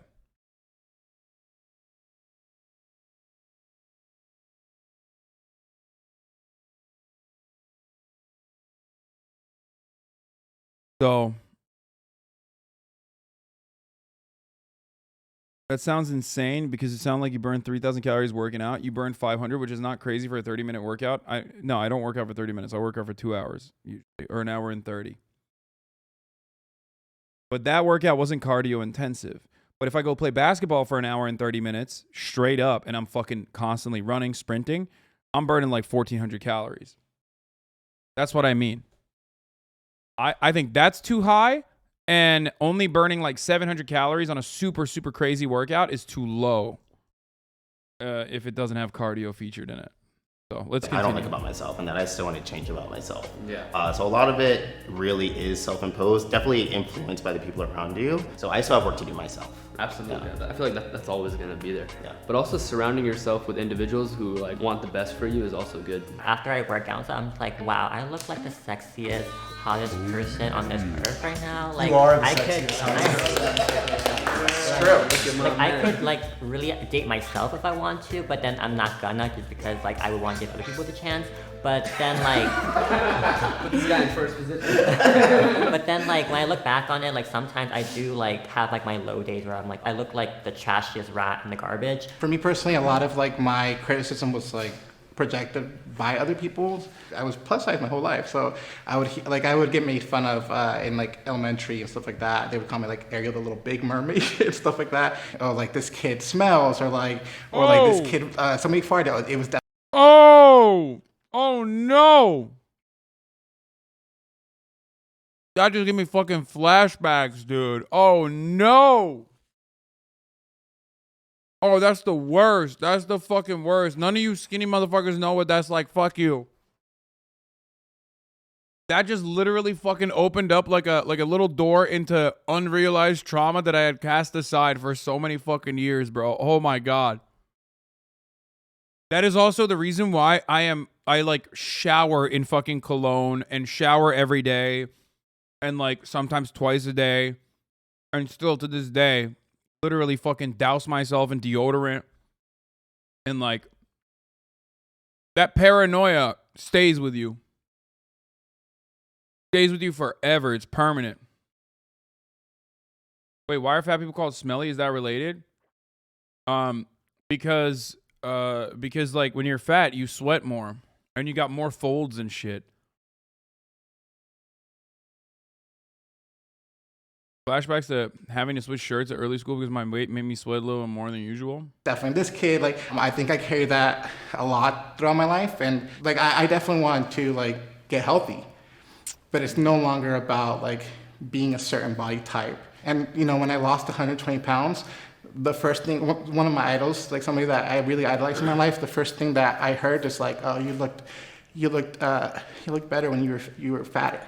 So it's like you can never please anybody. What the fuck? So you just gotta like, you just gotta live for yourself and like 100%. Do what makes you happy, and however you feel best is the motto. So.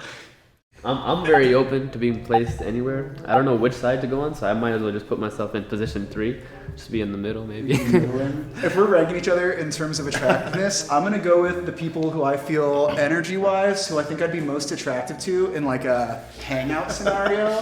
There you go. Like, who can I vibe with? And he's like, I don't know if we can hang. We were talking earlier, so I'd put you guys more ahead because I think in a friendship I'd be like more attractive. What? Like, go to beer with you guys, hang out. You seem really cool, but I think I'd put you at 3. All right, I'm good with And then I am not in college anymore, and I don't remember what that was like. I don't know if we could have a ton of stuff to get along with, but I'd put you at 4, and I hate hanging out alone, so I'm going to 5. Oh, this is tough. Eric, I think you're an awesome dude. I definitely think you should be over here. You've been like open and warm and like a fun bro. What spot would you put me into though? Who are you switching? Amari, I think you've been in the first position for a while. I'm more than happy to move. That's your number 1. Oh my God. That's your number 2. Kangaroo 42, thank you for the 5 you've just subbed. And then one more. All right. I'll myself here. Oh, this is weird. Talking like non-physically, I think personality-wise, there are definitely people in this group that I think, much more, open and outgoing in a way that like I wish that I could be. A lot of my confidence is rooted in my physical appearance, and I will be very honest with that. But I'm actually gonna go to a 3. Avi, I think I will put you Shut the at fuck a up. 1. Eric at a 2. And then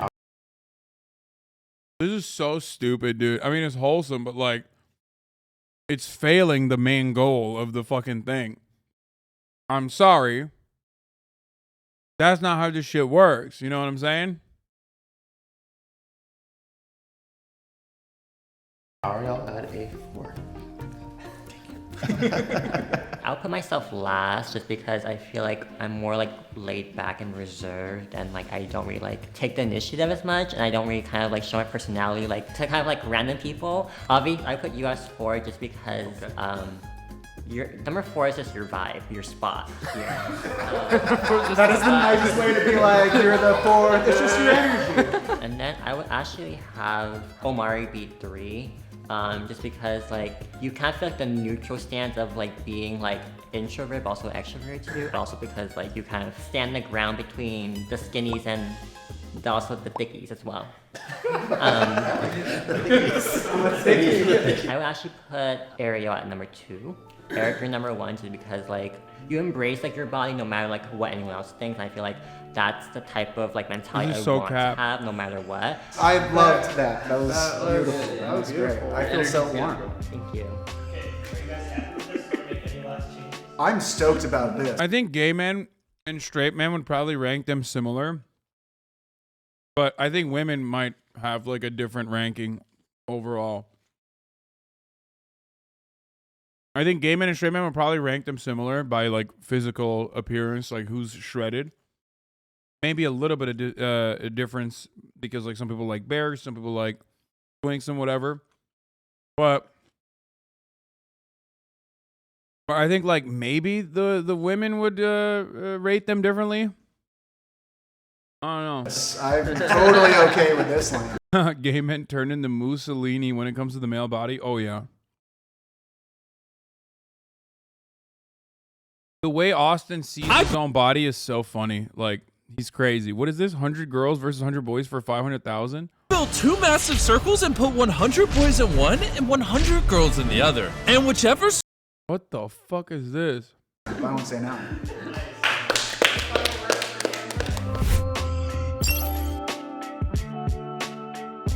Based off of like how well I got to know each and every one of them, in that sense, I do feel like it was a good fit. I don't know. It's hard. I acknowledge that attractiveness isn't only physical. A lot of it has to do with personality, how you interact with other people, how you make them feel. I know that there are things that I want to work on, which is why I bring to myself. This was so dumb. They just didn't do it. Why are girls afraid of this type of guy in Japan? Skinny, curvy, chubby, muscular. How muscular are men allowed to be in Japan? We're gonna go and ask Japanese girls here what their type is and how muscular boys. Stop playing with me right now. What? Do Japanese girls not like muscular men? Like, what about like someone who's like, you know, kind of bulky and like 6'4"? You know what I mean? Like hairy.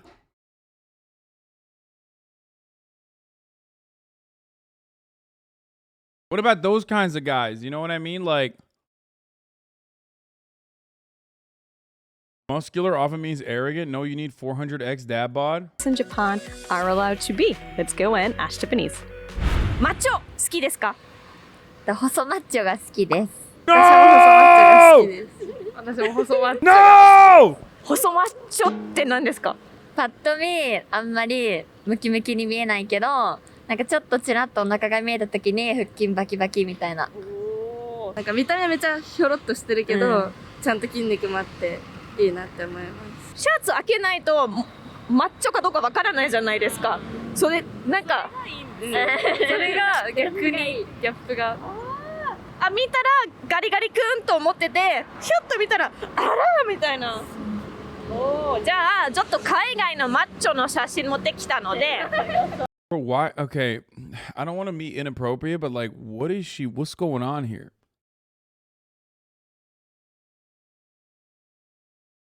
Why is she dressed like that? Is that normal? Like Japanese fashion? But that's Japanese fashion. They're dressed up normally. What is it? That's their thing as a YouTuber? ちょっと4つの種類のマッチョを集めてきてどっちの1234どこまでいけますか？どれが一番好き？1 No!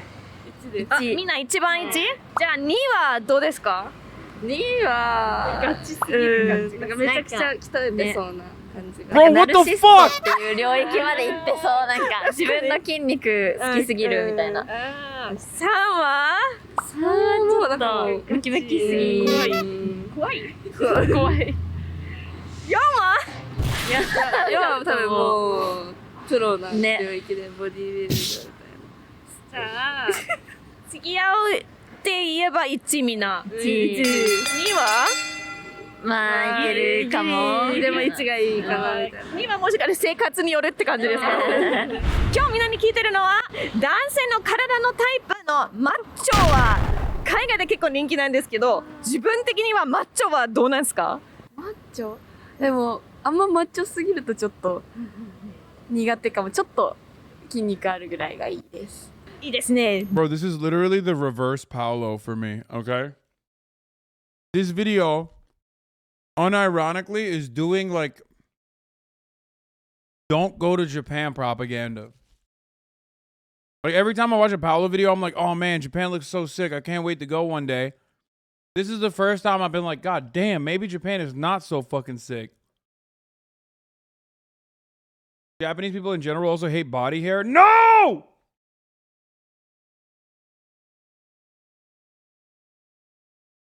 This is women in America too, man. No, it's not. Yeah, motherfucker, women in America prefer like skinny dudes in general. Are you insane? What America are you living in?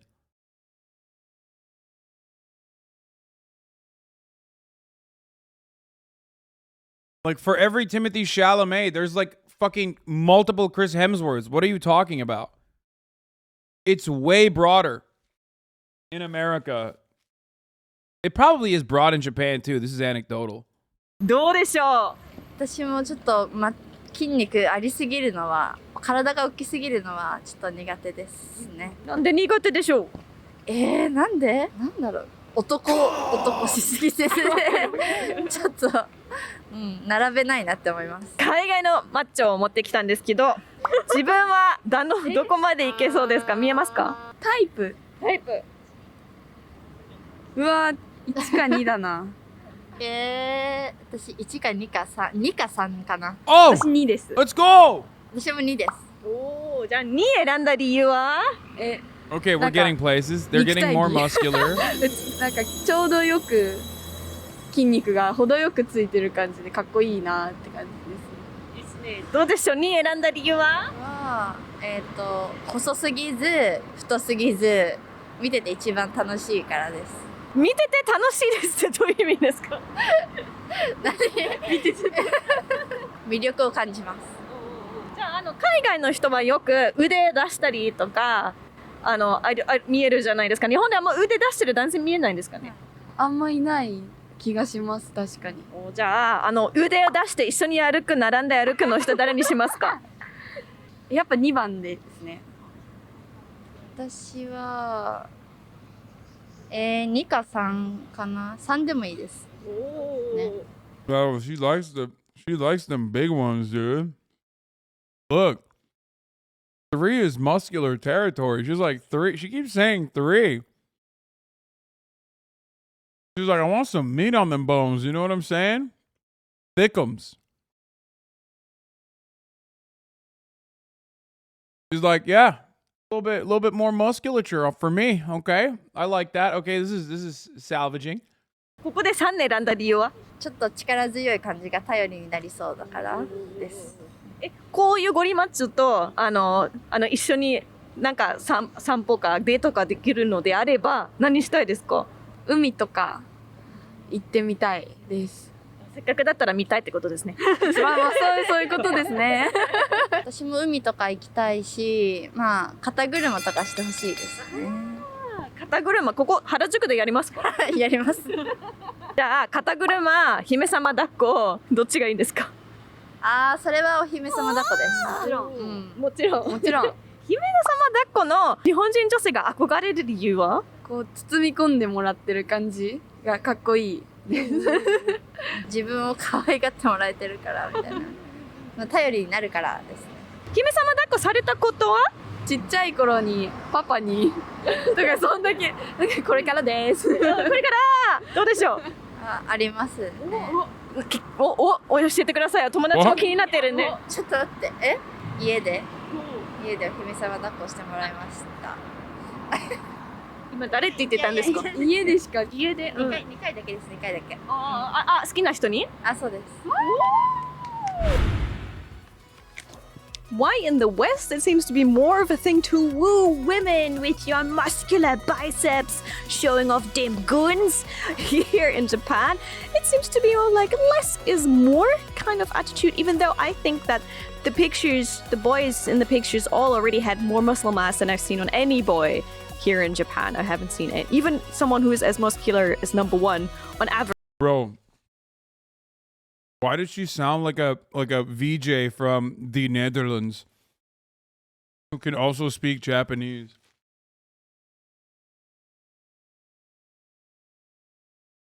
She's German? Oh, okay. She sounds like she's about to break into. She sounds like she's about to start talking about that. Oh yeah, it's the Funky Beat Show. I'm Besson. It's the Funky Beat Show, yeah. And we are looking at the musculature of the boys.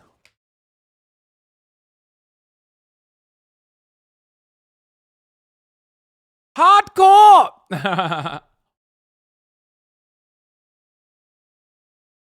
Hard fucking core. Hardcore to the mega.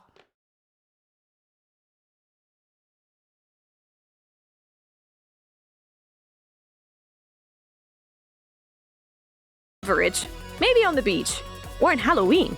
That's about it. Interesting. Guys, let us know what is your type 1 till 4. What do you think is popular in your country? Let us know in the comments. And guys and girls, check out this video if you haven't seen it already. If you're curious about Which type is most hated? ありたいからな。圧倒的1ですね。Oh, they're talking about girls? Okay, we're not doing that because that would be sexist. Rank choose from introverted to extroverted. Teen boys anonymously answer 7 burning questions. I kind of want to see this because it has 600,000 views. I wonder why. I don't know this reference. Didn't play this game on stream. Yeah, don't worry about it.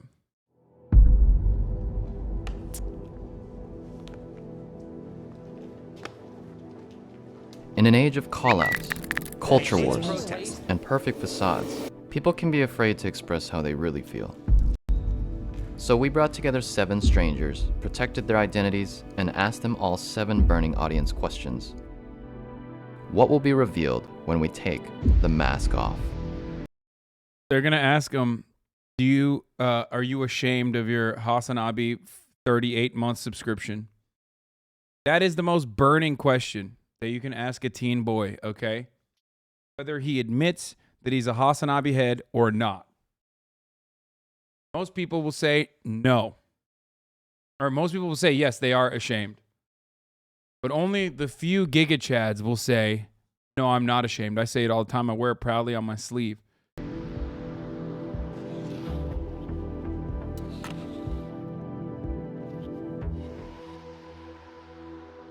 If the answer is yes, you will flip on your light. Do you watch porn?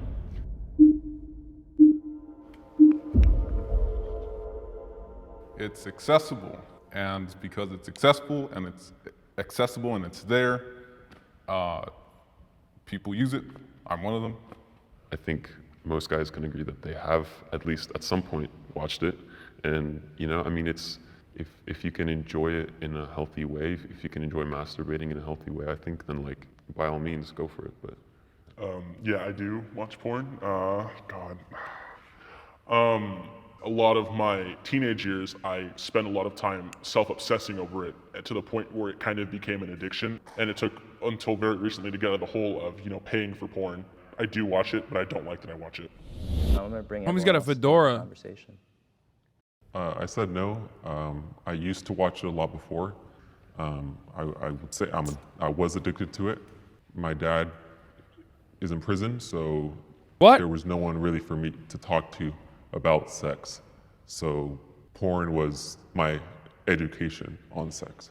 From personal experience, it messed me up because after watching it so much, I'm sure we've all been there where you're on. Bro, this is what I was talking about yesterday. If when I was a teenager I had access to internet porn, I feel like I would have come out differently. Cause like, I get why people are fucking nofap nowadays because like, it's fucking insane to think about. Like, I was so fucking horny, dude. I was so goddamn horny when I was growing up. You guys already know the jokes. Like, I drew my own titties and stuff. The fap too. And honestly, I didn't have access to internet porn, but like if I did, I would have probably only done that. Like I literally would have just dropped everything and only looked at internet porn like all day, every day.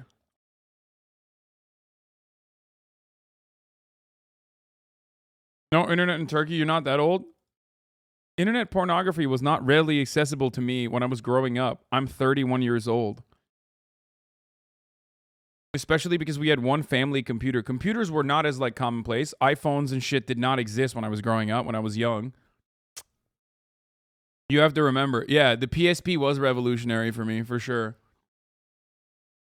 Zoomers don't understand. Like, we had to fucking go to Ares and LimeWire, FrostWire, and go to like peer-to-peer, torrent services to try to download the same exact pornography over and over again. And it was on a shared PC, so like in the fucking living room, so you can't do that.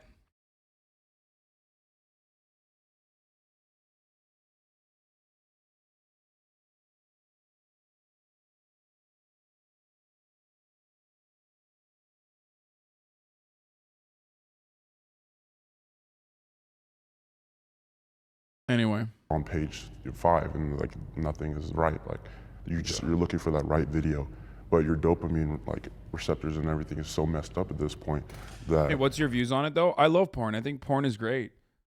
What that kid said is really important. Remember, he said, "Oh, I didn't have a father figure in my life, so I had no one to teach me about sex, so porn taught me about sex." That's societal failure being placed upon a form of art and consumption. No, porn should never have the expectation of educating people, just like fucking Hollywood is not educating people. You know what I mean? You don't fucking look to Hollywood to educate your children. That's crazy.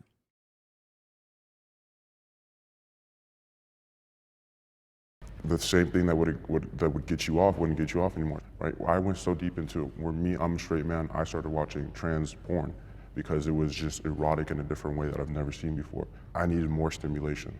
Because of pornography. Bro, homie just thought that watching trans porn was like bad. Maybe you just like, maybe you just like it. I don't understand. Like, what's the...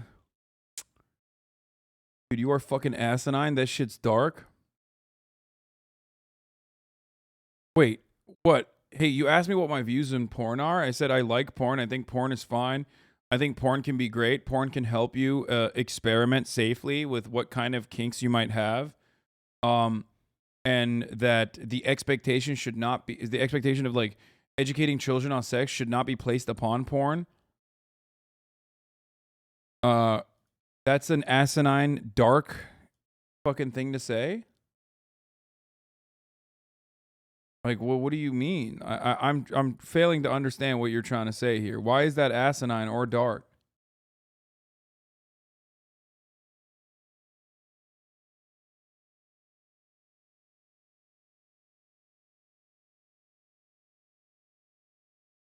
Or this guy keeps saying you should do a political analysis of Attack on Titan. No. Yes, because of pornography. So I don't think it's just entertainment. It actually affects with your brain and the way you perceive love.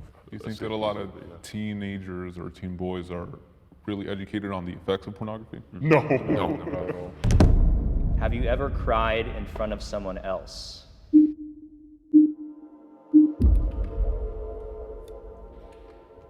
I wholeheartedly agree with the statement. I feel like it's easier to open up towards women, which is kind of embarrassing, but like, just quite frankly, I feel like they understand emotions more because they've. No, porn is not great. Stop. No, porn is bad, guys. Bro, porn is more bad than good. Good luck. Brother, that's a crazy take, man. I don't know how else to describe this to you other than that's just crazy.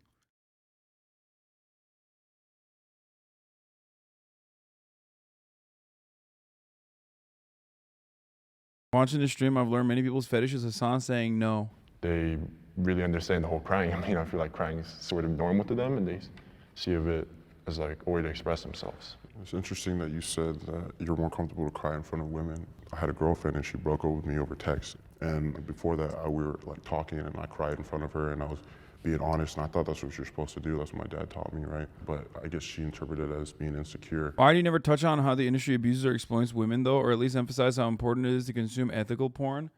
That's really interesting that you say that, considering that I've had quite literally multiple sex workers on this broadcast and have brought that up numerous fucking times and have talked about that extensively. So perhaps that's a you problem, as in you haven't sought that kind of information out. Or maybe you're just a fucking dumbass swerve who wants to use that as an entry point into this conversation to be like, oh, it's like, oh my God, why do you never talk about that? I do. I have talked about it, and I do continue to talk about it. I literally brought it up when we were talking about fucking Andrew Tate for the past, like, 2 days in a row, as a matter of fact.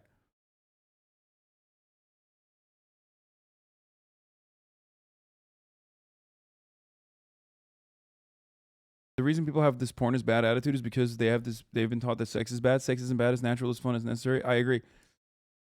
Hating porn and hating sex work comes from the same fucking area of just, hating sex or being afraid of sex, having a puritanical attitude towards sex and sexuality. That's it. That's where it comes from. That's it. And she broke up with me, and that really messed me up for a little while because... Dwarves always bring up Artemis as some kind of own. I always see them bring it up almost every time you're trending. Yeah, dude. It's fucking insane. But what are you going to do? They literally think that, like, because I went to a brothel that was raided for tax evasion, okay, that 10 years after I went to that brothel, that, like, I am personally responsible for it. And then they claim it's like rated for human trafficking when those charges were dropped. So I don't know what to fucking tell you. I'm very open about it. It's like, well, now I know I can't show any kind of insecurity. So I don't like crying in front of women. Like, I'd rather cry in front of some family that I trust, right? That's interesting because I'd rather find a stranger on the street and tell them everything I'm going through because I will never see them again in my life, and I feel like they won't be able to judge me because I'll never see them. I'd rather have a stranger think I'm strong and my family know all my problems, so it's interesting. Feminism has gone too far.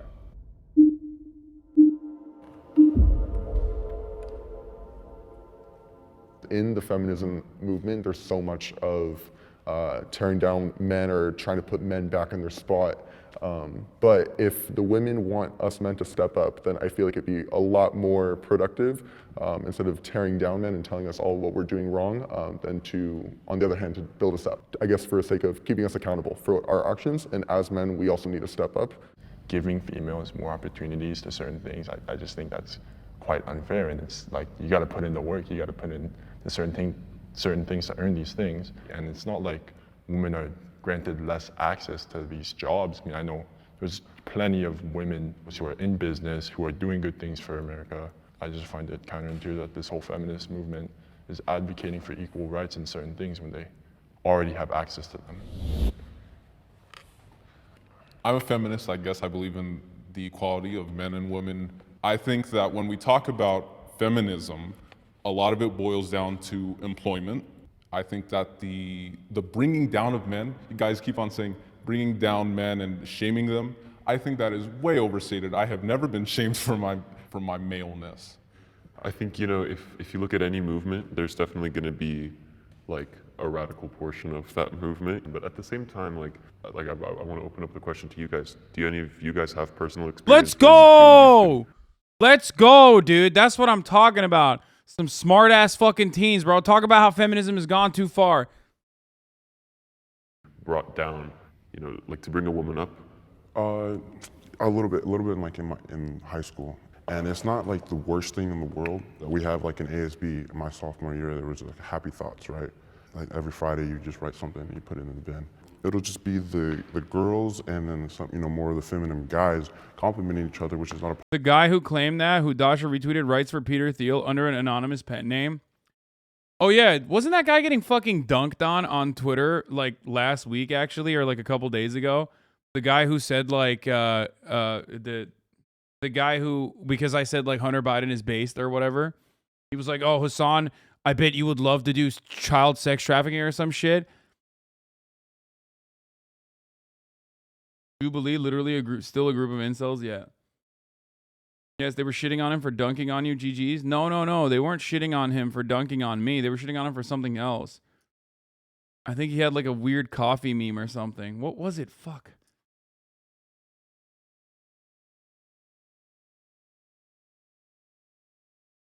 Yeah, he does work for Thiel, though. A lot of those, like, post-left people all work for Peter Thiel, we found out, which is pretty funny. Oh, he said baristas aren't working class. Is that why? Yeah. Oh, it's so great. He said service workers aren't proletarian. Literally, the most exploited, the most mistreated fucking people are not proletarian. Like, it is fucking hilarious, dude. Yeah, no, you totally understand. You totally understand Marxism. You definitely, you figured it out. No, those guys are so fucking annoying. Just say you're a conservative, dog. What the fuck is wrong with you? Why do you have to put a different spin on it? He's like, I'm a Marxist conservative. Who's working class then? The only person who's working class is a fucking factory farm owner, okay? That's it. They are so aesthetics focused. I love that. I love how fucking dumb they are. One out of five farmer in the Netherlands is a millionaire. And these dumb motherfuckers were saying that those guys are more proletarian despite owning multiple fucking assets, despite owning actual fucking capital, that those guys were more proletarian than the fucking Starbucks baristas, dude. Holy shit. Someone make this comic. Chad Coffee Grower, I grow coffee. Chad Coffee Refiner, I refine coffee. Chad Coffee Packager, I package coffee. Virgin Barista, I literally make coffee. And then someone did make that. This is the guy. Fucking dumb motherfucker. He only thinks people who touch the actual products are proletarian law. Yeah.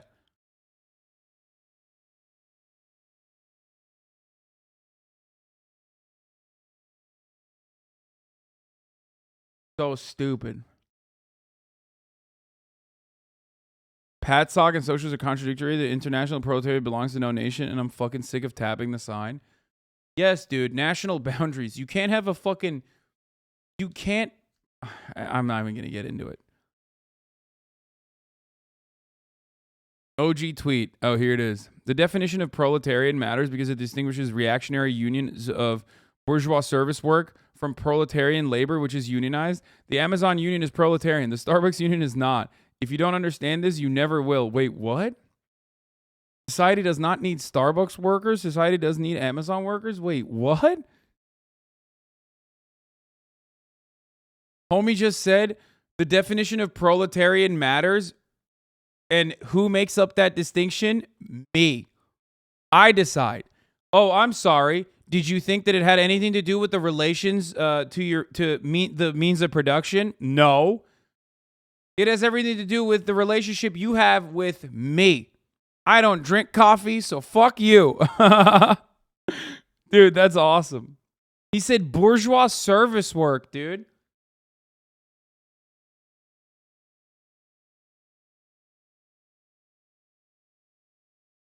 This is what no theory does to a motherfucker? No, dude, this is like, these are guys who have been carefully handpicked and plucked by dickheads like Peter Thiel to instill reactionary sentiment and like hyper-individualist American reactionary sentiment within the online left, because it is one of the few areas of like organizing, or where one of the few areas where organizing can happen. Not that it does, okay?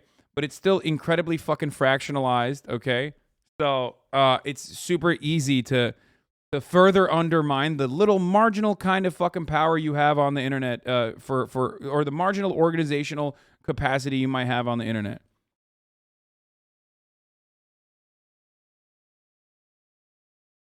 That's what the rest of my comments said, HasanAbi.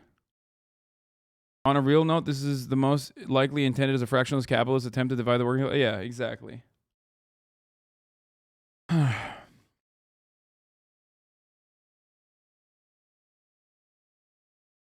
He said coffee is bourgeois decadence. Yeah, you know who else thought that coffee was bourgeois decadence? Or rather, felt like coffee was not something that maybe people in Eastern Bloc countries could get? The USSR, motherfucker. Guess what? You know what happened? Riots. That's what. Sometimes you need fucking treats. No, not Nazis. I'm talking about the USSR.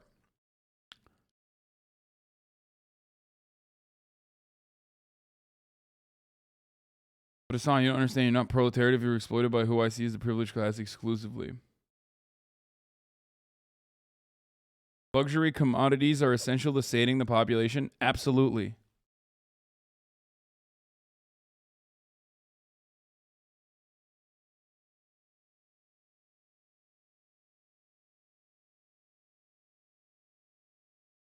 Anyway, that's awesome.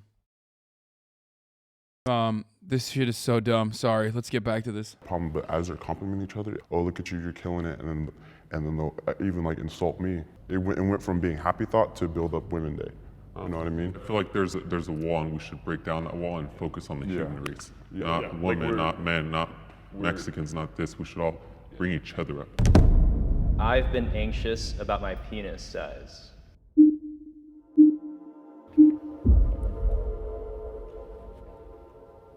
I started watching pornography, I think around the age of 11 or 12, and that's a very impressionable, vulnerable place to be in. So of course, there's always these feelings about looking at your body. Yeah, and I think the competition is probably what affects me the most part. You know, it's the thing you're like, I know good and well there's dudes bigger than me, and she says it doesn't matter, but it still plays on my mental when I go to sleep at night. Currently, I'm not really afraid of the size that I have because I am kind of becoming more confident in my body and the way that I am. And I don't really feel like it's going to matter nearly as much when you're with someone for 10 years as you are for a one-night stand. So I am not personally that uncomfortable with my size. Everything that you just said is true, and you just need to become confident in your own self by knowing what people really look for. But it's hard to get on Netflix and watch Euphoria and think these are grown-ass men playing high school people, and you think They used fake penises though, and from what I understand, here's some fucking tea. Made me feel really happy when I heard about this, actually, in a fucked up way. But apparently they use fake cocks in Euphoria. I've never watched it. I don't know what the fuck goes on there, but I remember hearing about this. They use prop cocks, and turns out the prop cock is actually much larger than the actual cock of the tall one, the tall dude. So apparently, some people have been very disappointed. They see it in real life.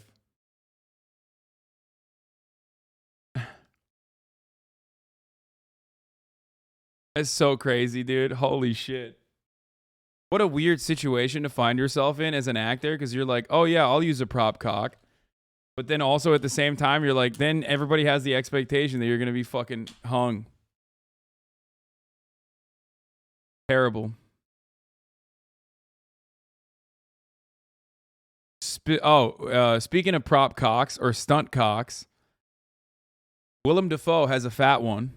Okay, has a fucking fat one, and his dick is so big that what was the movie? Like a director came out and once said that his cock was so girthy and so large that there's a fucking in the movie Antichrist, they had to bring in a cock stunt double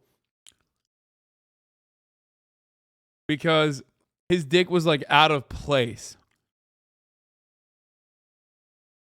Lars von Trier came out and said they had to bring in a stunt double cock to make the cock look normal sized.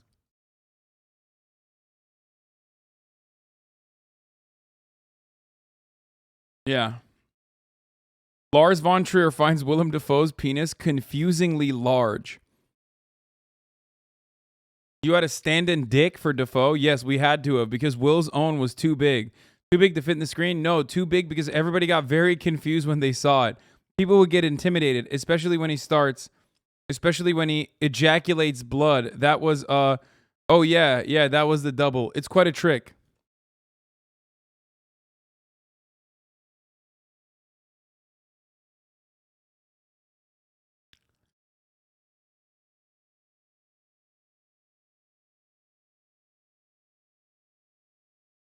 There's a video of Willem Dafoe hanging dong and running around, and it's fucking silly large. The deep on the boys had to be photoshopped out. Wait, really?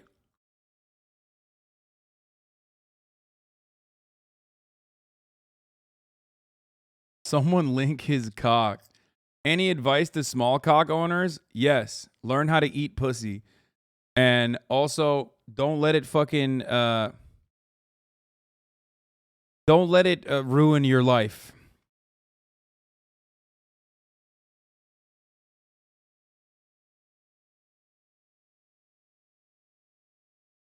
Actually, even if you have a large cock, you should do that regardless.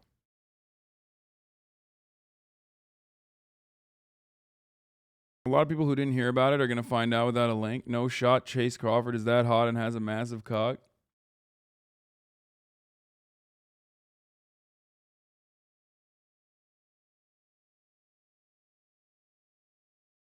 In the first Thor movie, they edited Tom Hiddleston's bulge to look smaller.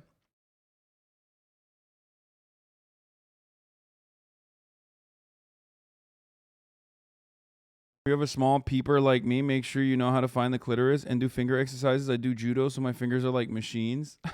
Good one, chatter. Are you speaking from experience? I mean, I'm quite happy with what I have. Let's just say that much.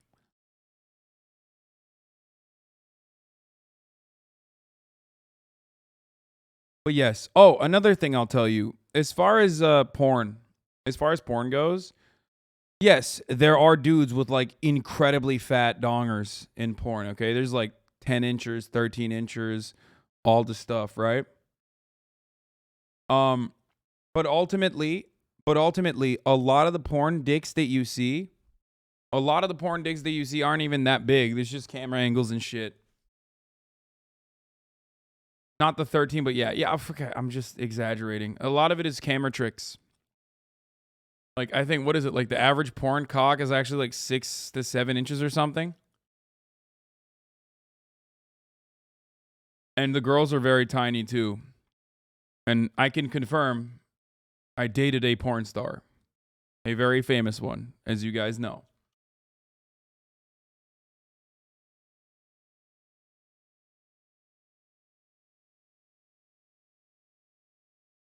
Nine inches is like the longest recorded without medical intervention or conditions. Okay, no 13 inches, but whatever, like 9 inches.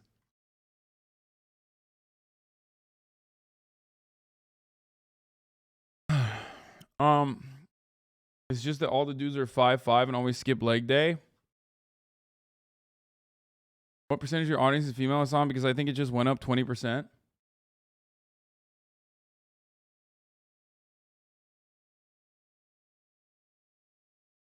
They also pumped them up a lot before some scenes to make them bigger at first.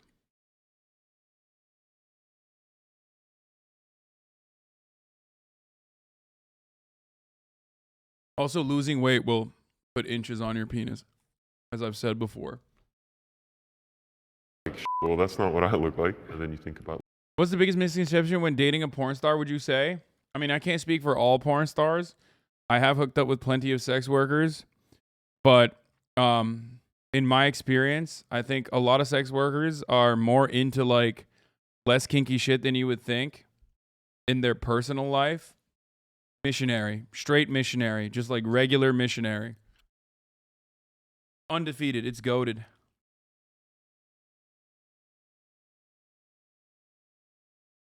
I'd go so far as to say it's underrated. As a matter of fact, people always like shit on missionary and say, oh, it's too vanilla, it's too vanilla. No, it is, it's great.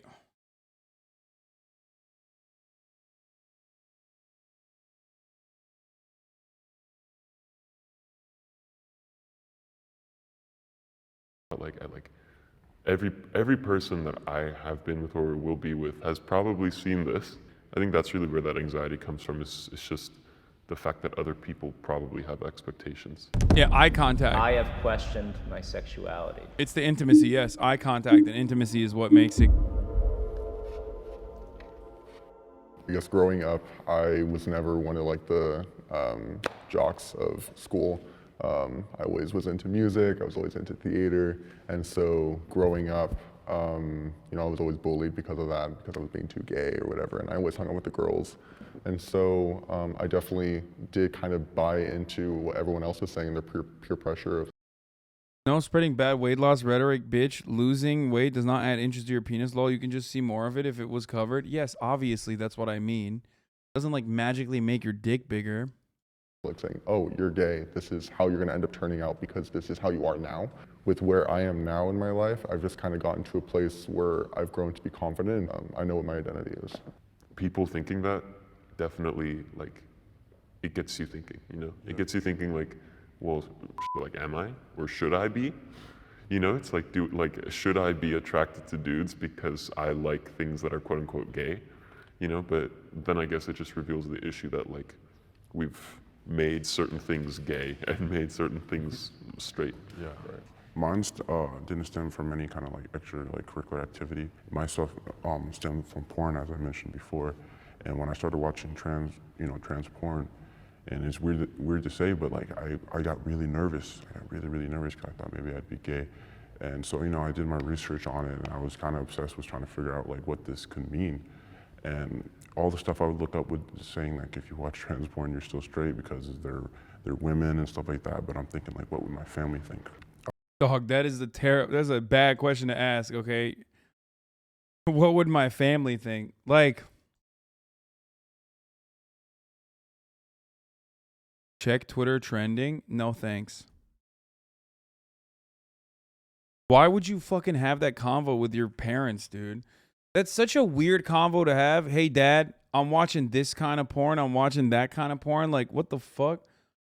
Why would you do that? Never do that. I've never sought out, like, and every time I talk to a trans woman in real life, there's no like actual attraction there. So I'm still lost in the fact of what I actually am attracted to, but I guess I am still straight because they are women. Quite frankly, right now I feel happy with my sexuality. And I feel that it's not wrong to question your sexuality in terms of law in America. Like, you're free to question whatever you want. You can question your religion, you can question your culture. It's just society is the things that constrains those certain things to be what's normal and what's wrong. Yeah, I feel like there's such a strong stigma to be straight, you know, like, or strong, like more like a pushing you into it, that even right now, I feel the desire to like explain myself, even though we're anonymous right now. I feel like I've only been with like actual like cis women, but like I know this, like no one is judging me. We're all here to be honest. But it's such a stigma that from the last 18 years of my life, that in this moment right now I feel embarrassed and ashamed for something that's just the way it is, you know. I'm scared of dying.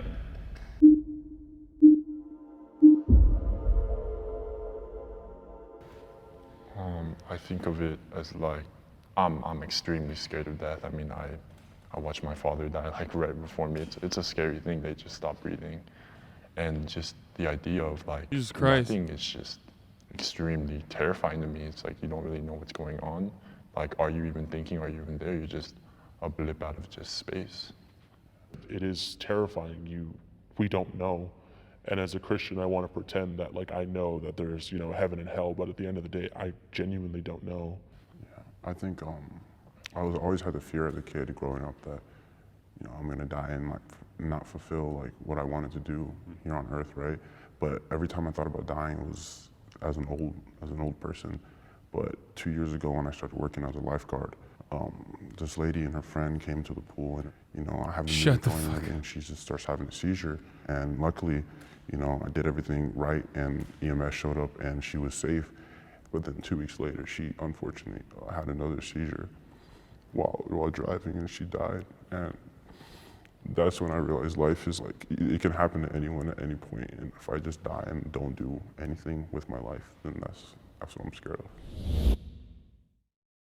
I said that I don't. This dude's talking about like death in his immediate life and experience, and you're like, yo, Willem Dafoe dick. You got chat Googling Willem Dafoe dick, man.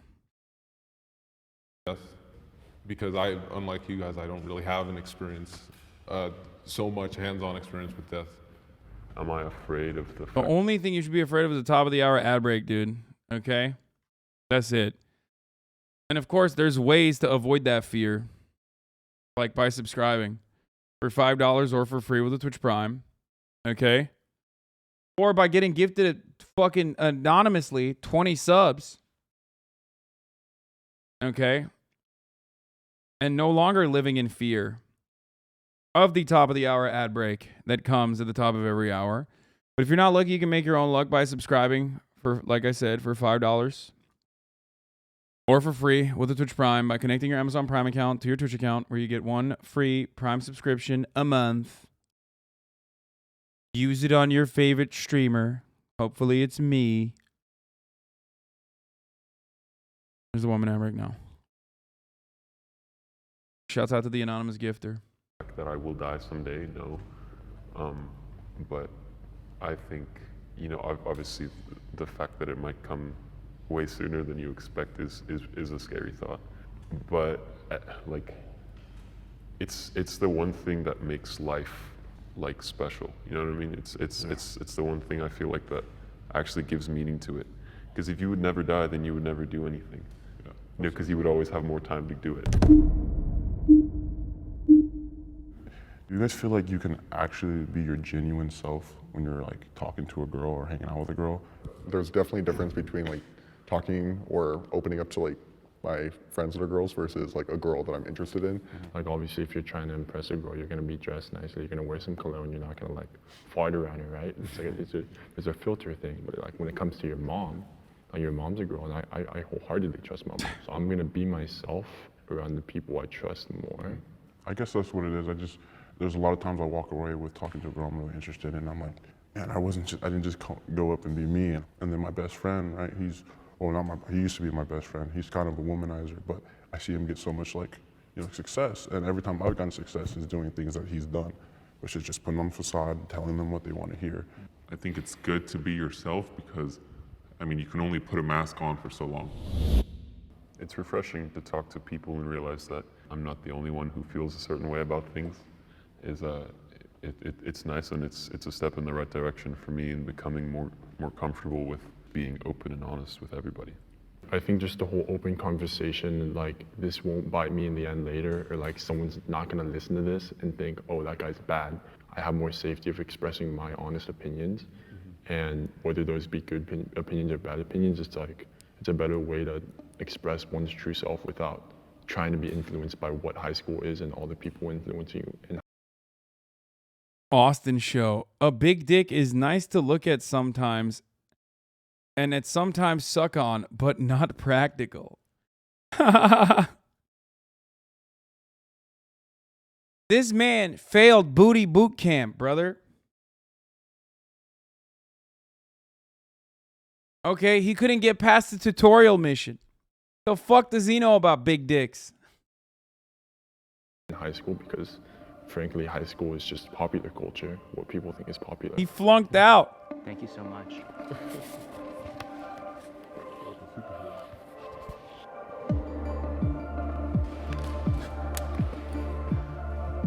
That's weird that they just like turn the lights on. That's an odd thing to do. If it's too big, it hurts. It's true. It's like having a big flashy car you can't park everywhere. Can we watch TikTok? No. This is why he was looking at stream. Looking at other man. Yeah, we didn't even look at a single fucking Manosphere one yet.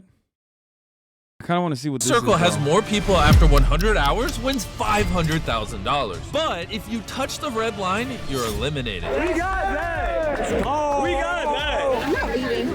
I'm not leaving either. It is a team competition. Boy.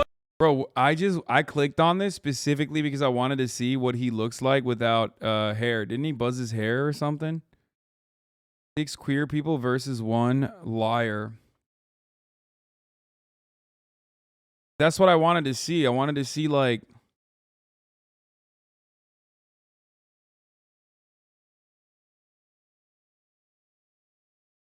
they calling you outlaw, fresh and food, dude. You know that guy HasanAbi? Has HasanAbi ever been on your ass? No, he's the Switch one. guy? Him and Ethan are the ones that issued the challenge. And they didn't want to debate, right? I said this. Wait, what? No, I do want to debate. Where is this coming from?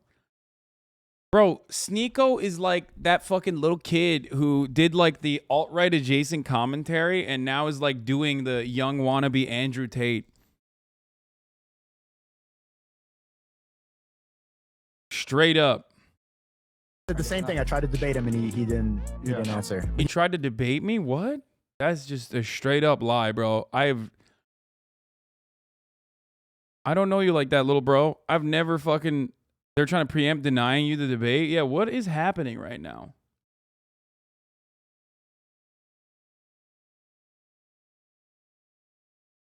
Sorry you're dealing with these jerks? No, it's fine. He roasted me, called me an incel like 50 times on a stream. That's what they pretty much do. Yeah. I mean, he is a little incel. It's just so funny because like I feel as though the name, we've had this name filtered forever. Oh, that's probably why. It's sad because like I think when he was younger, he had the opportunity to not go in the direction that he did. Right? But then he just turned into this like fucking young Andrew Tate wannabe weirdo. But yeah, no, I'm down. It's just like I'm not gonna fucking fly to Miami or some shit. You know what I mean?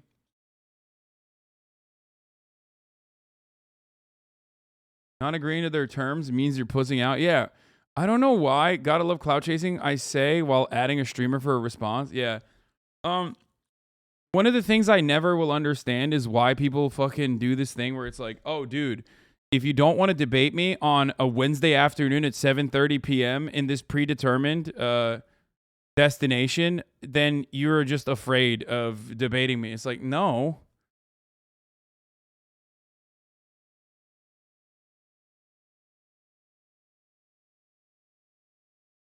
They want you on their turf. They think you have some advantage and that you'll be nervous. I mean, no, I just don't want to fucking be around these dudes. You know what I mean?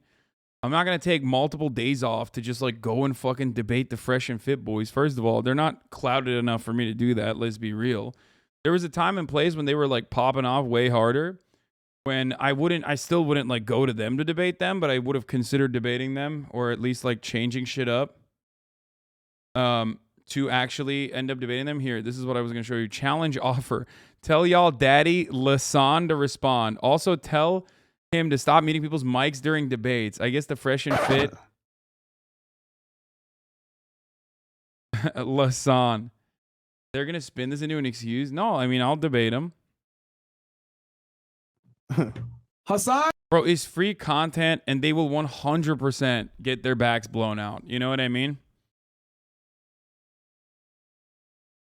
And I'm still trying to debate Andrew Tate. Andrew Tate is their god. You know what I mean? He is He is certainly much, much larger in prominence in all these platforms, regardless of whether he has his own personal properties or not. So I don't know what makes these people think I'd be afraid to debate them when I already fucking ripped Andrew one. They're saying I muted his mic. Yeah, I don't know how. Ethan H3, all you ass clowns over there. Me and Andrew Tate. I've spoken with the Big G. We are challenging you ass clowns to a debate. In person. In fucking person. So funny. And then people say, like, would you do that for Joe Rogan? Of course I would go to Joe Rogan's show, bro. What do you mean? It's like they're not on the same fucking playing field. Okay? Because Tate was telling me that y'all like to mute the mics. Long-term community members, stop being annoying challenge. Okay, take a week off difficulty. Achieved. I will personally and manually time you out for a week if you do that right now while I'm looking at something else. One caught a stray. Multiple of you will... I will literally... Actually, you know what? A couple of you need to... I need to kill a couple off just so, you know, you get the message. I hate that so much. Comrade Lamb. Hurts me to do this, but take a week off.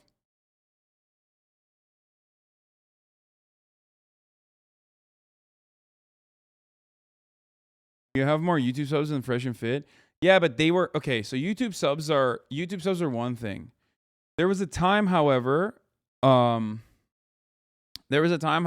like they were popping off. Tate thinks you muted him on his call. He doesn't know how certain voices take priority over other ones in the call. Yeah, I don't know how I would be able to mute him when I'm not the owner of the call. Okay?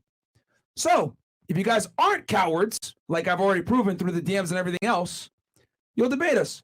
You're welcome to come here to Miami. Hell, we'll even cover y'all fucking flights. Whatever. First of all, these brokies are not going to be able to cover the flights, okay? So business expense. So generous. Get some points on Amex. You're so nice, Myron. All right? You guys are more than welcome to come here to Miami. We could do it here. Y'all want to wear masks because you guys are scared of COVID? Fantastic. We'll even stay 6 feet apart if you guys want to do it. All right? So I don't want no fucking excuses. You guys want to go ahead and talk shit and Lasan make these dumbass arguments of women are better drivers because they're safer. Sir, we already proved that your argument is weak and does not make sense because men are more skillful drivers, which is what Tate was referring to in the first place. We'd be happy to have this discussion with you guys. We're going to talk about intersexual dynamics. We're going to talk about, you know, since you guys are so mad about, oh, you red pill guys are incels, blah, blah, blah. We'd be happy to debunk all of your thought processes on how men and women are equal and how you think we're the same and all this other bullshit that the... These dudes treating like the highest value male. Yeah, I do kind of like it.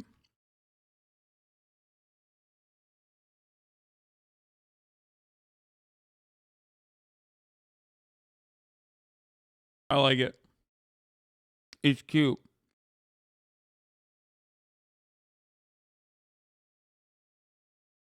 I like that they recognize me as the top G.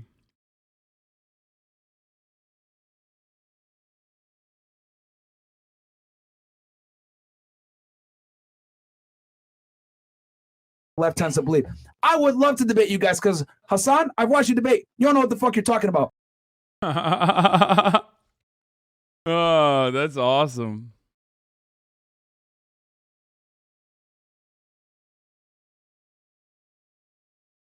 Who the fuck would go to Miami and then waste time sitting in a stinky room with these idiots? Yeah.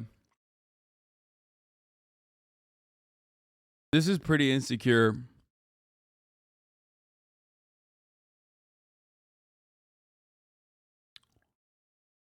I don't know why he's so hysterical. Look at his face. I like it though. I mean, are they still relevant?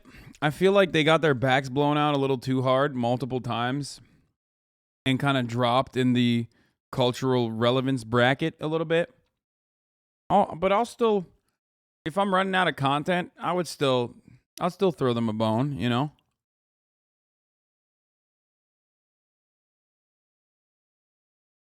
But no, I would not take a day off or multiple days off to fly to Miami and then debate them. Especially when, like, I would rather debate Tate. I want to debate Tate. For sure.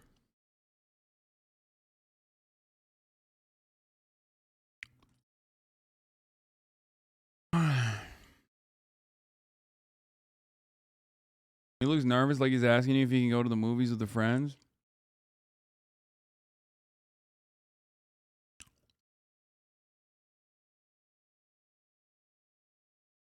I mean, they just edit the video to shit if you went there in person. Oh no, I would stream on my own personal stream too. Like that's not, I'm not giving you that clout. You don't deserve that. You're not my friend. I'm not gonna like show up on your fucking stream. I'm not like one of these like girls that you hired off of a sugar daddy website to come on your stream. You know what I mean? So you can like belittle them and berate them with the hopes that like they might get a crumb of Instagram influence. You know what I mean? I'm not doing any of that shit. We can have a conversation on my stream. You know what I mean? He's going to challenge you to a debate in international waters, Lamau. Yeah.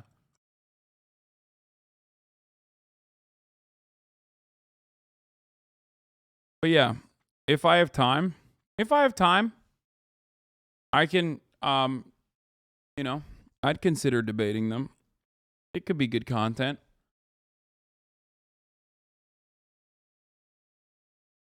They already turned Ethan down for a debate. So what happened between him and Ethan? I don't even know. Text them.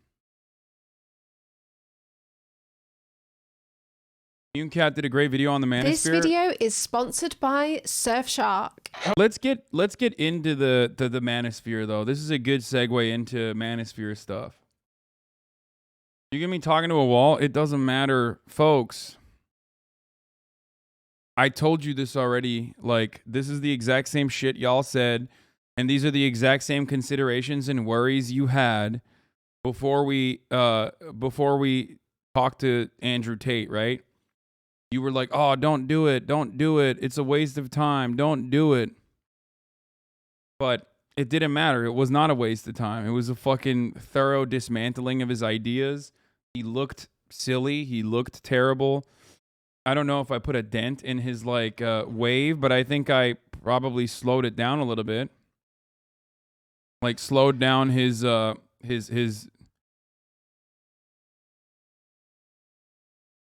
Twitch tour, you know, that he was on. This is the real Manosphere King, though. To metaphysics, the existence of God, free will, politics, culture. I know people are going to be asking, why is the smartest man in the world living on a farm in the middle of Missouri? I would read these books. I was living in a covered wagon. They call it a sheep wagon. Reading Bertrand Russell and Albert Einstein. Reading Bertrand Russell and Albert Einstein. And it occurred to me, these two things really need to be put together. The CTMU is the cognitive theoretic model of the universe. This is your theory of everything. When you take away the points, those zero-dimensional points, now all of that disappears. They look at everything in a Cartesian theater. Do we have free will? And a real manifold is just a space consisting of points in which each point has a locally Euclidean neighborhood. Can you put that into more basic terms? What was it you need to understand about this? Traditionally, it's understood that Satan and Lucifer are the same. Is the devil real? Oh, yes. This is pretty much inescapable. I love that. That's fire. Can't wait to watch that shit. Wait, are they trying to turn monkeypox into an AIDS-type gay-bashing moral panic? What in the absolute fuck is this? Groomers is trending in the first post that shows up in the ABC article about children getting monkeypox. This is intentional and spreading dangerous connotation. 2 children, including a toddler in California, diagnosed with monkeypox, and the U.S. health officials say. Is monkeypox like... Are they turning monkeypox into like the next AIDS thing? Like it's like the gay disease?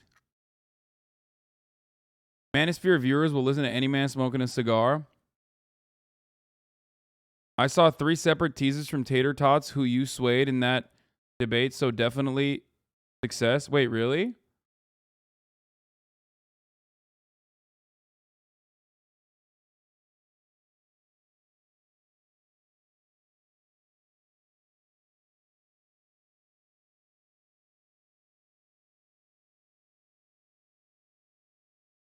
It's sexually transmitted, not necessarily by gays.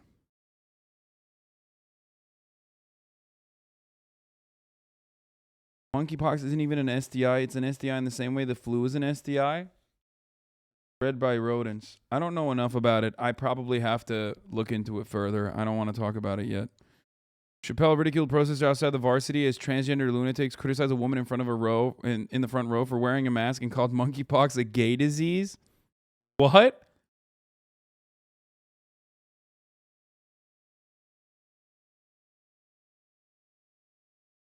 According to my Twitter, you flipped a fuck ton of the Fortnite community by talking to Tate.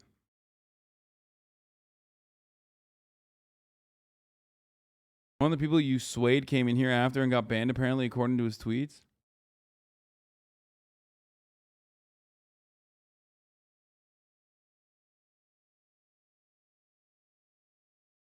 Bro, is he even doing comedy at this point?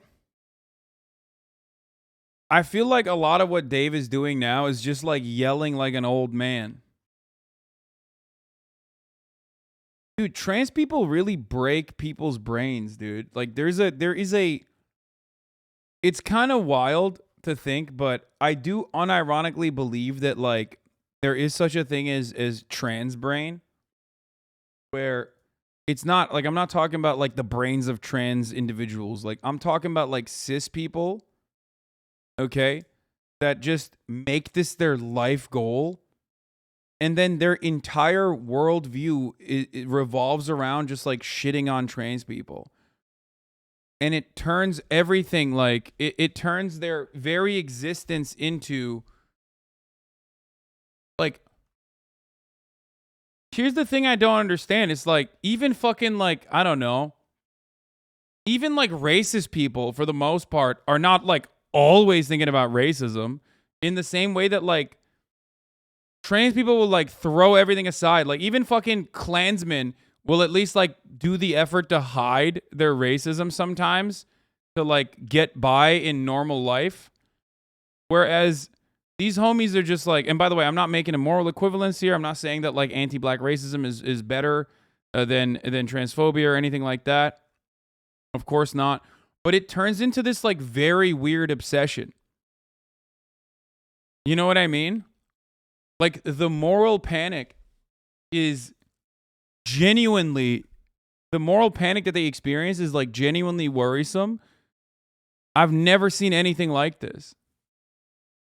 It consumes their very existence. And like you could have been a wonderful and funny person who has, you know, unique opinions and could be reasoned with. But once trans brain sets in, or turf brain rather, sets in, that's it. You're just like, you're becoming increasingly more unhinged from that point on.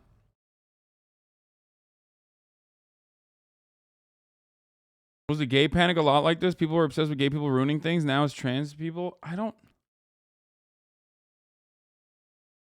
Andrew Schultz did a decent job on trying to explain why Chappelle's trans friend bit was offensive to on JRE today. Oh, hell yeah.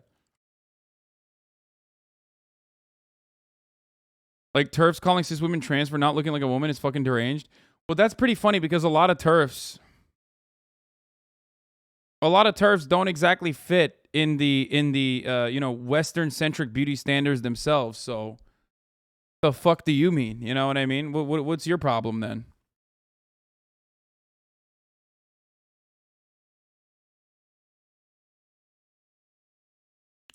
I think it's because to some people, it's equivalent to them learning they've been in the Truman Show their entire life. Something they thought was fundamental truth isn't it, and it breaks them. Yeah. And instead of coping, and instead of trying to like healthily deal with their preconceived biases and like changing their attitude and changing their behavior slowly but surely and growing out of those biases, they just go into full-scale assault mode. That's why they hate us, terrified we're more valid women than their homely, unfuckable asses. Oh, God.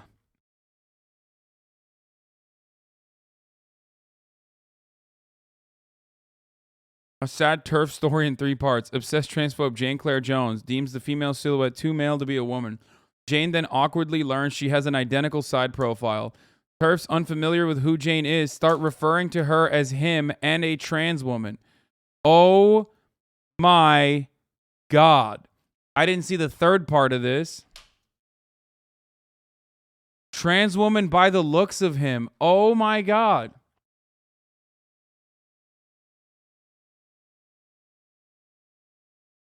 Why do you always associate hate for trans with feminism? I know TERFs exist, but I'd argue the majority of anti-trans people are just conservatives. No, TERFs are conservatives too. They're not real feminists. No. That designation is simply because they mask their transphobia under the guise of feminism and protecting women. TERFs aren't real fucking feminists. What are you, crazy? You think J.K. Rowling gives a fuck about like abortion rights and shit in America? No.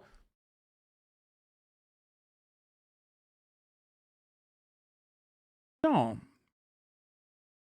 They only care about trans women not being women, like and you know, hurting and harming trans women. That's it. TERF is just a designation for people, in my opinion, that use. First of all, radfems half the time aren't real feminists either. Like, so the RF in the TERF means they're radfems. Like they're not intersectional. A lot of radfems are not intersectional. They just like hyper focus on one specific subsect that they abide by. Oftentimes it's like white feminism.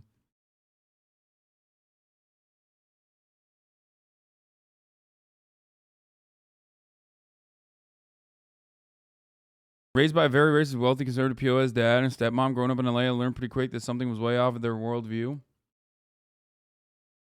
Sorry, you're wrong. My liberal family, who's super pro-Biden, is extremely transphobic. They actually think it's a threat. Wait, what do you mean? Why would that... How does that go against anything I've ever said? That does make sense. Yeah. Oh, man, that's crazy that your liberal family's transphobic. Oh, damn, that's wild.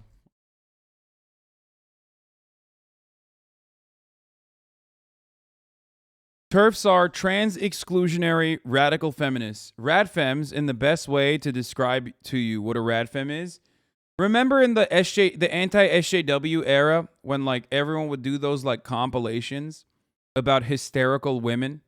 Those were the radfems, like the women that fucking cut articles about like manspreading, or women that constantly and consistently were fucking going off the chain about like not having the term man associated with women, where they would say like they want to be wimixen or women with a Y, and that the word men should not exist in women. People that like fucking unironically were advocating for like free bleeding and shit like that. That is radfem shit, okay? Now, some of those people recognize that those views were too jagged and that, you know, they should be a little bit better rounded. I've researched TERFs for years for work. Come on, Ellen, from now on. You didn't research TERFs for years for work.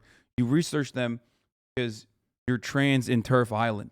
It's for survival. It's part survival, part work. You're surrounded by these fucking psychos.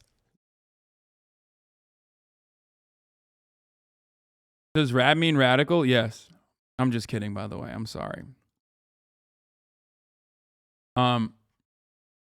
It's absolutely wild just how helplessly deep in the rabbit hole so many of them get. Yeah. So that's what a TERF is, right? Just because a feminist says something cringe doesn't mean they're a rad femme. What?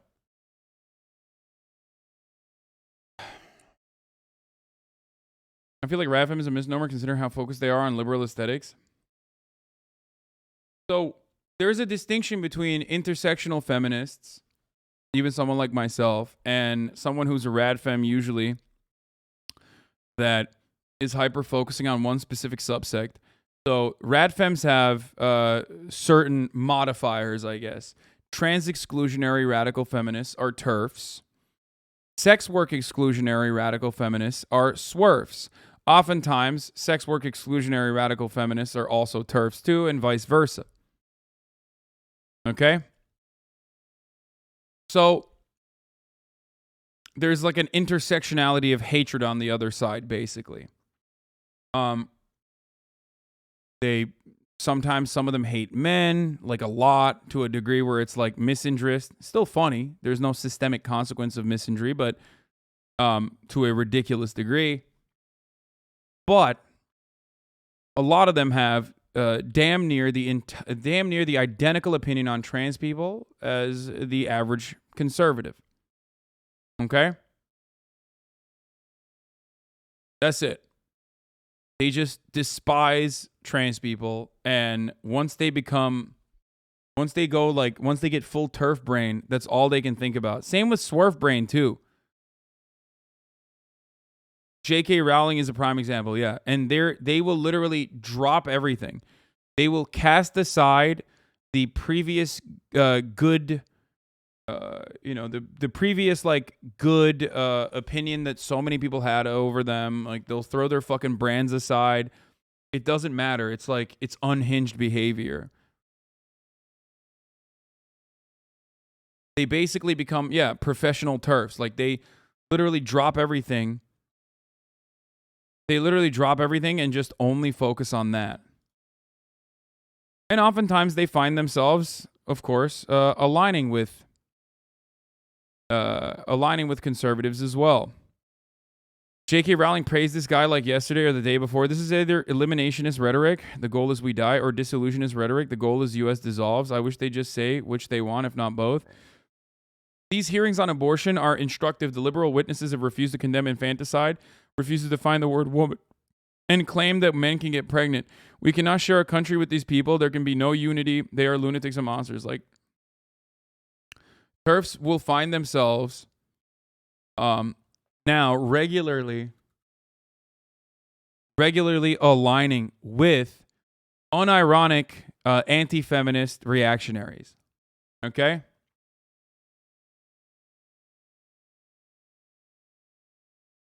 And that's because they're not actual fucking feminists. They're just conservatives.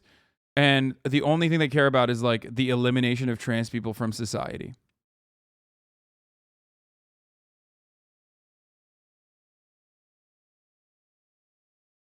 Twitter is very weird and funny. Most of them are queer and hate their own community. Yeah, there's a lot of lesbians in TERF Twitter who are also like specifically biphobic too. There's the LGB coalition where they say that T should not exist. That's pretty funny. Lots of gay, not queer people there. Yeah.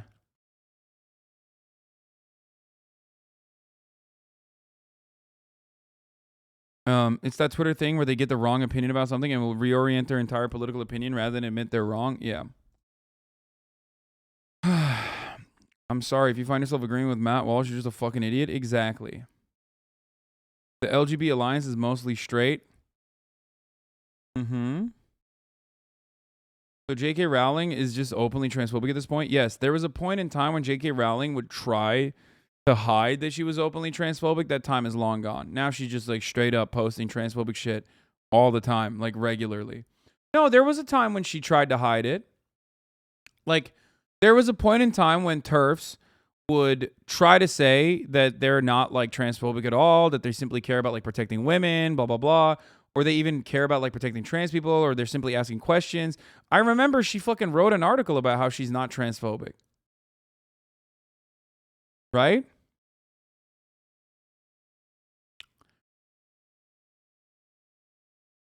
So,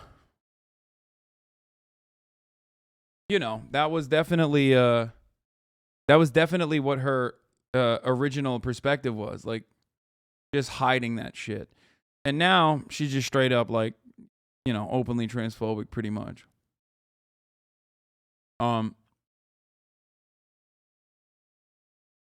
Nowadays the mask is off and they just misgender people like it's going out of fashion. Yeah. Didn't she say she would march in the streets for trans rights once? Yeah, I think so. There's an interview with J.K. Rowling where she's asked what her most despised vice was, and she answered bigotry. Wait, she recognizes that she's bigoted? But that's usually how bigotry works, by the way. That's why the conversation against trans people, maybe like 5-6 months ago, unironically revolved around, oh, we're just having a convo about trans people participating in organized sports. And that was like the convo for much of the Donald Trump administration. There were even some people who were like, I don't want them to, they could serve in the military, but like, I don't want them to do sports. And then it, of course, very quickly went from that to like, you know, no one should be able to get gender confirmation surgery or therapy in any capacity, and it should be made illegal. And that happened over like a couple weeks almost. Like the floodgates were opened, and all of a sudden everyone was like, oh, I'm taking the mask off. Fuck this shit. The sports combo was a really effective anti-trans talking point for average idiots. Yeah. And back then I told you it was never about sports, and it was not about integrity in sports. No one gives a fuck about the integrity in sports. Sports is supposed to be unequal. Everyone's being fucking ridiculous about it. But that straight up was never the point anyway. Just like it was never, the bathrooms were never the point. So it's the same as, yeah, integrity in video game journalism for Gamergate. Like that was not the case. So it is what it is. And by the way, it's not just trans people either. It's gay people as well. They fucking they immediately jumped the gun and started attacking gay people too. Just like, as I said, the reactionary Jewish people that think like, oh, well, you know, I'll be saved, and these psychopathic fascists won't like murder me immediately because they keep saying America's built on Judeo-Christian values, do not realize that the Judeo part of the Christian values will be cut out immediately. As a matter of fact, it already has started to get cut out, especially when it comes to the abortion conversation. As a Jew, it is completely within your religious liberty to be able to get an abortion, right? So what happened? Why is that not even a point of consideration? So, you know, to the reactionary Jews, I asked, like, yeah, you know, there is this unholy alliance revolving around unconditional support to Israel. But what's up? Where's the Judeo-Christian values? What happened? They dropped that so quick, bro. I'm Jewish? No, it's not. What do you mean?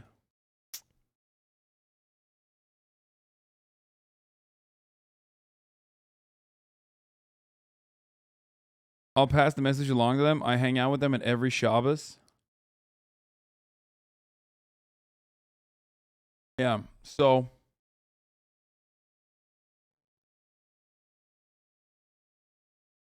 Judaism doesn't even believe a person is alive until birth. Christians made that shit up. Yeah. First breath, right? That's what Ethan was saying. I don't know why they're so worked up about abortion. Pretty sure a dad murks his son in the Bible, so it's okay. So yeah.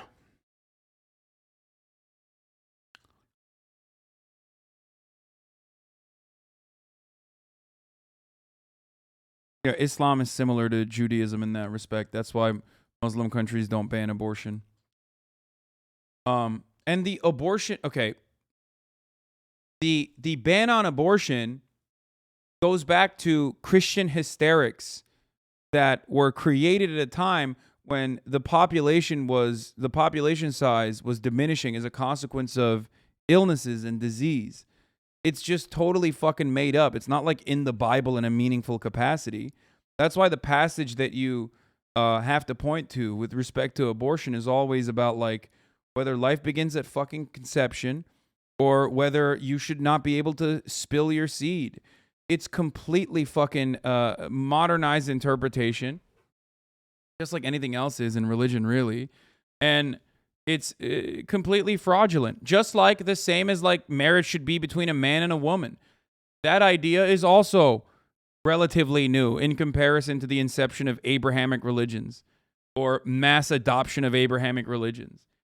Like, that's why in the Ottoman Empire, which was a Muslim empire, but had plenty of like Jews and Christians inside of it, up until the 18th century, homosexuality was not even considered a thing.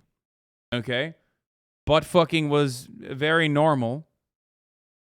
Maybe even more than just butt fucking. And it was decriminalized in the 18th century. Whereas in Western nations, it's like in Roman era times and shit like that, like, you know, dudes were fucking dudes. Ancient Greece, dudes were fucking dudes. It was like not even considered. Homosexuality was a normal part of, like, it wasn't even categorized as homosexuality. I don't know how else to describe it. You get it? Like, it was not a thing. It was so not a thing that people weren't like specifically targeting it. It's mostly a you know, Christian invention or a Western invention where they wanted to, and the same with like puritanical approaches towards sex work, stopping men from going out and fucking prostitutes, stopping men from going out and fucking each other, was so that, you know, population size would not decrease and diminish too drastically.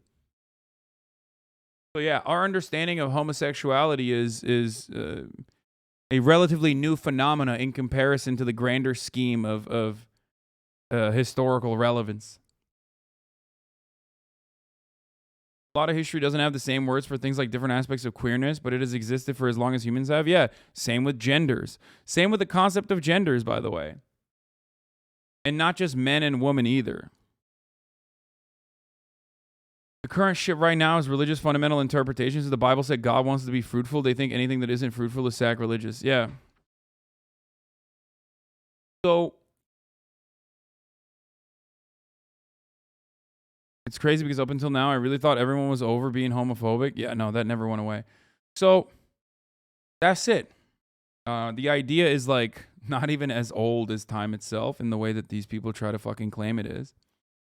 Yeah, Loki is gender fluid representation in Norse mythology. That's true.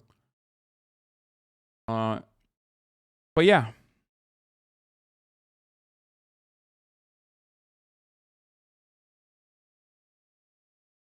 So, but this anti-trans shit also ends up targeting cis women too, but they don't really give a fuck because oftentimes it's black cis women.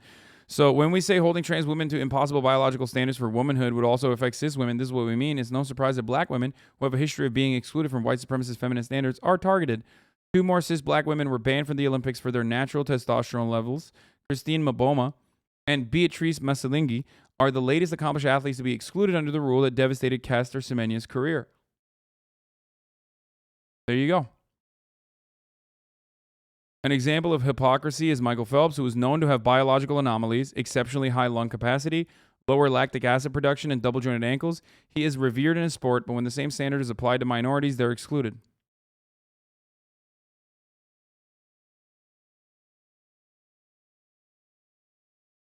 All medalists in the women's Rio Olympics 800 were male. The first female came fourth.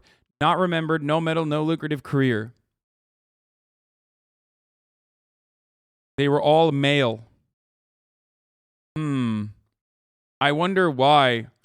I wonder why she considers her to be female, like cis, and these other cis women are considered male. So that's where a lot of this comes from. It's just like different forms of bigotry.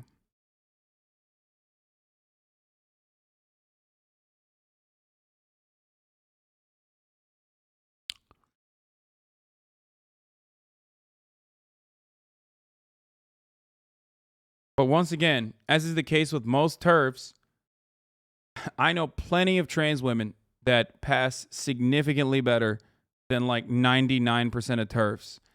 So if I was a fucking TERF, I'd probably cut it with the fucking rigid gender standards that they try to apply to every part of their lives that they themselves don't fucking abide by, okay? It's so stupid.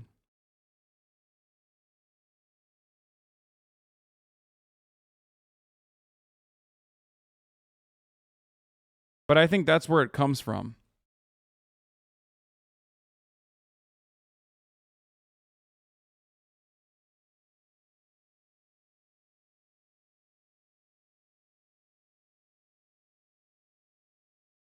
TERFs are fighting amongst themselves about who is even a woman. Yeah, I saw this. This is pretty funny. I'm going to retweet this, actually. We started the conversation by looking at that first. How the fuck do we get here from Dave Chappelle? Yeah. Oh, because I was talking about TERF brain. serious medical condition, I think.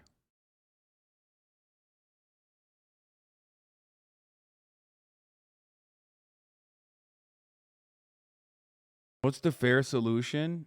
Stop listening to TERFs. Let them be fucking hysterical. If you're identified as a TERF, you can only talk to other TERFs on the fucking Twitter app. And then we'll put like fake trans accounts on there so they can yell at them. You know what I mean? Not like real, but no one gets to see it. Only TERFs get to fucking endlessly scream in their echo chamber. And then it's great. They're on Twitter and they're only fucking talking to other TERFs. That'd be great. They literally make fake trans accounts though. That's a thing. Okay, well, there you go. They can make their own fake trans accounts. Just lock them up and like, yeah, do some TERF segregation. TERF asylum. Little pig pen. Exactly.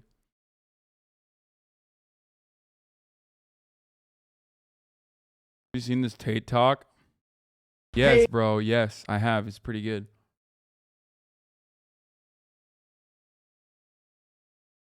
TERFs made an app that verified who was a woman via photo to exclude trans women. The app shut down because the TERFs themselves kept getting labeled as men. I love that.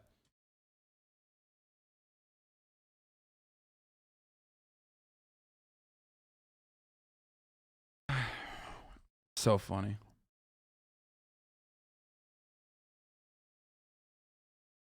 Why is shit like this always seemingly white women? Oh, you know why. Come on. It's like, it's the Bill Burr bit, dude. It's white women because, like, they while on the one hand, they have been impacted by, obviously, bigotry, historically speaking. Okay? They're still profoundly privileged for the most part in comparison to other marginalized identities.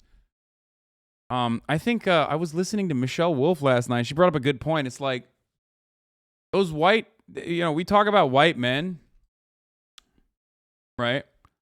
Talk about white men being like vilified or being the villains of society or whatever. But like they came out of a white woman. It's true. They did.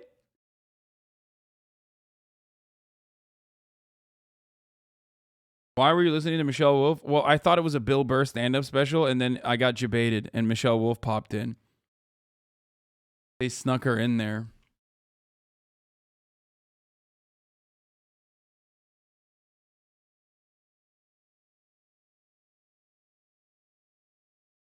I love Bill Burr because white feminism only sought out to wield the weapons for exploitation, not for the elimination of said exploitation, and that historical origin has been pervasive to this day. That's a brilliant way to put it.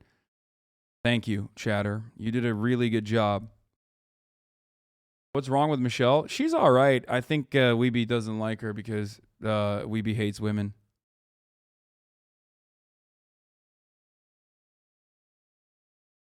Gates, why is it that women with the least likelihood of getting pregnant are the ones who are worried about abortions? Nobody wants to impregnate you if you look like a thumb.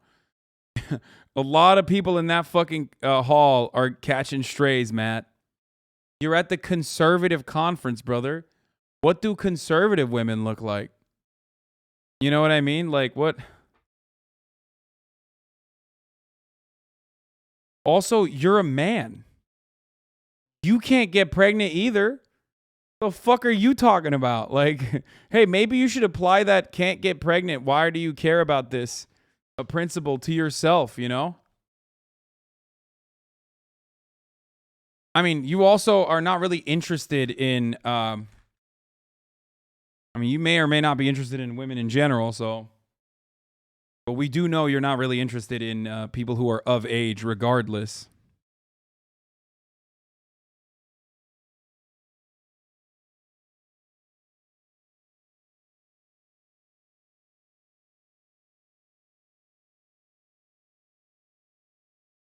Yes, chatters. I mean a cis man, okay?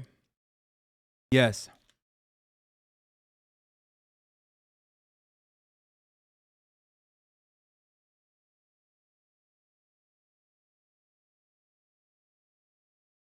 The admin of one transvestigation Facebook group who identified Henry Cavill as a woman because of the energy in his eyes. was recently accused by other members of being trans herself. She tried to prove she was a woman, but she still got exiled from her page.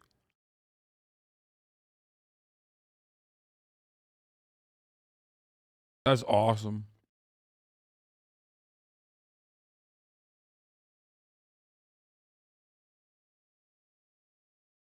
They do phrenology in there. This is what I mean. They're fucking insane, brother.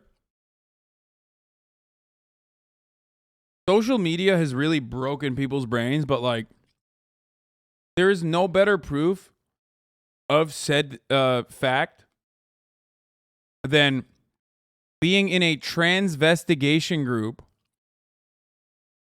okay, on Facebook, where you're literally looking at like skull density and shit.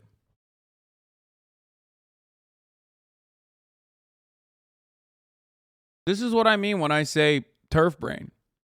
Like, TERFs are unironically brain broken by the existence of trans people. That's it.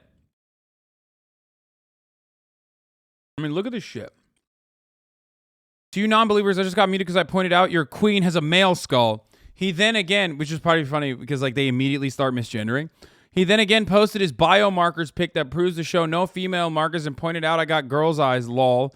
Look deeper and take a look at this gaze. That's a female staring at you with that energy in the eyes? Nah. There's reasons he went through every biomarker in his investigation video on YouTube, but didn't include the energy within the eyes, the windows to the soul. Flat forehead, no brow ridge, shallow inset eyes, soft jaw, narrow round shoulders, natural breast, short torso, flaring hip bone, real girl, real queen.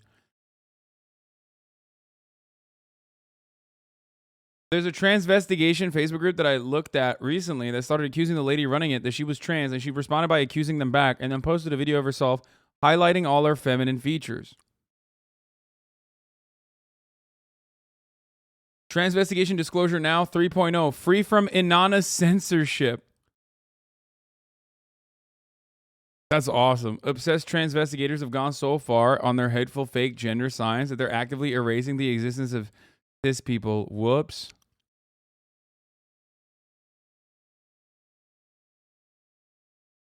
Wait, they think J.K. Rowling is trans too?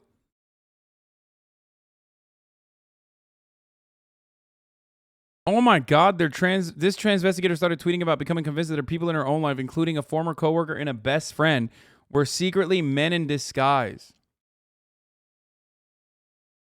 Oh my God. This is like some incredibly weird way of arriving at like gender abolition, by the way, I think. Eventually, a transvestigator just ends up taking creep shots of strangers in public, concluding that cisgender people are almost extinct. Everywhere I go, I see women with no butts, big shoulders, and brow ridges, men with big butts, slopping shoulders, and pretty eyes. Real men and women seem scarce.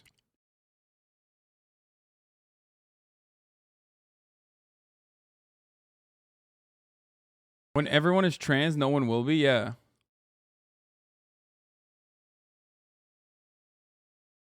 TERFs becoming more like conservatives and are now shitting on Women's March? Yeah, no, I saw that. Well, they have always been conservative.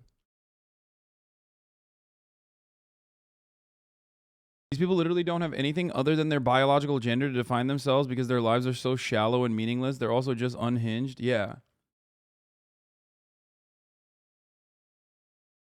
You see the discussion of the updated Women's March photo? Yeah. They think Mandela is Obama's mother? What? We want the new six. Nelson Mandela is Obama's mother. My first thought when Obama got introduced to us, and I'm 100% positive. I've had deep thoughts about this for years.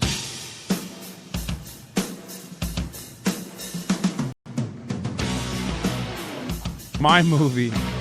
What the fuck? This is awesome, bro. I'm sorry.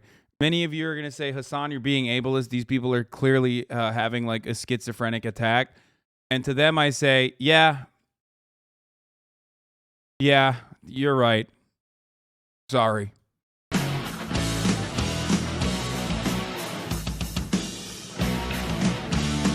Only free men cannot enter into contracts? Wait, what? What?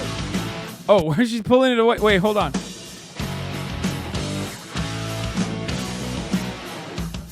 Wait, what? I wanna read it. I can't read it. It's like cut off. Only free men can negotiate. Prisoners cannot enter into contracts. Their freedom and mind cannot be separated. Are they saying that like these are titties or something? Like what's going on?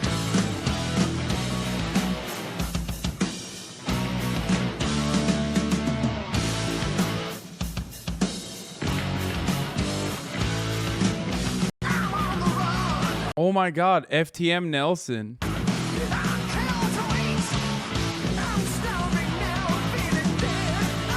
Bro, this is some dank trans posting, by the way. Straight up. Like, if this was like, ironically, I can't tell if this is made by like an absolutely psychotic turf melting down or like the funniest trans poster who like put this out there ironically. Because like, this has to be satirical, right? Like, and I'm not going to play the music because I don't want to get clapped up. Deep, soft female energy. Black is black, white is white, but both are red-blooded. Know a T word when you see one, regardless of their origin. Mandela's wives. Androphiler, thank you for the 10 gifted subs. Sarah, probably thank you for the 5 gifted subs. Yeah, Nelson Mandela. More like Nelson Womandela. Fucking got him, dude. Oh, shit. I stole that from chat. That's pretty good.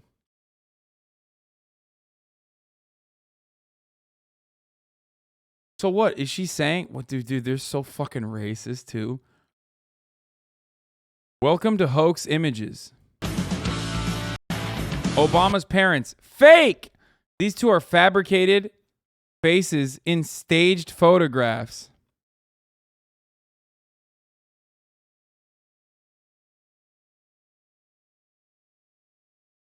What? Fake! What the fuck? Dude, what?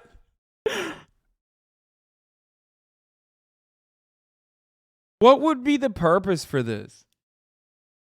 Like, that's the thing I don't understand. Like, what? Like, why would they do this? Like, why would anybody do this? Like, what would be the reason for...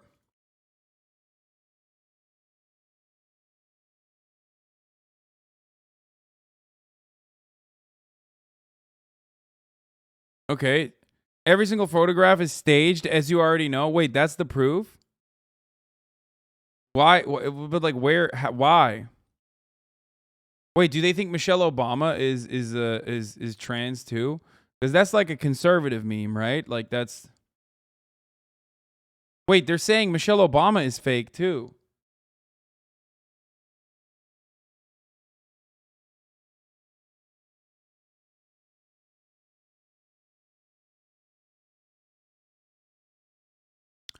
Again, notice the body contact and Obama's big breast.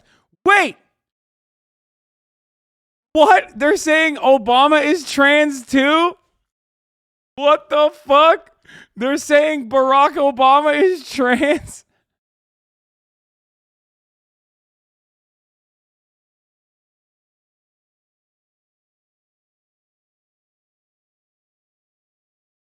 What is going on right now? Bro, this is too good. Come on, dude. This is really good. This can't be real, man. This is too good. Funny.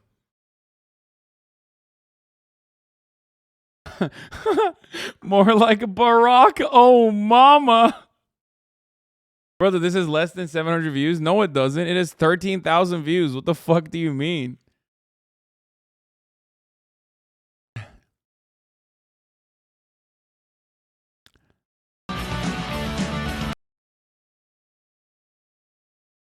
Okay, so like, there's no proof in this though. Nelson Mandela's staged wedding. Oh, Nelson Mandela's wedding is fake too? Yes, Mike, we know. Wait, what? Oh, she's calling. Okay, so She's saying Michelle Obama is trans. She's saying Barack Obama is trans. And she's saying Nelson Mandela is trans. So everyone is trans.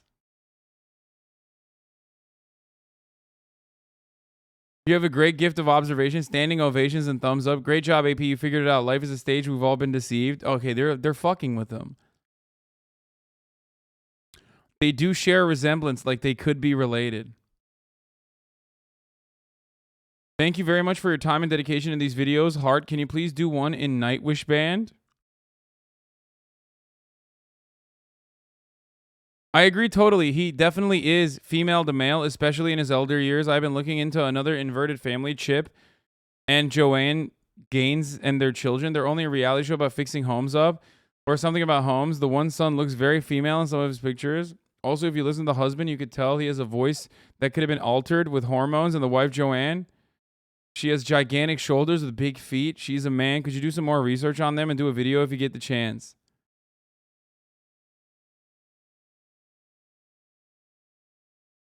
Makes perfect sense. Right after the first picture, I was surprised I never figured this.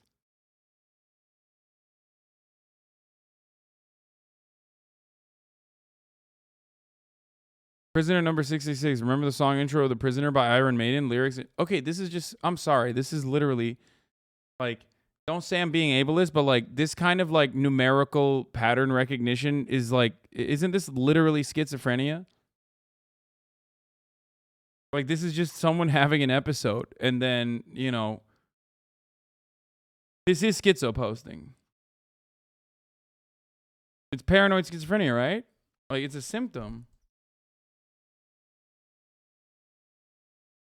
Lyrics intro. We want information. Who are you? The new number 2. Who is number 1? You are number 6. I am not a number. I am free man. Lamau.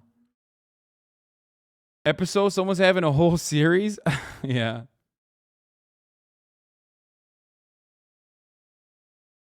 These two MTFs. Is it a coincidence? No. What? Now she's just saying like women in the 60s were trans too because like they look kind of homely. What the fuck? Staged. Mandela in jail. If you want to believe it. Lady Mandela, Barack Obama's mother.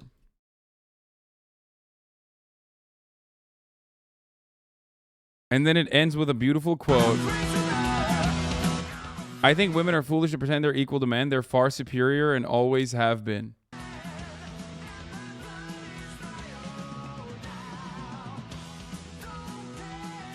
A lot of numerology is more like schizotypal PD, which is like schizo light. Oh.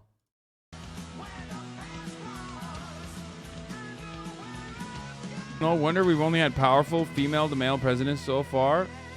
Wait. So it ends on a high note. Like he's saying that like it's good. Like all of our presidents are female to male. And he's saying that that's like a good thing, actually. Because they're still women. You know what I mean? Like she's saying that like trans men are still women. And therefore like they're actually better.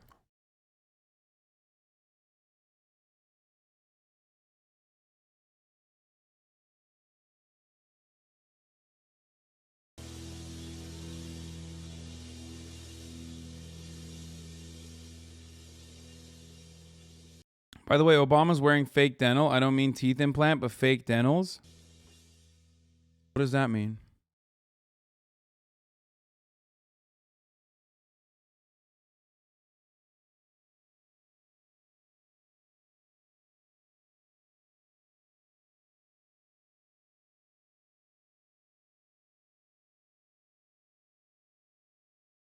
I admire this.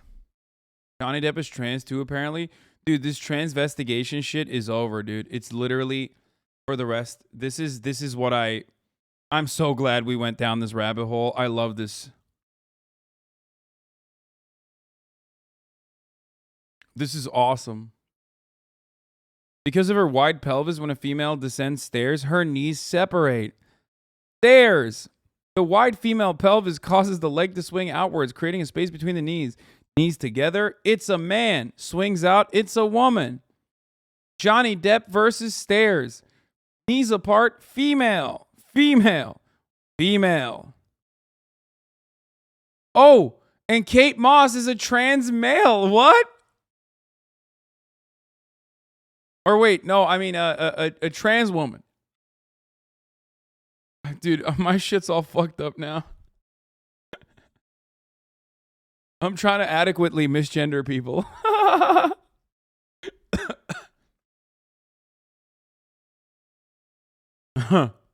Don't worry, I'm confused too.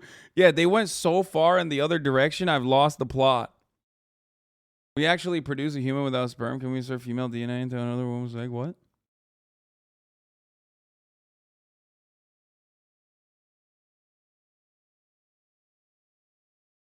This is like Turkish posting where they prove everyone's Turkish, same energy. You've gone too deep, eject immediately. No, this is awesome. Give me more of this, please. Unhinged transvestigators thinks they're the only cis people left. Farrah Fawcett, straight, clavicle, male. Ryan Gosling, V-shaped clavicle, female. What? You know the underlying hidden truth about what they're investigating and the reason why they're going fucking crazy is that it's because gender is not binary. And trying to add like these rigid norms to gender will only cause you to, you know, make these unhinged conspiracy theories because the ultimate reality is that gender is just not binary. And that's precisely why they're arriving at this fucking annoyingly psychotic opinion that like everyone's trans. It's basically the same shit I mentioned already. It's the same shit I fucking mentioned already where I said, like, if Ben Shapiro's a man and I'm a man, then, like, gender is not binary. That's it. What is this? Hasan. Okay, yeah. I see that. Damn, that's some bushy-ass eyebrows. Esfand. Hasan Esfand. Wrong. What? Okay. Oh my god. This one. It's Hasan and Critical. Yeah. I can see Correct. it now. I all of a sudden saw. I'm like, that face looks so familiar. Where the fuck did the bushy eyebrows come from? I guess just theirs. kind of I guess theirs just combined. Hasan has bigger eyebrows. It's not. It's just them combined, right? Zendaya is a biological male. Oh, let's go. Zendaya is a biological male. Keep the bone structure. Learn to see.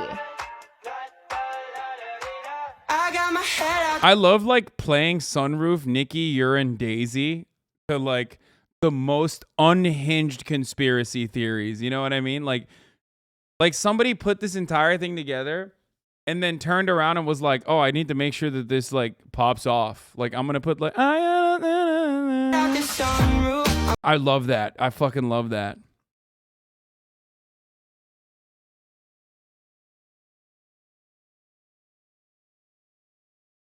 Zendaya is a biological male. Oh man, this is awesome. 50 Cent? No shot.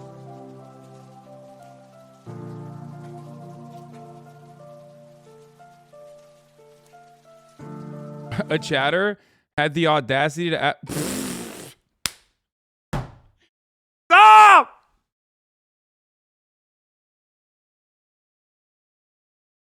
Bro, in this photo, you can see 50 Cent's clearly not Curtis Jackson. It's Karina Jackson. Okay? It's clear. In this yassified fucking face app photo, you can tell 50 Cent is clearly a woman. Oh my God, no, they didn't. They didn't do that. They did it multiple times. Courtney Jackson.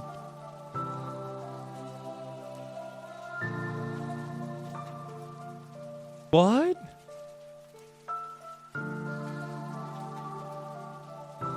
What? Why are they doing this? Wait. Wait, accidentally she got the gender swap too. Or he got the... I don't even know anymore. Fuck! Bro, this is breaking my brain too. Which one's real?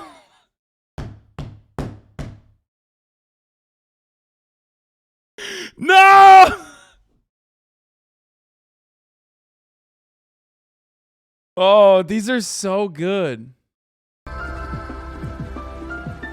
Oh my God, you're right. Why are they all black?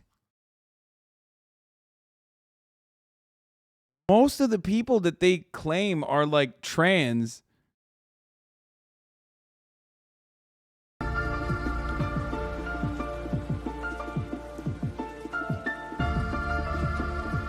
Dude, this is so fire. Joe Rogan?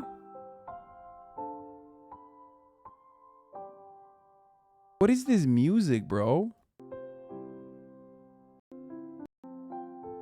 Wait, none of this is proof. This all... What? Wait, wait, what?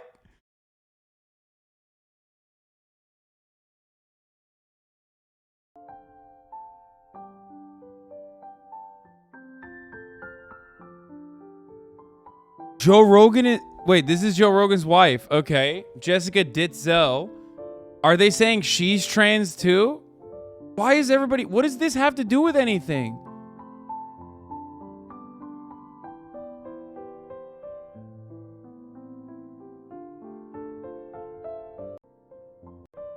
I don't get it. What is happening here? Like... Joe Rogan reveals his daughter is a huge Sniper Wolf fan? Wait, Sniper Wolf is catching strays? What is going on? That's not even Joe Rogan's daughter.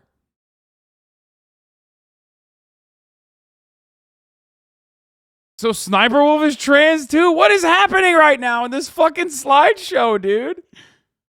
I need more text. I need more text. I'm losing my mind.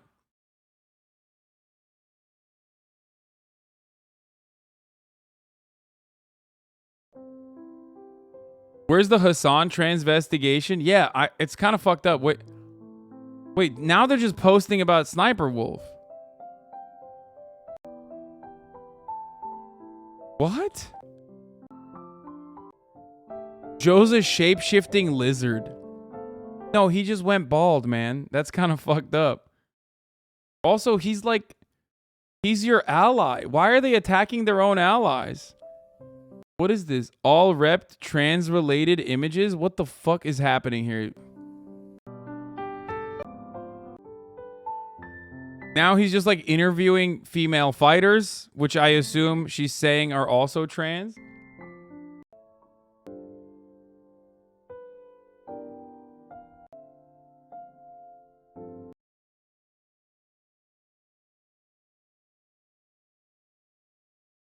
Wow, Joe, this just gets more shocking every day. Deceived for decades.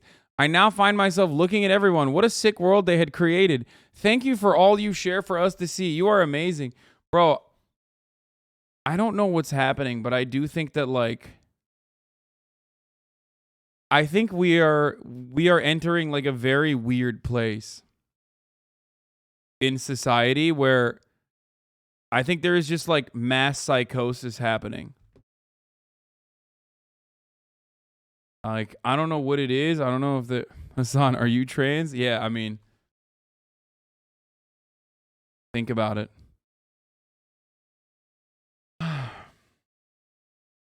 Joe Rogan is an unfunny woman? Seriously? What's up, you guys? So, have we not realized that Joe Rogan is a woman? He's a woman. I can't get that through people's heads. Seriously, people think... I told all my friends and family, everybody in this whole town and the world, I'm trying to tell them that this dude was in the CIA and that he's a woman. Now, you want to know something else? He's a reptilian. Yeah. No, this is a meme, right? Come on. This is a meme. Small eyes.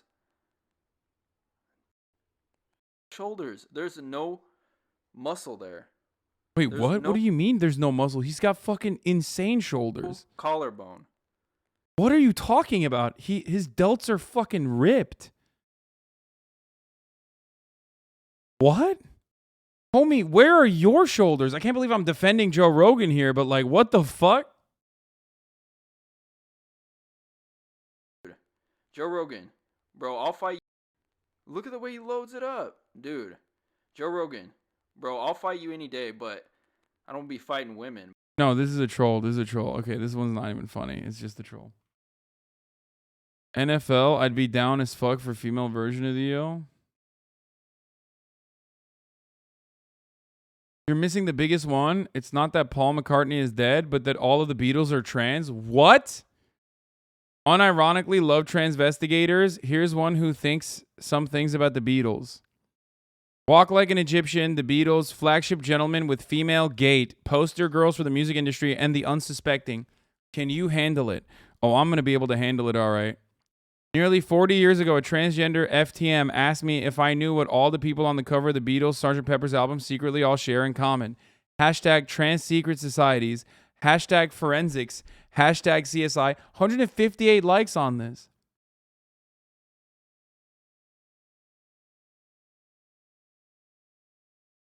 Wait, is that Baby Yoda? What the fuck? Wait, what? That's way weird. There's no way that's the real cover, right? Sgt. Pepper's album cover.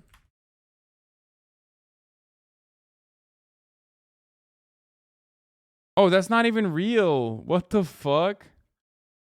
Dumbass. That freaked me the fuck out for a second. I was like, why the fuck is there a Baby Yoda in there? It's not even real. Come on, bro. You know Baby... No, Baby Yoda is on this wrong cover. And fucking Elmo and shit. This is not the real cover.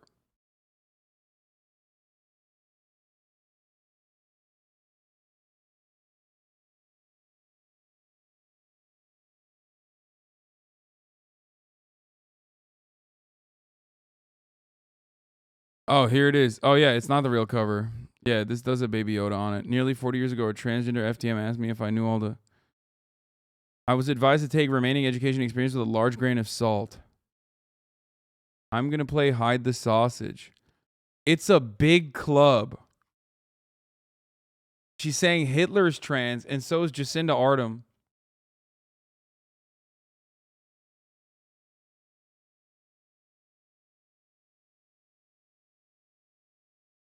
Are they saying Baby Yoda is trans? Read the bio. What is the bio? Gender disguise is the secret ancient religion of mass hypnosis and collusion. A tragic two-tier society of ignorance. In the media, everyone does it.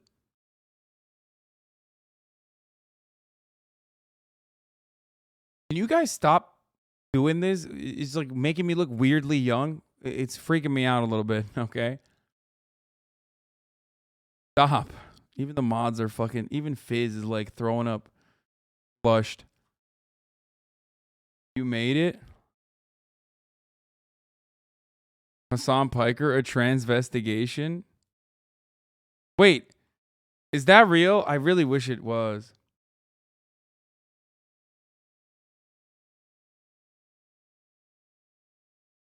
Weird, they think everyone but themselves are trans? No, they literally end up turning on each other too. Because they're so fucking unhinged. Even when he's wearing a suit, Elon's curvy female spine is evident. What? As you can see, the evidence offered by transvestigators and the detective work falls below the even threshold of junk science, barely worth the time it takes to explain. Dua Lipa is trans?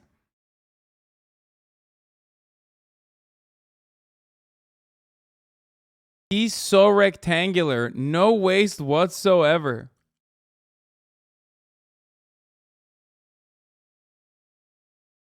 Like I said, they are unironically eviscerating gender. Okay, this is a good thing overall.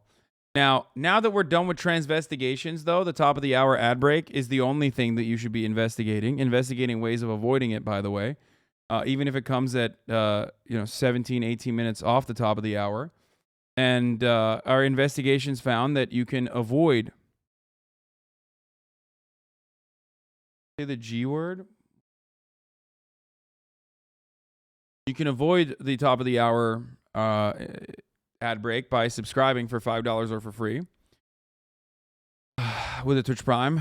This is one of the most deranged things I've ever shown on stream. No, it's awesome. It's one of the most awesome things. You can also get gifted a sub. Here's the 1 minute ad break now. Let's watch me and Kat. And welcome to the Hardman Good Times broadcast. My name is Butch Dieselsteak, and today we're going to be talking about self-improvement for young men. Have you been feeling kind of down recently? Yeah. Well, that must mean you're not a man.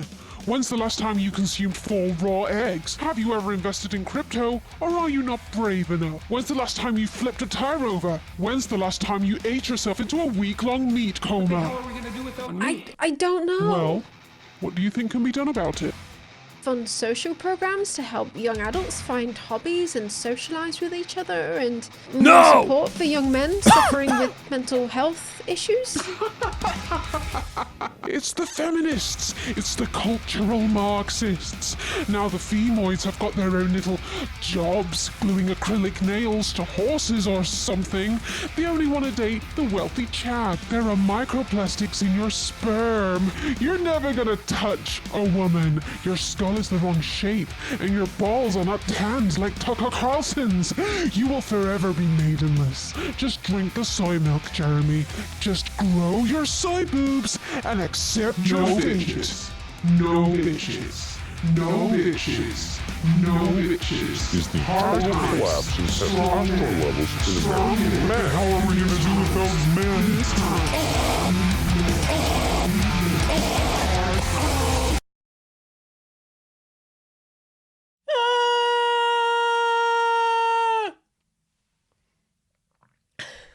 Chronically Hello, bitchless. Woman here. Ew.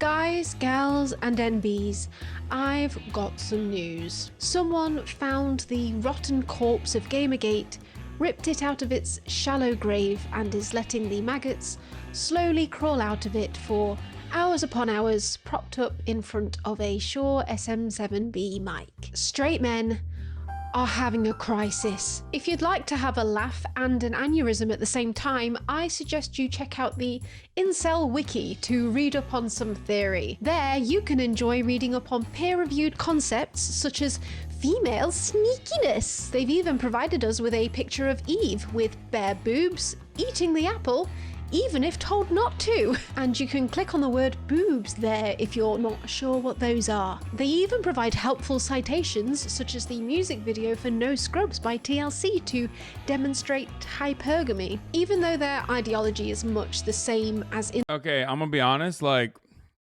they're making some points.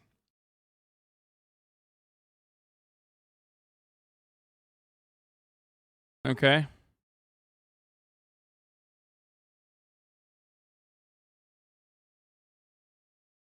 incels. The front-facing influencers of the manosphere won't call themselves incels because the incels are their customers. These alpha males, in fact, used to be just like you, but now they are the ones who have made it to the sex haver citadel, the top 1% of males who have hacked the female brain and fitness game, and they're there to teach you, young Chadawan, how you can get there too. You don't need to be 6'7", have a jawline that could cut glass or inject cooking oil into your biceps.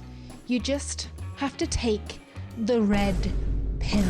The current zeitgeist of the red pill are Tweedle P and Tweedle Cum of the Fresh and Fit podcast, with Fresh and his little CEO bling chain that looks like it came from an incel subsidiary of Claire's Accessories, and Myron Gaines, a guy who literally named himself Admiring Gains. Hold in your puke. We've only just started. The Fresh and Fit podcast serves as a marketing vehicle for Rollo Tomasi and his successful book and blog, The Rational Male, which spells out red pill theory with a supposed scientific backing. He's supposed to be a modern dating expert, but he's been married for 25 years to a woman who I assume is extremely adept at compartmentalizing, as I couldn't— Damn, dude, beacon of masculinity right here. Imagine having a husband who's drawn a sexual market value graph, especially one that starts at age 15. Solo calls himself the godfather of the red. The transvestigations broke my brain. Now, literally, I'm only seeing...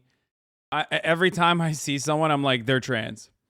It's straight up. I think it has like this weird leaking effect where I'm literally looking at this and I'm like, oh, what about their clavicles?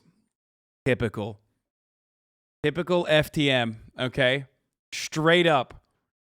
Look at how feminine energy, look at how the feminine energy is just coming out of her eyes. No Adam's apple, notice.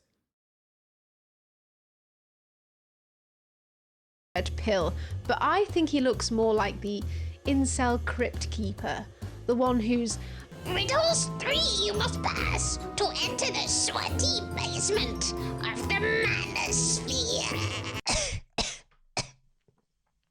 Unfortunately, there's not enough BuzzFeed videos going around these days of extremely cringe radfems for angry menonists to rack up millions of views by providing their extremely insightful commentary on them. Why are women perceived as the weaker sex?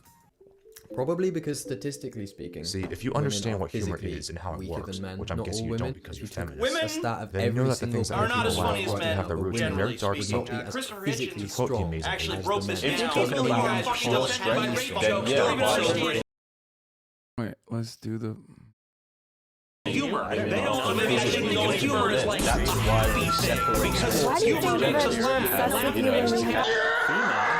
BuzzFeed, you owe feminism reparations. But now certain YouTube channels have learned that you can spike unsuspecting young men who are simply looking for self-improvement advice with a cheeky red pill via the algorithm, such as this one, which uploads videos titled things like The Ultimate Guide for Young Men, How to Get Your Life Together, or 9 Strange Ways to Boost Your Confidence, and soon enough you'll have fallen into titles like Toxic Masculinity is a Myth, and Why 95% of Men are Single and Lonely, and The Danger of Celibacy. Yeah, why 95% of men are single and lonely? I don't know, maybe because they're watching your fucking videos, dog. Or also 95% of men are single and lonely. That statistic is how women manipulate you. This channel in particular has become extremely popular, even though it's just stock footage with a computer generated voiceover reading a script that sounds like it was written by an AI whose only data input source is the diary of a 15-year-old boy who got rejected by the popular girl in class one time and has constructed his entire personality around it. 1. If you're unattractive, then don't ever try to flirt or even approach us. Whatever you'll do will automatically be considered creepy to us. Each word you say makes us puke. What? Poor people mostly lack self-confidence. Bro, what the fuck is that, dude? That is so psychotic. This is just suey fuel, isn't it?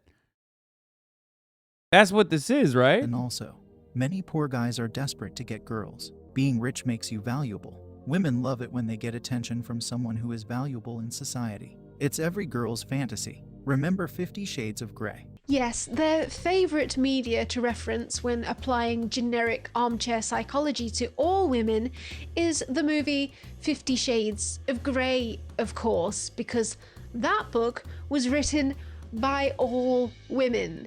It was actually me who wrote the line, "I feel the colour in my cheeks rising again. I must be the colour of the Communist Manifesto." Nothing turns me on more than Marx. I'll take the knee for you, Carl. We also all wrote B-Movie. Did you know that all women want is a man with a furry little butt? She wants a little tiny furry man with wings that she can trap under a glass whenever she wants. And also, you're never going to fulfill those okay, this isn't real. This is her joke. She's joking. A human without a bee sting, and each word you say makes her puke. And also, this is every girl's fantasy. Remember B-Movie. But hang on 1 minute. How will you ever be able to learn what a woman really wants by watching B-Movie if it's not available on US Netflix? Well, my friends, do I have something that could help you with that? That's right, this video is sponsored by Surfshark.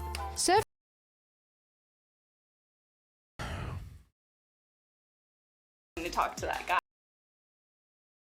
If you do so much as even try to get me to take out one AirPod while I'm Bro, what is in happening? the middle of a workout, you're getting a kettlebell right up in the scrot. So you want to talk to women at other gyms where there's not going to be that much of a social consequence. You're going to say something along the lines of, hey, I'm new to this gym, I don't come often, I just want to meet you real quick. What's up with his eyes? Why is he like, he's got the crazy eyes, bro. A guy shows no interest, and I've seen him work out, like, you know, you kind of know regulars, but you don't know them, like, but you see him work out, like, oh yeah, I know this guy because he shows up at the same time I show up. And then he finally makes conversation. I'm more willing to talk to that guy versus as like someone who's like staring at me and then tries to talk to me. I'd be like, okay, leave me alone. Myron, you had editorial control here. You could have cut that bit out, you know, the bit where she completely destroyed all of the advice you gave. But don't forget to sign up for his free dating and fitness advice ebook. Make sure to get my free ebook. I'm going to share content with you guys that I otherwise probably wouldn't be able to share on YouTube or Instagram because it's not safe. Well, I've been on Myron's email list for a couple of months now, and I am yet to receive these hot tips and tricks that wouldn't be allowed on YouTube. He said— What kind of tips and tricks would not be allowed on YouTube? Like what? 7 ways to hypnotize women? Like how to kidnap women and lock them in your basement?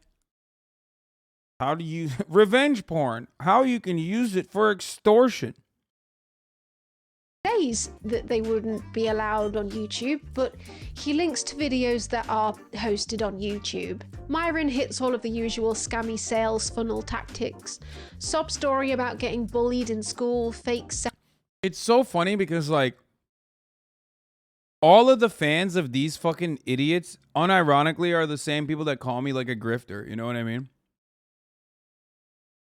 Like they're being hella scammed by these fucking dildos all day, every day. And then they turn around and they're like, bro, you're a socialist, but you live in a nice house, bro. Fucking scammer. Secondhand testimonials from Scott and Giuseppe, a story where Myron himself saved up for ages on a minimum wage job so he could pay $6,000 to his mentor, and how much that changed his life. So you are softened up to the idea of paying him $250 for a 10-minute call, $500 for a 30-minute call, or $897 for a 1-hour call. Myron says in his ebook that after unplugging from the Matrix and realizing those are very strange numbers, by the way. Like, why isn't it just like a round number? I don't understand. Women want for himself, they became attracted to him like bees to honey, bees to honey, bees to honey, bees to honey. He says bees to honey 4 times in this ebook. I'm starting to think he finds bees sexually attractive now. Also, this analogy doesn't even make any sense. Bees aren't sexually attracted to honey. Bees make honey. Unless you mean it would be pollen.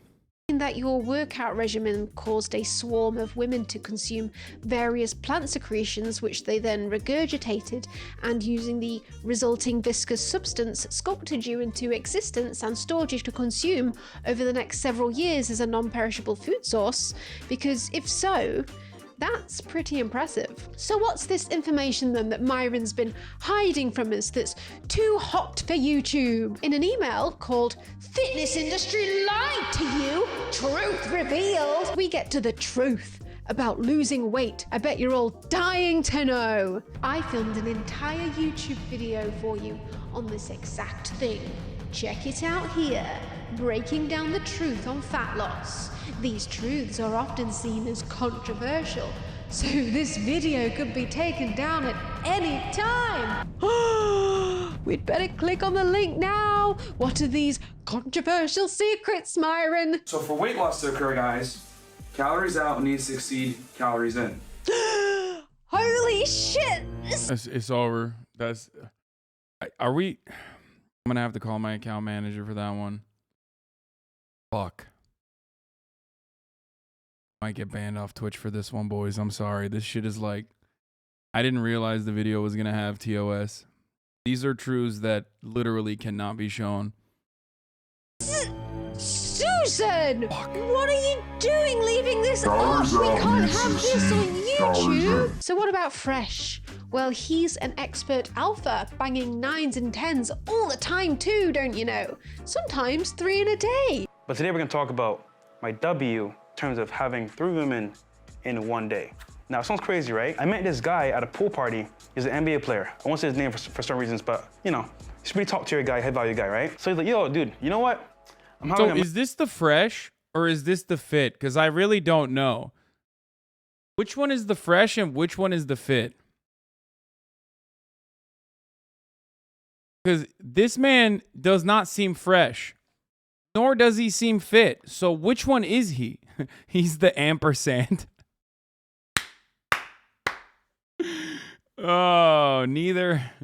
At least like one of them is kind of fit.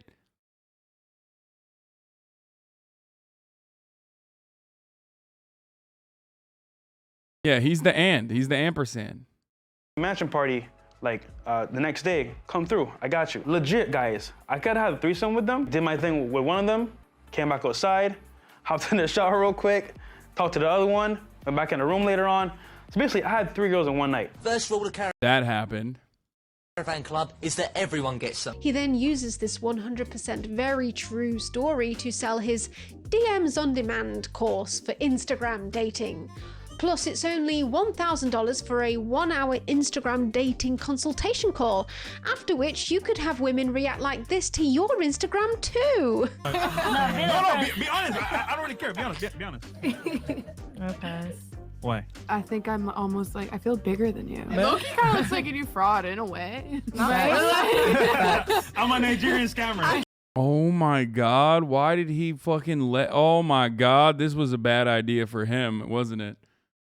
Holy shit, just getting absolutely fucking roasted on his own show. You look Nigerian. Yeah, that's and why. like I would think you scam. I'm gonna pass because you look like the off-brand Kevin Hart. Okay, now put up Myron's. No, hell no. Yes. No. True alpha males. I have no idea. Wait, I want to see this. I want to see what fucking, what is the, Myron? Is that his name? Myron Fresh and Fit? IG. Let me take a look at these motherfuckers. Myron Gaines. Unplug Fit.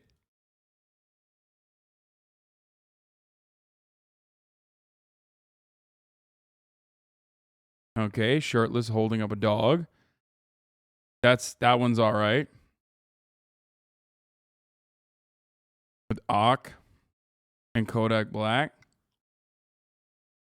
He's always wearing that ugly ass like Fresh and Fit shirt in most of his. But he doesn't even have that many fucking photos. Wait, what?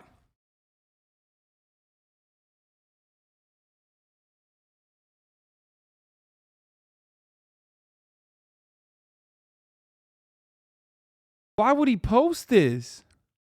Correction. Hater, you're a rat. Correction. I controlled rats to give me the cheese. I left the job to pursue podcasting, but I was good at what I did, and I don't regret a second of it. Shout out to all the law enforcement out there that put their lives on the line to keep keyboard warriors and everyone else safe. Safe from what, dude? Having a fun time? What is this? Safe from what, brother?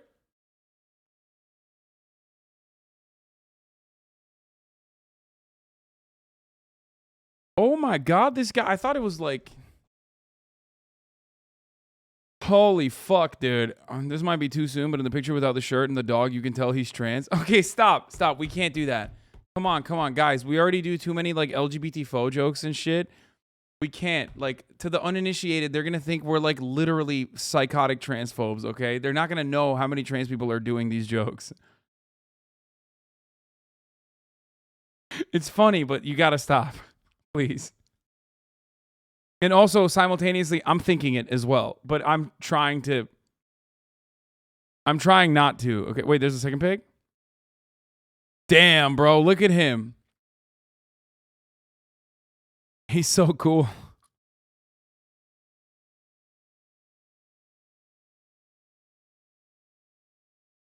These jokes are too dangerous for social media. I'm sure there's no drugs use going on all these elite exclusive parties these guys attend, right?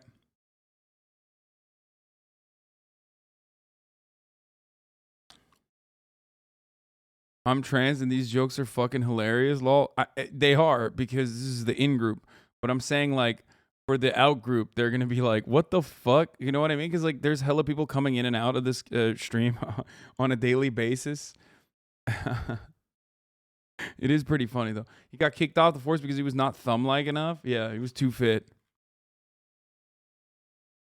Bro, what did he do? Did he go confiscate these at a Subway? Look at all these fucking footlongers in the back. Okay. Let's continue with this video.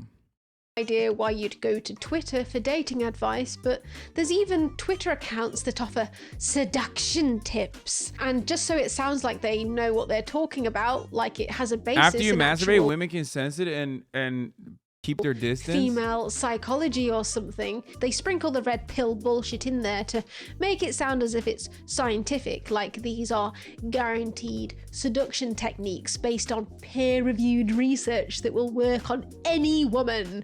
There is always an ad for a course underneath these tweets, and if you click on the course link the seduction devil wants to sell you, you'll apparently be doing the following in just 1 week: skipping the line at bars and clubs, high-fiving the bouncers, and befriending the staff. Friends. Damn, dude, that's so sick. What? Such incredible success stories. How fucking sad, dude. This is what you're...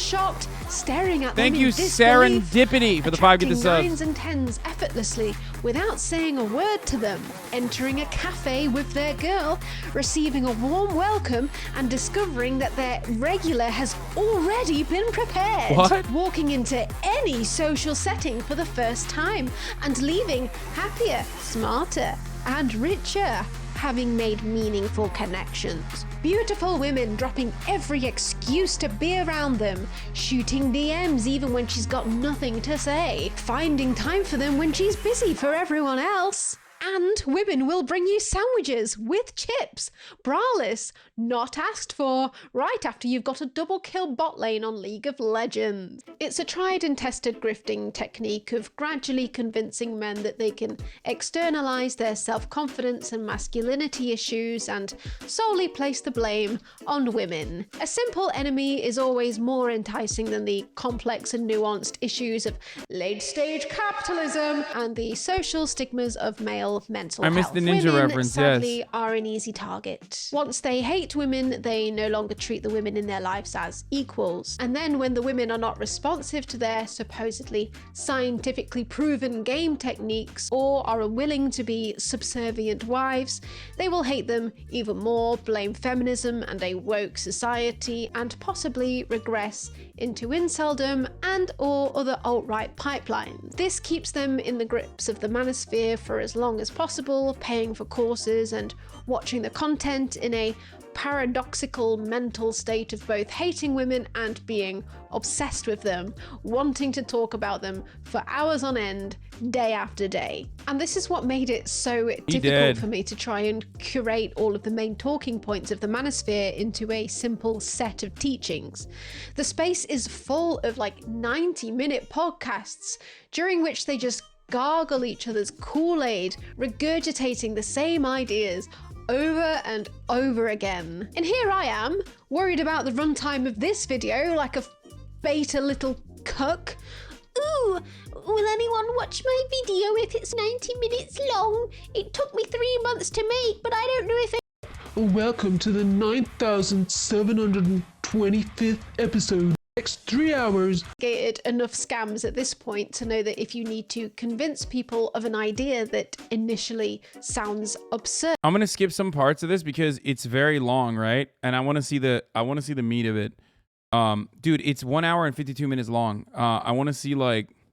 And are desperate. Oh, here. On the rabbit like hole. I'm gonna skip onto... like the explaining the red pill theory, debunking hypergamy. Like, I'll skip the red pill theory part, but we'll watch like debunking hypergamy, debunking monkey branching, stuff like that. The Wheat Waffles face rating charts and are desperately trying to work out how ugly women find them with needlepoint precision. So the skull can be divided into 2 parts, the splantocranium, which comprises all of the facial features, and the neurocranium. But a few years ago, this Kermit-sounding ass PhD haver crawled onto the scene and started regurgitating these ideas, but with bigger words, emboldening the movement even beyond the damp basements of inceldom and into popular right-wing rhetoric.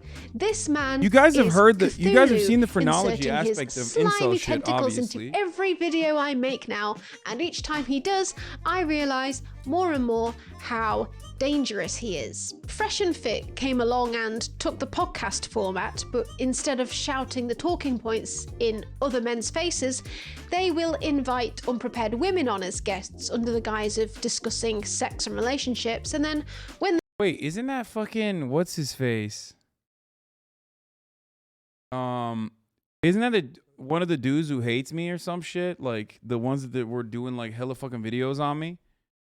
Talking about how because I called them transphobic, which they 100% were and are. They got real mad and they were like, Hasan, you're racist, and also fucking call everybody transphobic. I thought those guys hated HasanAbi, Abba, and Preach. Yeah, I thought those guys hated Fresh and Fit. When they get there, they take their phones off them, not the male guests, make them sign a waiver, and then feed I actually agree with you and thought you did good against Tate. Oh, nice. Thank you. them shots until they can no longer form a coherent sentence. I, on the other hand, need to drink to perform a coherent sentence. When you come home, I'm gonna be in lingerie. I'm gonna keep it nice and fresh and waxed for you. I'm gonna cook your food. Oh, you just They gotta yelled at you for saying you wouldn't watch a video, then didn't watch your video? Yeah. bring home the bacon. That's it. But as soon as a woman disagrees with Myron, he will kick her off for interrupting him. She's big and beautiful, accept her for how she is. Essentially, my big girl. can you please stop interjecting? All right. Do not ever fucking snap your fingers at me again. You're gonna respect me on my platform. And Period. you're gonna respect me backwards. No. You're gonna keep being disrespectful. It is. Oh, god damn, that's brutal, brother. God damn. God damn, dude. No wonder this motherfucker's so insecure, bro. Look at this shit. Holy fuck. You could land a plane on that, dude. Austin would be able to land a 737 NG directly on top of that. Holy fuck. Bro, the way that they treat women on their show, from what I have seen in all of the clips that I've seen, like, you know, they do the same shit to you and it'd be a waste. What do you mean? So the thing is, internalized baldophobia. Yeah, I know. Maybe I should fly out to Miami so I can give it some finesse to ride. So this is just insecurity. Like, sometimes I feel like I'm fucking crazy that, like, I can't comprehend how people don't look at what he's doing to all the women that are on his podcast and shit, or the way he talks about women, and can't recognize that, like, he's just a deeply insecure man.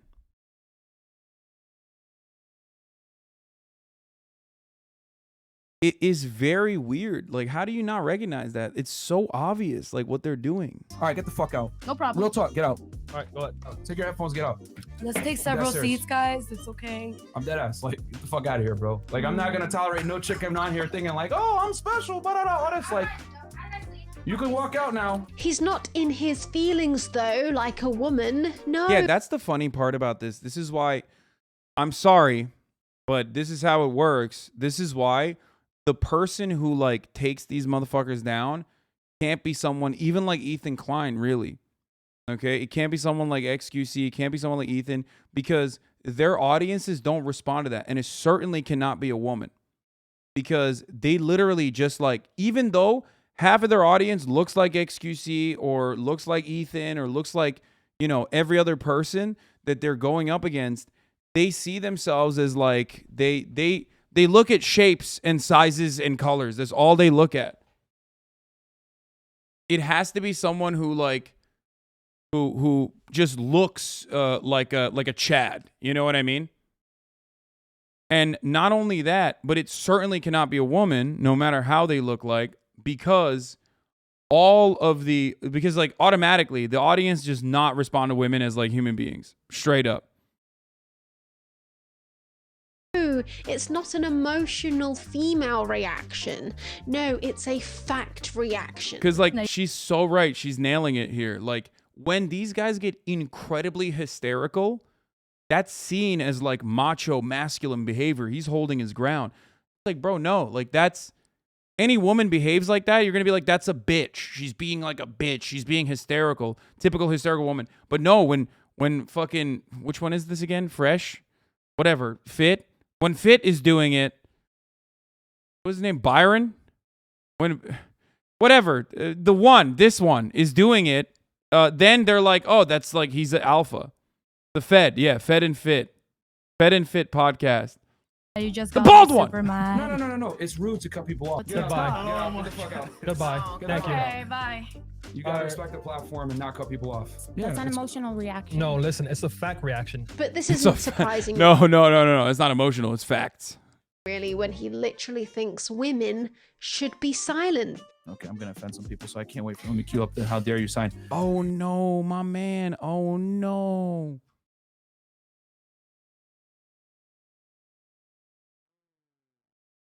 Bro, this dude's hairline is this dude's hairline is moving further than LeBron James's, dude. Holy shit.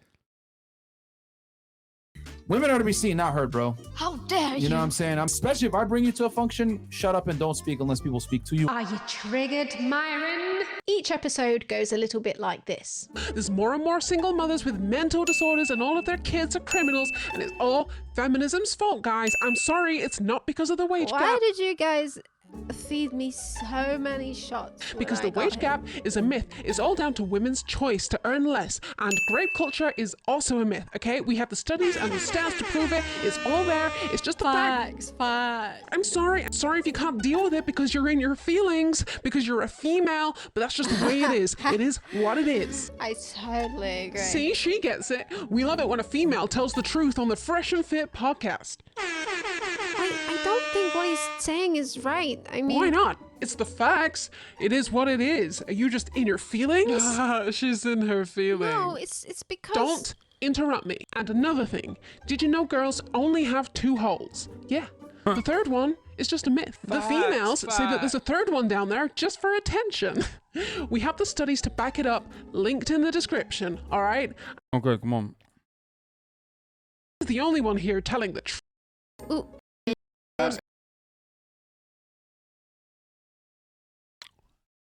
Train them and to teach them to temper that and control. Yeah, we can, but you can't remove that. It's sorry. Used to back up his theories in the rational male. I said this in book 4. You can remove. Guys, it's 1 minute and 52 seconds long. Remove That's why I'm skipping. You can remove the human from the tribe, but you can't remove the tribe from the human. You can remove the what is it? You can still. Like, what was the other question? Friend of the show, Mooncat, did an incredible fucking video. Okay, I highly recommend you check it out on your own. I told you I'm gonna skip through some of the parts. Scott, it was can women not be solipsistic? Can we train them and to teach them to temper that and control? Yeah, we can. Bro, how is this? Wait, does this guy actually have a wife? Because I've never seen someone permeate so much divorced dad energy. My man looks straight up like a victim of divorce court, okay? I'm just going to say it. I don't believe that he has a wife.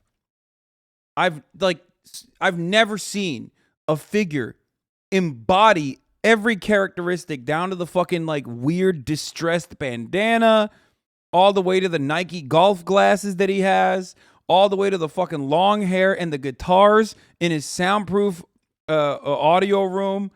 No fucking shot, dude.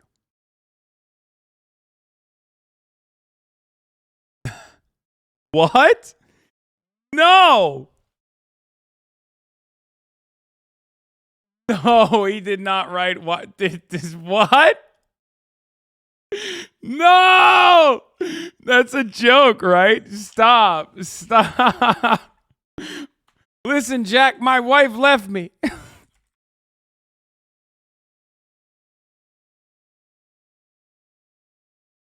This guy's name is Rollo Tomasi.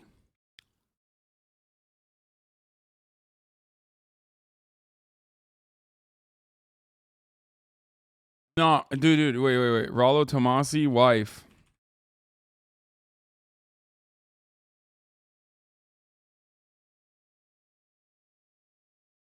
Wifebio.com. According to wifebio.com, is Rollo Tomasi married to wife or dating a girlfriend, kids?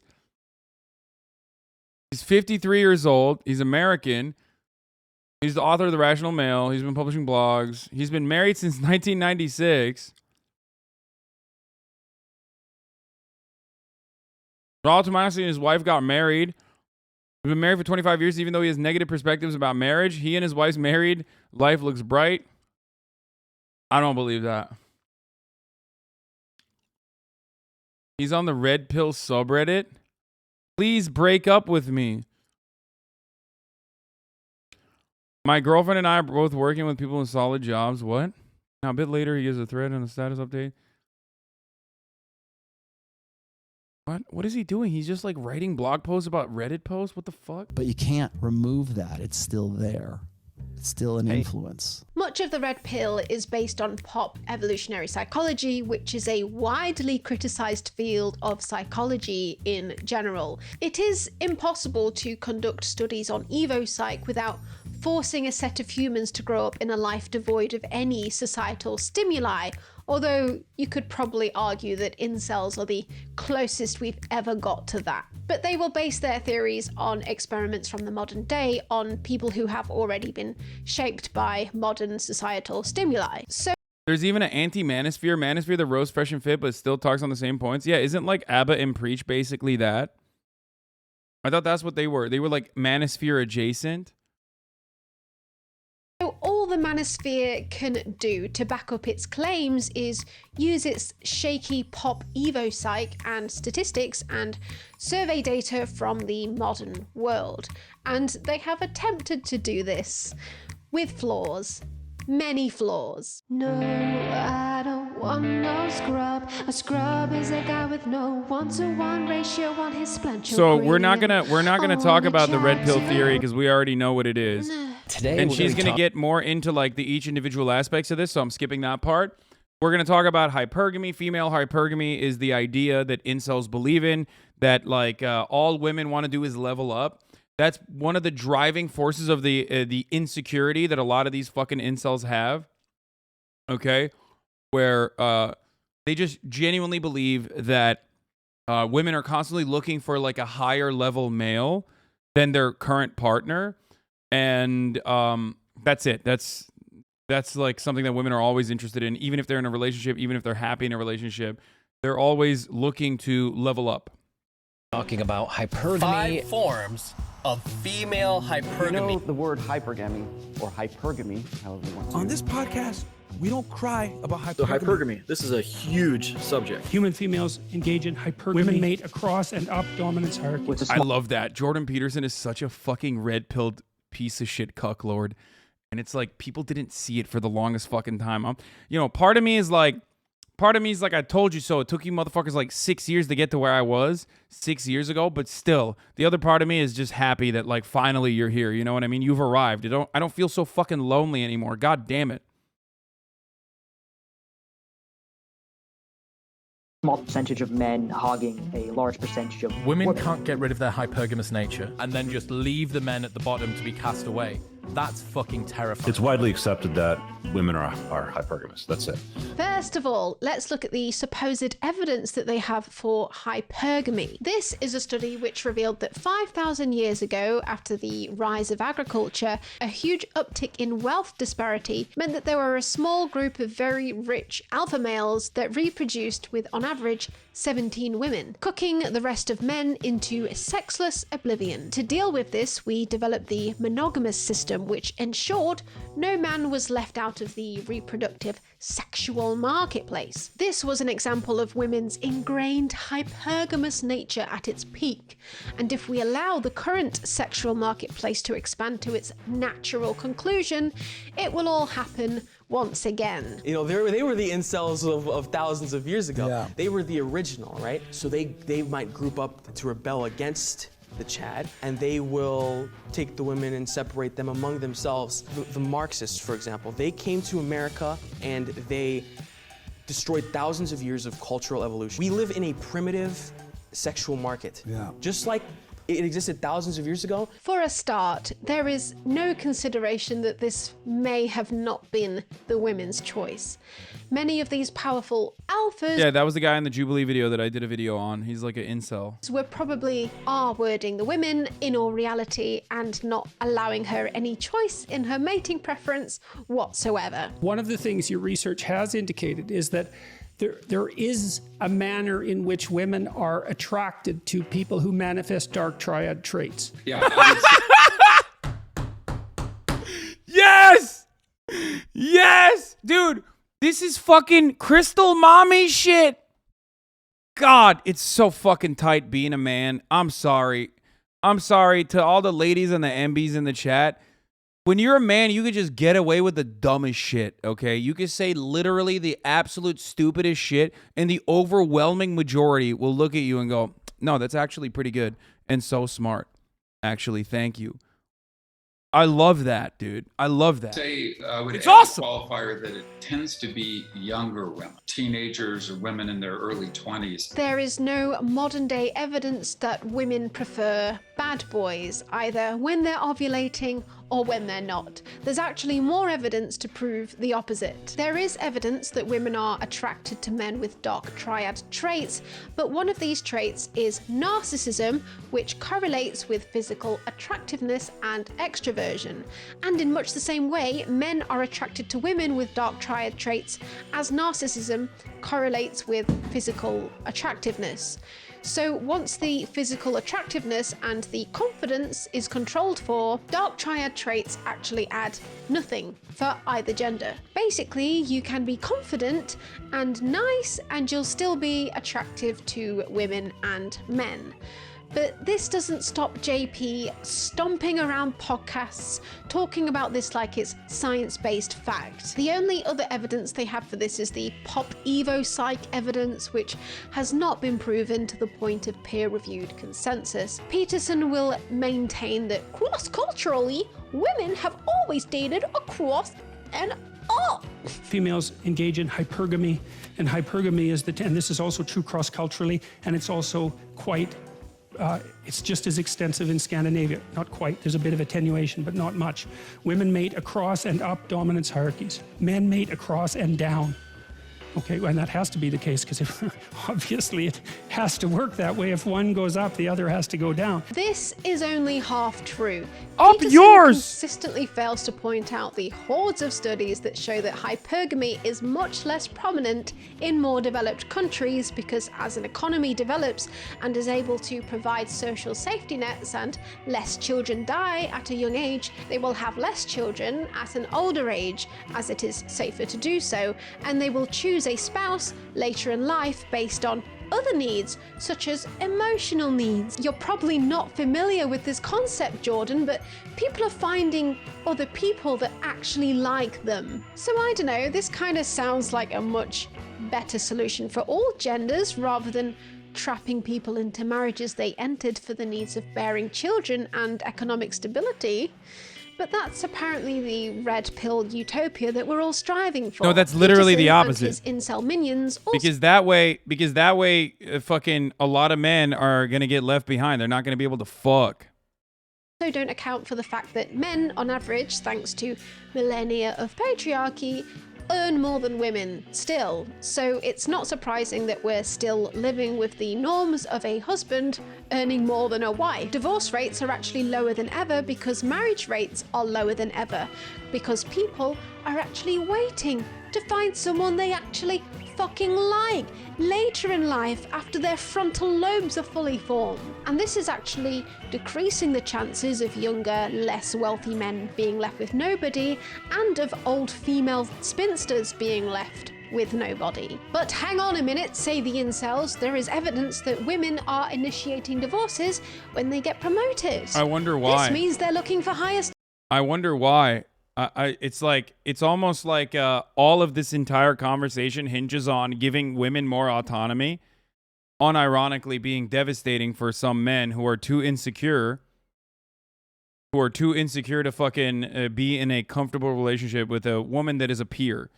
That is the reason. Jordan Peterson doesn't even hide it, for the record. He literally straight up says it.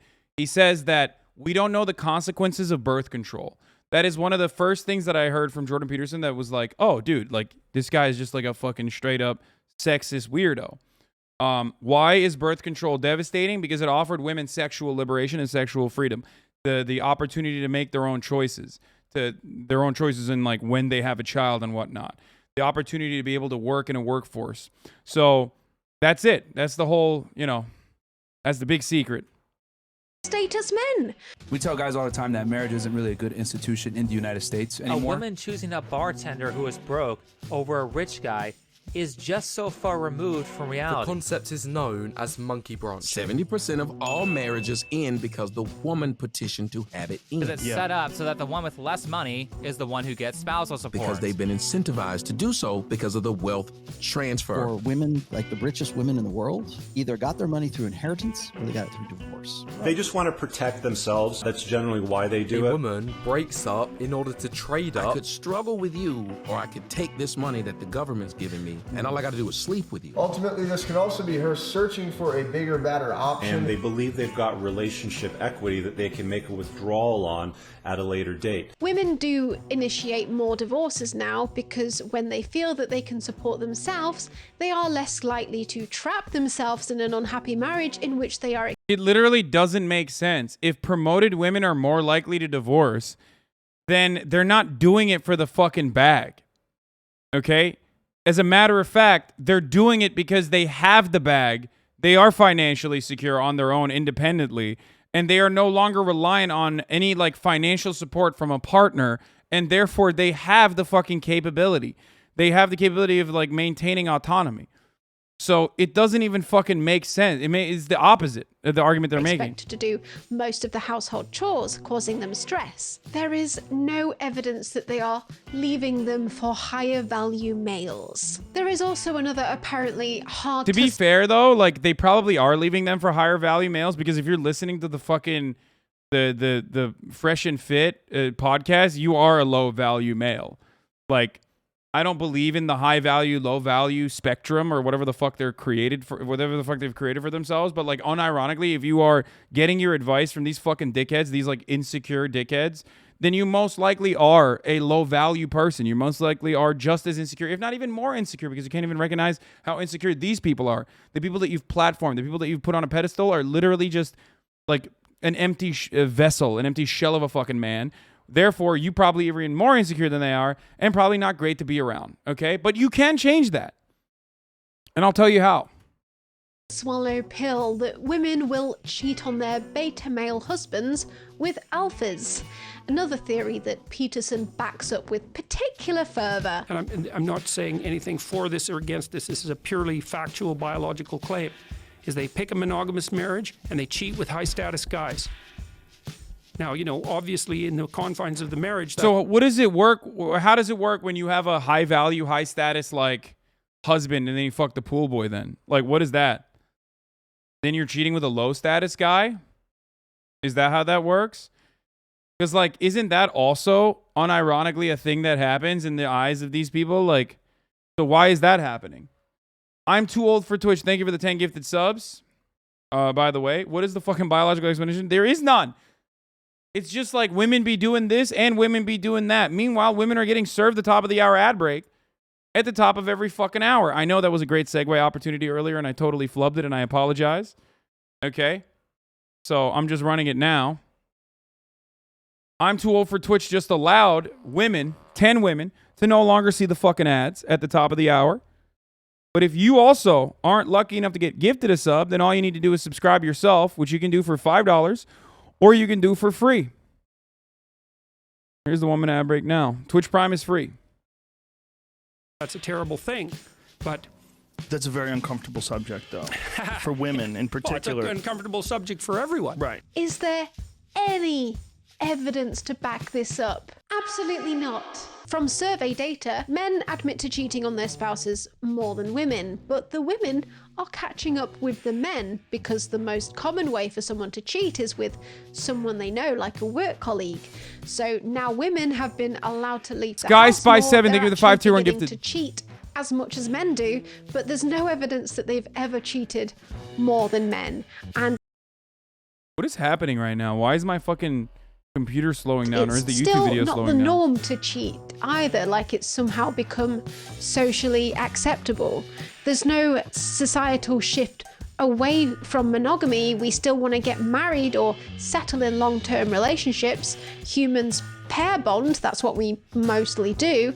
We're just doing it later when we're settled in life. Furthermore, there is no survey data that shows that the women who do cheat are doing so with high status men. If we're going to talk about this through a pop evo psych lens, surely it's more evolutionary advantageous for a woman not to be hypergamous and to be wary of the risk of getting involved with the wrong man who will not support her child. Since the woman has always been the more selective gender, she's always had a choice between a beta or an alpha, so why would she willingly put herself in the dangers of an aggressive, violent alpha and leave her children without a father?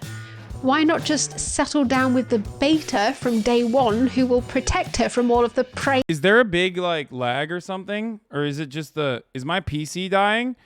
Or is the fucking video dying a little bit? I'm seeing like the video. It's the video, right? It's not my PC. Just think of Kim K leaving Kanye for Pete Davidson. Pete must be the highest value male. Yeah. I think YouTube has been pooping a little bit. Alphas. These red pill men are simply projecting how they see the dating market onto women when women actually see it very differently. Take it from me. If a man walks up to me and asks me for my number or asks... Here's where you got it wrong, Mune Cat. You said take it from me. And you're a woman, so obviously we'll never take it from you because it's in your nature to lie. Fucking got it. If only there was a man who could explain to me what women feel and act like. I'm so sad when you came to the UK, I used my sub on Misgive just so I didn't see the ads, and now I'm sad. Yeah, you fucking feel bad about that, bitch.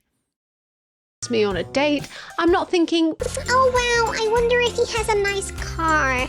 I wonder if it's more expensive than my current boyfriend's. I'm thinking, I hope this interaction ends without this man getting angry, violent, or following me home. By getting involved with the red pill and by learning game, you're literally giving yourself a 101 on how to give women every red flag in the fucking book. But by far the most tangible evidence the manosphere has for modern day hypergamy is from dating apps. Yeah, that's it. Data from dating apps. And this doesn't account for, the Plenty of Fish data, the Tinder data that we have.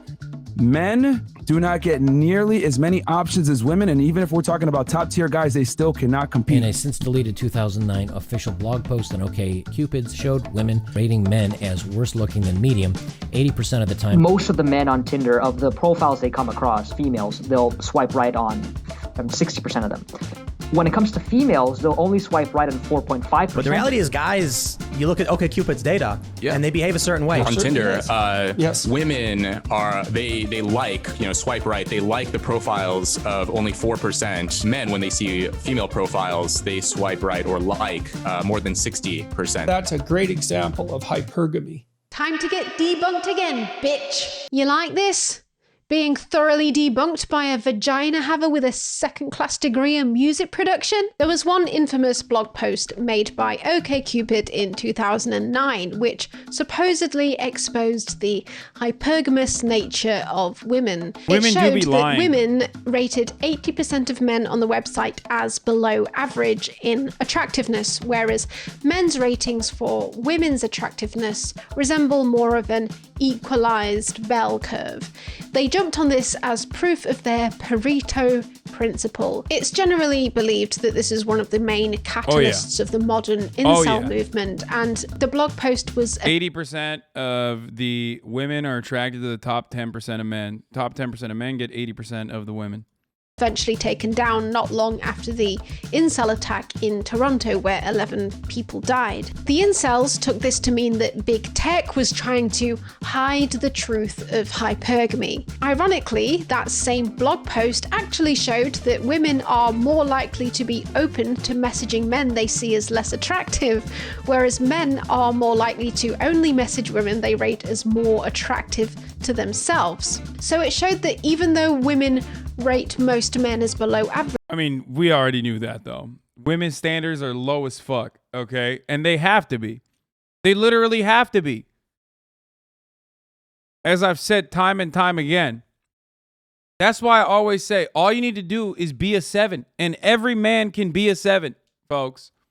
Straight up. Women's standards are literally under the fucking trash, okay? It's firmly hidden deep inside the core of the earth. It is super fucking low. And you can be higher than the already incredibly low fucking standards that women have. Like by a lot. That's why I always say every man can be a 7. Every single one of you. Easily. They are much more likely to message them anyway. So here we are again with the incel projection of shallow dating preferences on women. In addition to this, r/Tinder data generally tends to show that men will swipe right on most women and women will be very picky, and the ones that they do swipe right on will very likely result in a match. I need to explain why this is the case. A fact that the red pill seems to gloss over is that women are always going to be more picky. Chad says everyone can be a 7. Dude. I didn't say everyone can be an 11, motherfucker. I said everyone can be a 7. And 7 is way beyond the expectations that most women are used to, okay? Don't make no mistake. I'm not saying you're going to fucking turn around and like magically become 6'4" and chiseled, okay? Shut the fuck up. Don't compare yourself to me. Well, what's wrong with you? I'm saying every fucking dude can be above at least a 7, okay? Above average in looks. There are a couple things you need to do, and that's it. Figure out how to groom your facial hair and figure out what kind of haircut works with your fucking head, okay? And that could mean going full bald, all right? Hit the fucking weights, go to the gym, develop a healthier diet, healthier lifestyle choices, shower all the fucking time, and wear better clothing that make you feel confident, and then boom, that's it. It's that easy. More importantly than all of that, obviously, is like, being confident as well, which I've talked about many times over. Confidence is a muscle, and it comes only from within and not from external validation. If you have confidence that you are building off of external validation, it's built on flimsy ground, and it can be shattered very easily. Okay? I am standing right now, yes. And once you find your face and body type, you can figure out what styles that suit you. Exactly. It's good advice. You can fucking complain all you want, but it's the truth, okay?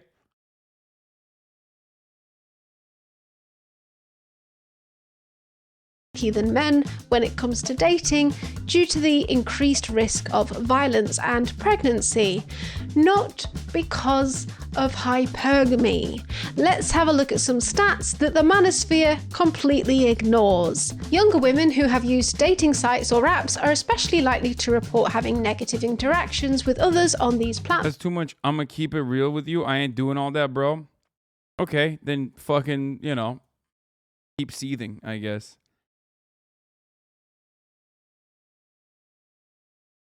That's it. There's hella people in this community that have fucking started working out. They got, really inspired to do something, go outside, touch grass, touch weight, touch sun, okay? And if you're fucking stink-pilled, beta-maxing, sui fuel consuming fucking weirdo on the internet, and you're like refusing the shower max, okay? Refusing the fucking hygiene max and hobby max, okay? Well, it's not going to happen for you. platform. A majority of female online daters younger than 50 say harassment, unsolicited explicit messages are very common on dating platforms. 60% of female users aged 18 to 34 say someone on a dating site or app continued to contact them after they said they were not interested, while a similar share, 57%. Dude, what are you insane? I mean, look at XQC. Even that lifestyle can work.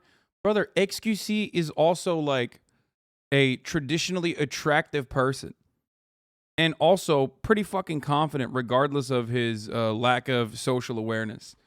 Okay? And profoundly successful. You know what I mean? This is before we talk about like how much money he has or whatever. But like, you know, don't compare yourself to me or XQC or anybody like that. That's crazy. We're talking about fucking civilians in the wild. We're not talking about motherfuckers who talk to an entire arena of human beings every day for 12 hours, okay? That's ridiculous. Don't do that. Report being sent a sexually explicit message or image that they didn't ask for. Roughly half of women think dating on sites or apps are an unsafe way to meet people. More under 20s sexually assaulted after meeting offenders on dating sites. The victims in 83% of the 671 cases were female and 17% were male. Oh, and I'm not done yet. Here's a full report from ABC. Thank you, Solero, for the 5 gifted subs. This is really important shit, by the way. Like, women have to be more careful in their consideration on who they are going out to dates with or who they are, like, even opening up to, partially because you can get fucking murdered. About Tinder's failure to act on SA reports. Of the 48 people they found who reported SA to the app, only 11 even got a response from Tinder. Almost all of those responses did not detail whether any action was taken. And Match Group, the company that owns basically everything, Tinder, OkCupid, Match.com, Hinge, Plenty of Fish, and some others, has openly admitted that they do not screen for sexual predators on their free apps. A spokesperson said, "There are definitely registered sex offenders on our free products," which is a bit like a spokesperson for an ice cream company. Only men murder, lol, XD? No, bro, but did you not just see the statistics? Like, no, of course, it's not only men that murder. You're fucking ridiculous. But, like, obviously, statistically speaking, men are responsible for, a significantly higher percentage of the sexual assaults and murders that, even on the fucking Tinder dating app. Why? What's wrong with you, bro? What the fuck?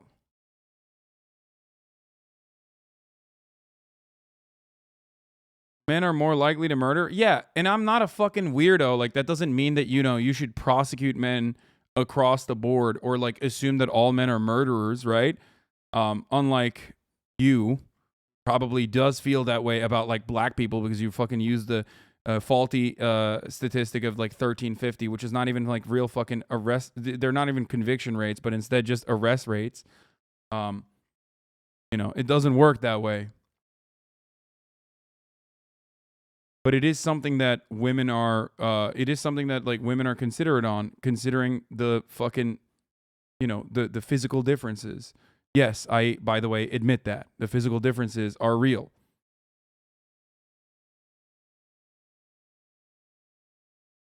Statistics are law. There are no exceptions to rules or outliers. Anomalies don't exist.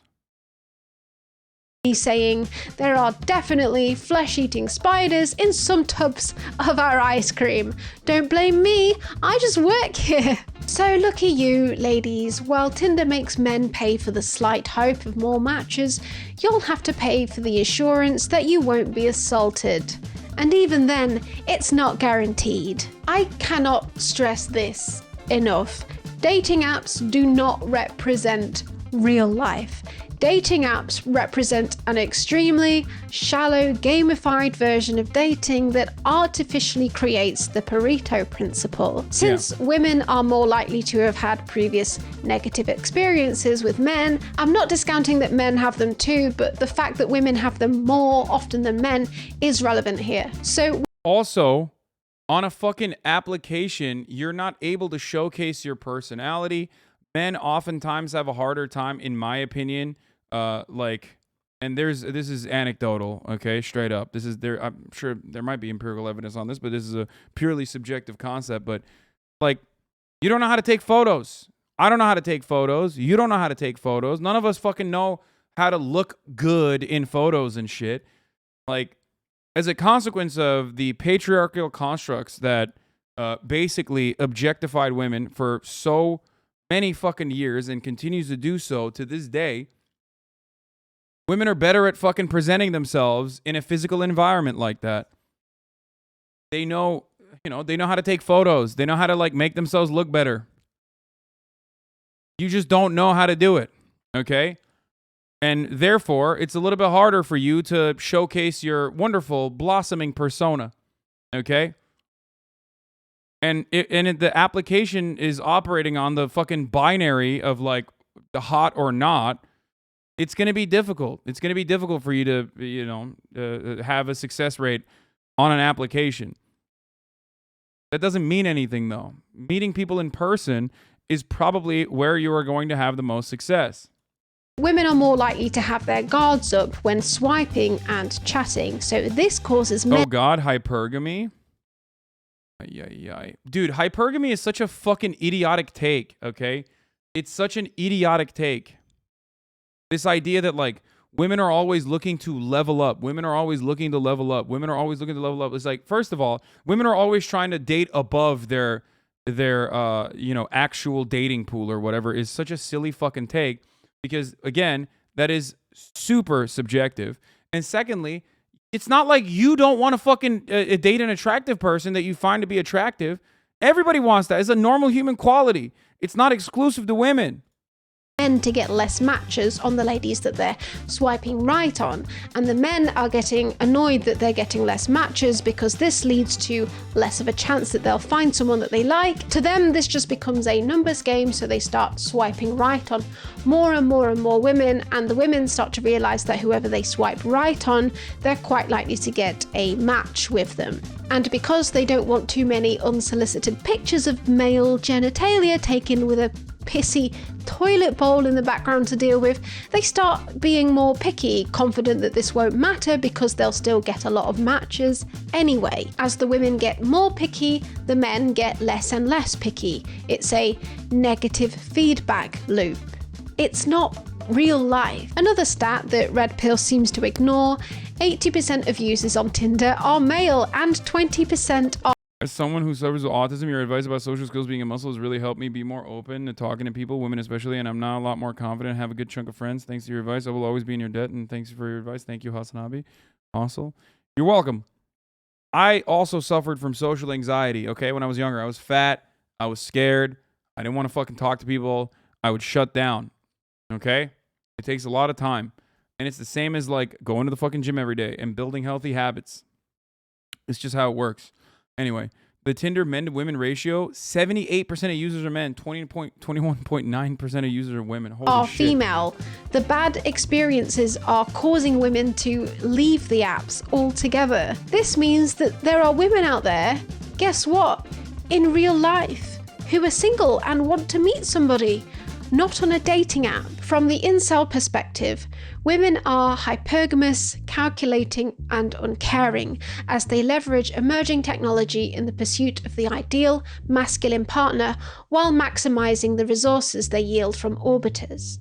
Women are also simultaneously sexual commodities, which can be quantitatively evaluated, subject to market distortions, or be unfairly distributed. Here, incels doubly deny women their humanity, as women are manipulative when acting and overpriced when objectified. While incels' observations are accurate, their explanations for these observations are grounded in a reductive and dehumanizing descriptions of both men and women. All of a sudden, communism doesn't sound so bad to these guys when it means the equal distribution of getting your dick wet. Another graph that they love to point to is this one, which shows that almost a third of men are now reporting no sex in the last year. But zooming out and looking at the rest of this data that this graph comes from, it shows that the amount of men sleeping with over 3 women in the last year is still more than the amount of women doing the same. On the whole, men are still being more promiscuous than women, which doesn't track with their 80% of women sleeping with all of the Chads theory. The data would suggest Because women aren't like women aren't going on a date and then immediately fucking like all the time in the way that these incels think is happening. That's the other thing. Like they're a little bit more selective, but you know, good luck explaining that to all the incels. To me, that women still want relationships with men, but men are increasingly attempting to leverage the dating apps for hookups, but are ending up more lonely than they were before. In short, guys, gals, and NBs, try opening yourself up to experiences which will help you meet people in real life. Make friends with people of all genders more. Talk to people even if you don't find them attractive, because who knows, they could even introduce you to other people you may end up being intimate partners with, or maybe you've just found a new friend. It's about self-improvement, exercising your social muscle, and fighting that inner goblin that just wants to stay inside playing Dark Souls. Is that what you kids are playing nowadays? Go outside and touch. The men entering the dating market now have never experienced it without dating apps being involved, and this is a problem. The prevalence of our culture in society makes this dating app's negative feedback loop even more pronounced, as women have their guards up constantly on the lookout for red flags, scaring them off the apps altogether. Here's one post on the r/Tinder Data subreddit that I found, where a young 22-year-old man posted about his experience in the dating marketplace. 22,339 right swipes resulted in no dates for him whatsoever, and this is similar to many graphs posted there for young men. He says that his dating app experience made me waste a lot of time and money, completely ruined the little self-esteem and confidence I had left about myself and my own body, made me lose any real hopes in ever getting a relationship, family, normal life in the future, greatly worsened both my anxiety and depression to new levels never experienced before, made me go back to having suicidal thoughts after years of therapy, and as a result of my deepened depression, it also gave me a cannabis addiction and made me gain 50 kilograms of body weight due to a lack of sleep and lack of energy, etc. All of this makes this man a perfect target for Tinder, who will goad him into signing up for Tinder Gold in the hopes of getting more matches, and for the red pill community. The literally blaming it anything other than himself. Okay, but that's a real external factor that could bum you out, man. Come on, holy shit. Human beings aren't fucking analytical robots. They're not gonna look at a situation like that and then respond like and be like, well, maybe I should fix myself immediately. Maybe perhaps I'm the reason why I feel the way that I do, or whatever the fuck. Like, no. Sometimes it doesn't work that way. Okay? Yeah. I mean, the solution still does revolve around getting the fuck off the dating app. And also, the building self-esteem so slowly but surely. But made you a meme?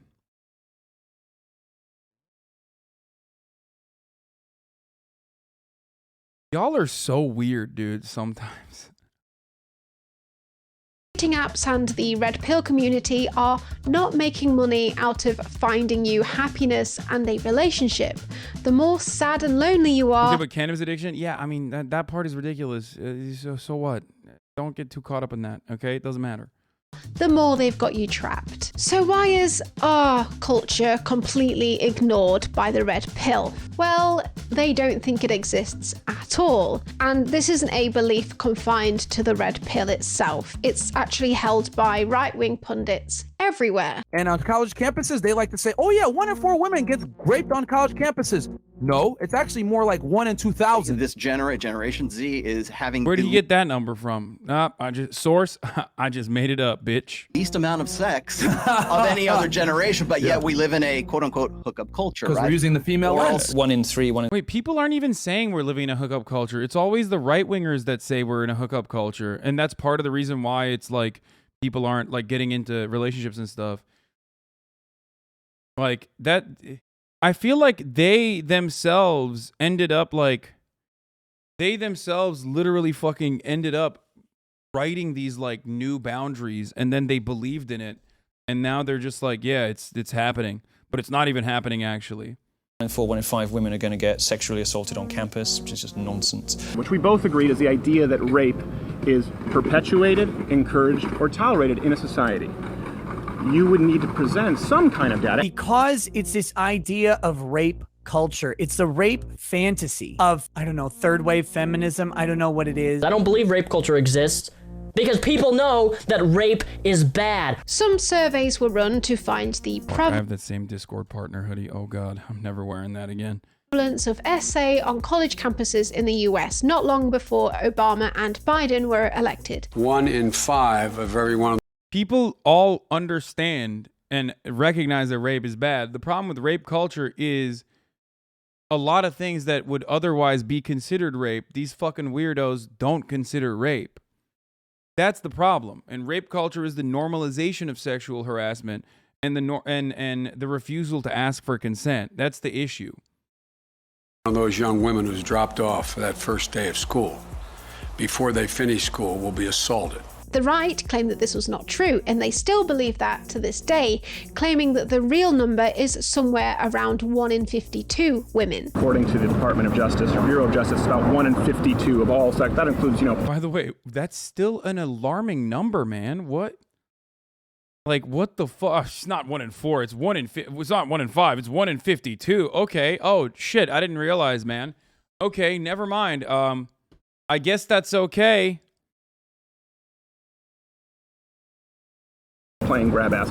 Much more comprehensive data from the U.S. Bureau of Justice Statistics estimates that about 1 in 52.6 college women. There's a vast difference between 0.6% and 25%. To play devil's advocate for a second, the survey that found the original 1 in 5 number that the Obama campaign used were conducted across only 2 college campuses in the US, so they didn't really give a comprehensive view of college R culture as a whole across America. There is also no evidence to suggest that R culture is worse on college campuses than it is in general for people of any age, whether they're enrolled at a college or not. However, in 2015, the CDC conducted their own survey called the NISVS, which did not only ask students, but everybody whether they had been a victim of this type of crime. Its findings backed up the student survey, saying that 1 in 5 women had actually been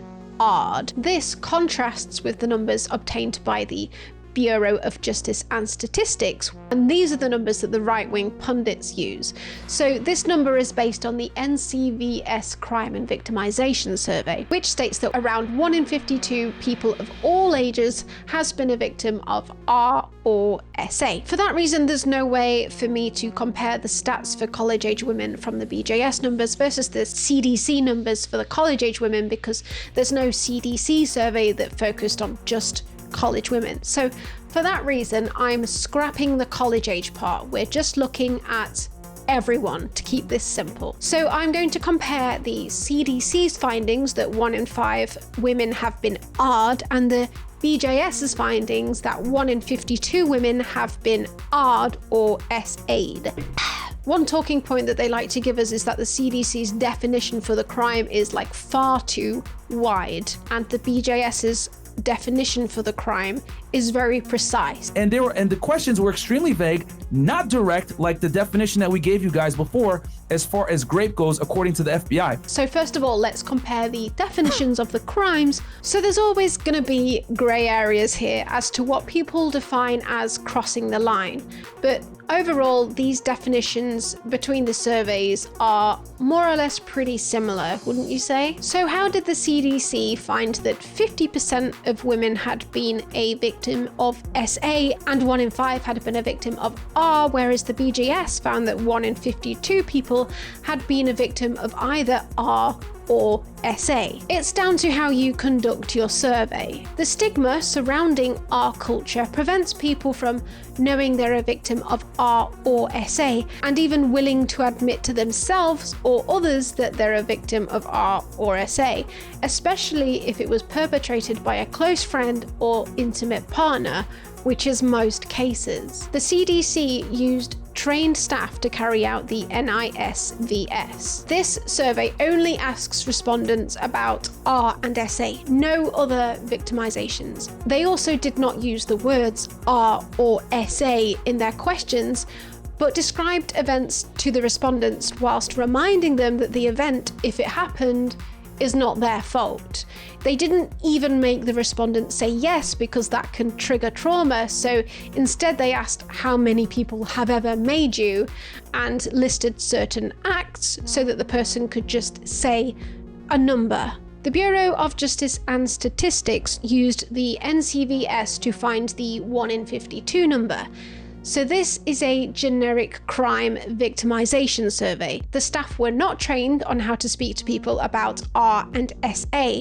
Respondents of this crime survey had a screening question jumped on them about R and SA in the middle of other questions which asked whether they'd had their car broken into or their house broken into or been mugged. These screening questions also used the words R and SA, and if the respondent said no, then no further questions were asked. Furthermore, an entire report was written by a board of experts to explain a ton of other factors in the NCVS which also lead to the underreporting of R and SA. These surveys also probably both still underreported because they only contacted household numbers, whilst not including places such as military bases, healthcare facilities, or domestic violence shelters. And it's also very unlikely that someone currently living with an abusive partner would sit there on the phone taking a survey about their abuse. But you want to know why women continue to falsely accuse men of rape? Because they're not being prosecuted. In order to keep all men and employers fearful of false accusations of rape,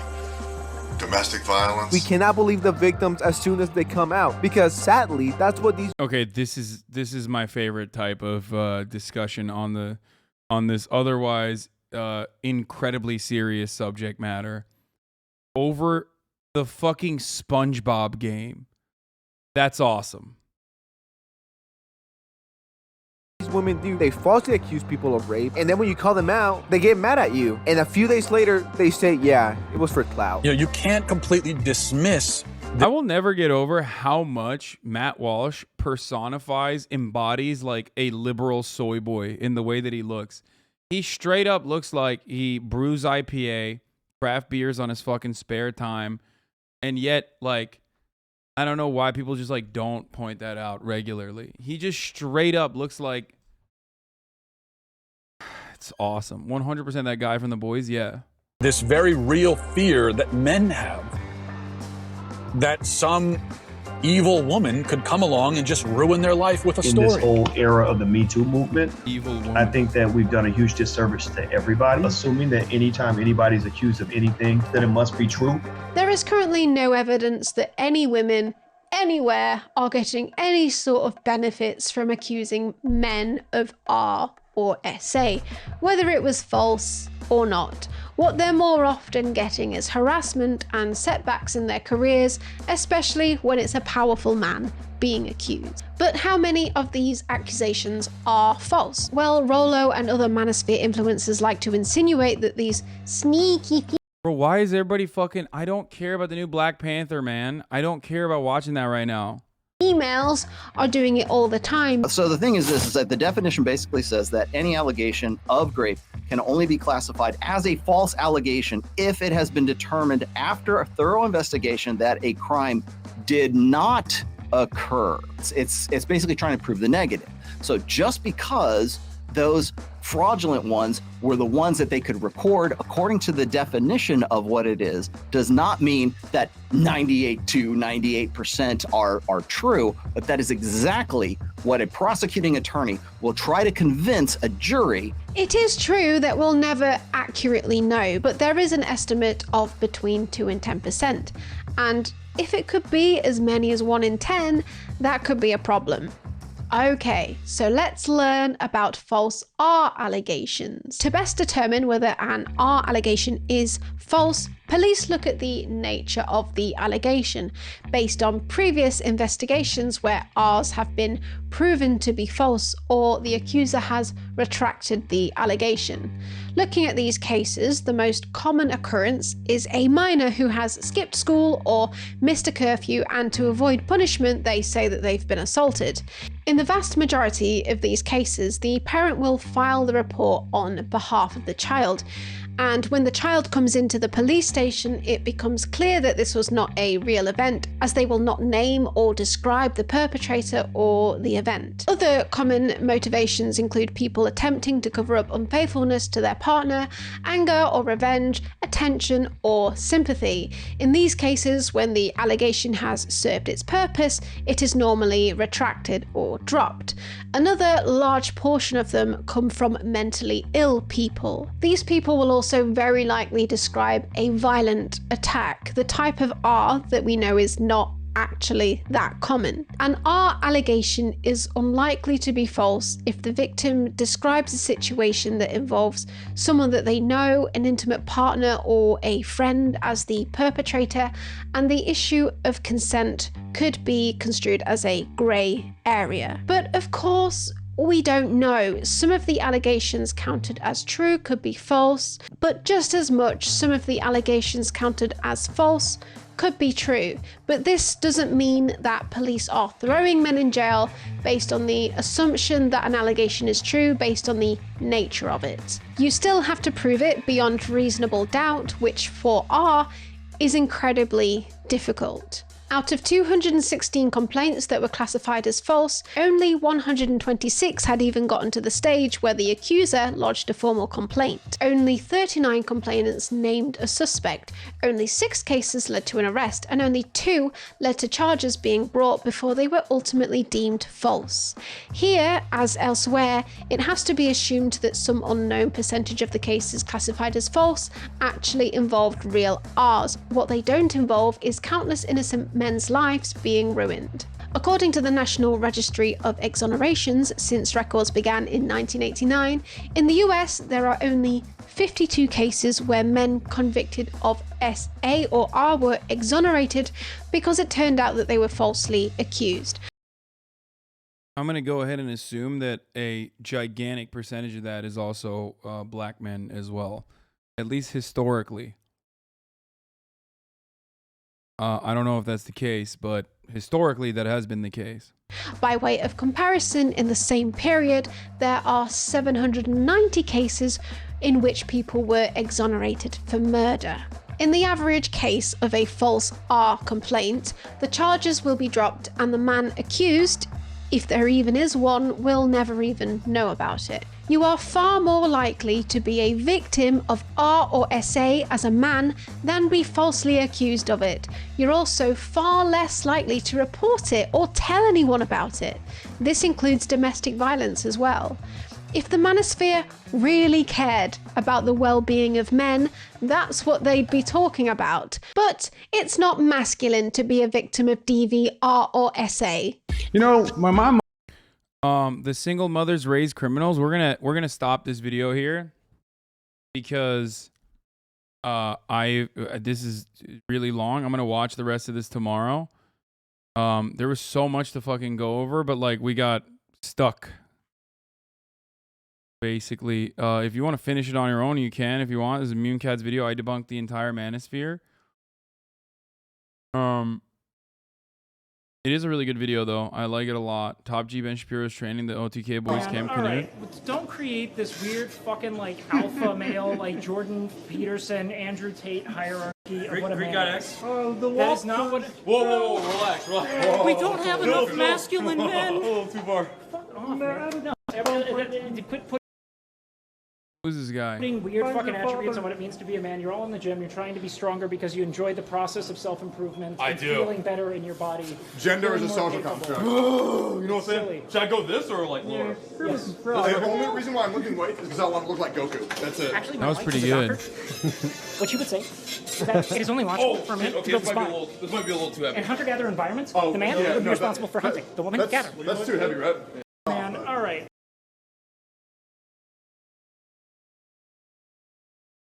My man's got a fucking Giga Chad jawline and the most aggressive bun I've ever seen. Just completed the transvestigation on you and it's not good, buddy. Oh, Jesus Christ.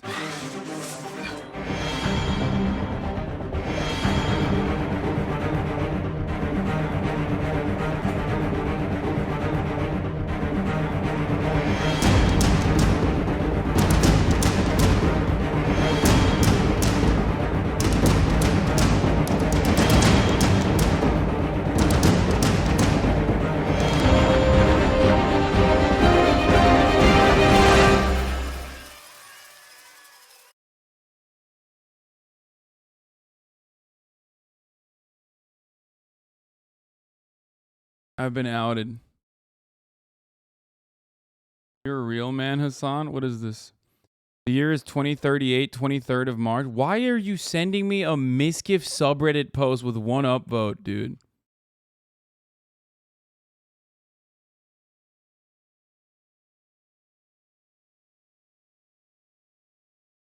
You missed the last picture? No, I didn't. I saw the picture that was also reposted by Bella Porch.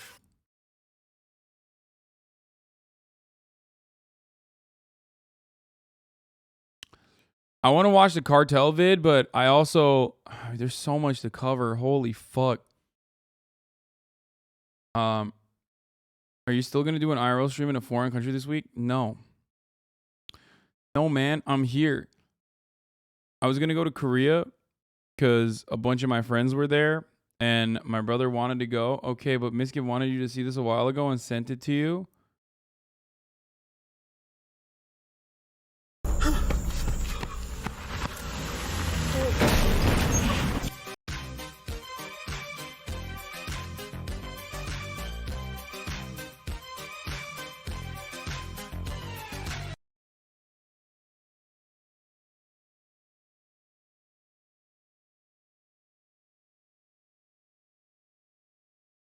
That was worth it. That was worth the click. That was good.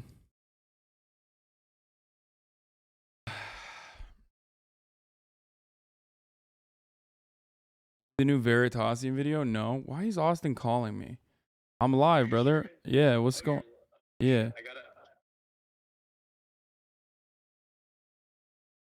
Okay, all right, bye. Austin doesn't even look to see if I'm live anymore. He used to be in the chat all the time. Now he doesn't. Now he doesn't even fucking stay in the chat. He just straight up. He's in Miskiv's chat, lol. I bet he is. I bet he's watching Miskiv. He was watching. He's in Hoscord. I don't believe it. What is this? Turkish Giga chat? Oh, come on. How many times have we seen the same exact same fucking...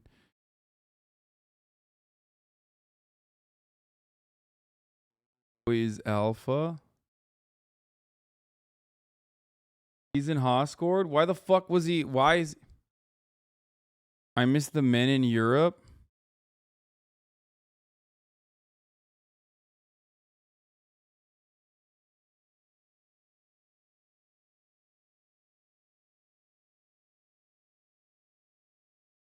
Post gay shit in the Discord and dips? Scientists who killed millions and saved billions? What the fuck? Wait, why did it start off? Why did it start off here? Why'd you send me? So funny when chatters fucking send me a link with a timestamp. Okay, dude, I'm really fucking tired. I wanted to still play the. I wanted to play the cat game tonight, but I think I'm just gonna. That video like took me out a little bit. We watched this. It's about lead, right? No, it's not. How could it be about lead? No, we haven't watched this. It just came out today. Okay, okay, buddy got clapped. Okay, okay, buddy got clapped for today. Cat game got clapped for today. We already watched this. Bro, the video came out today. How are we capable of watching this? It came out yesterday, brother. When did we watch this?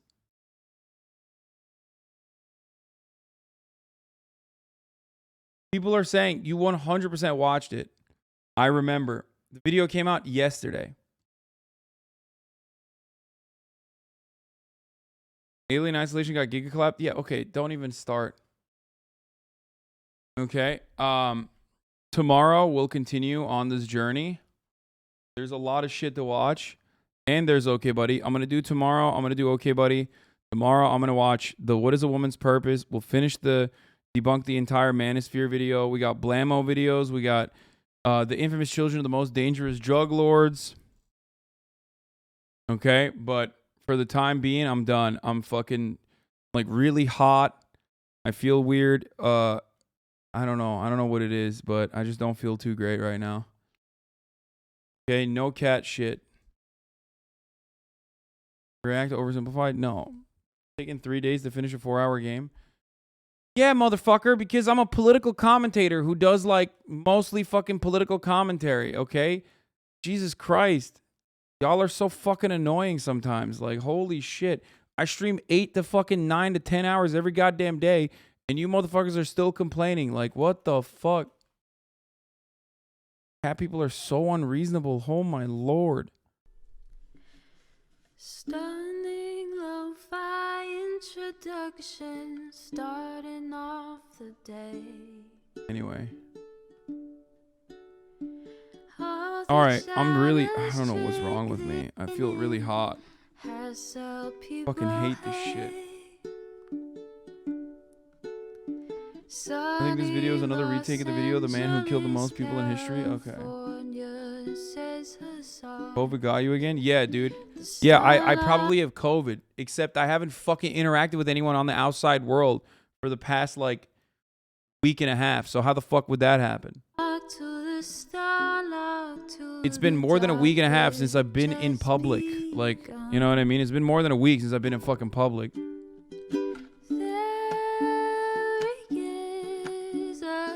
Anyway. All right. I'll see you guys tomorrow. Okay, peace. Her sun is streaming. There he is again. Her sun is streaming. Her sun is streaming.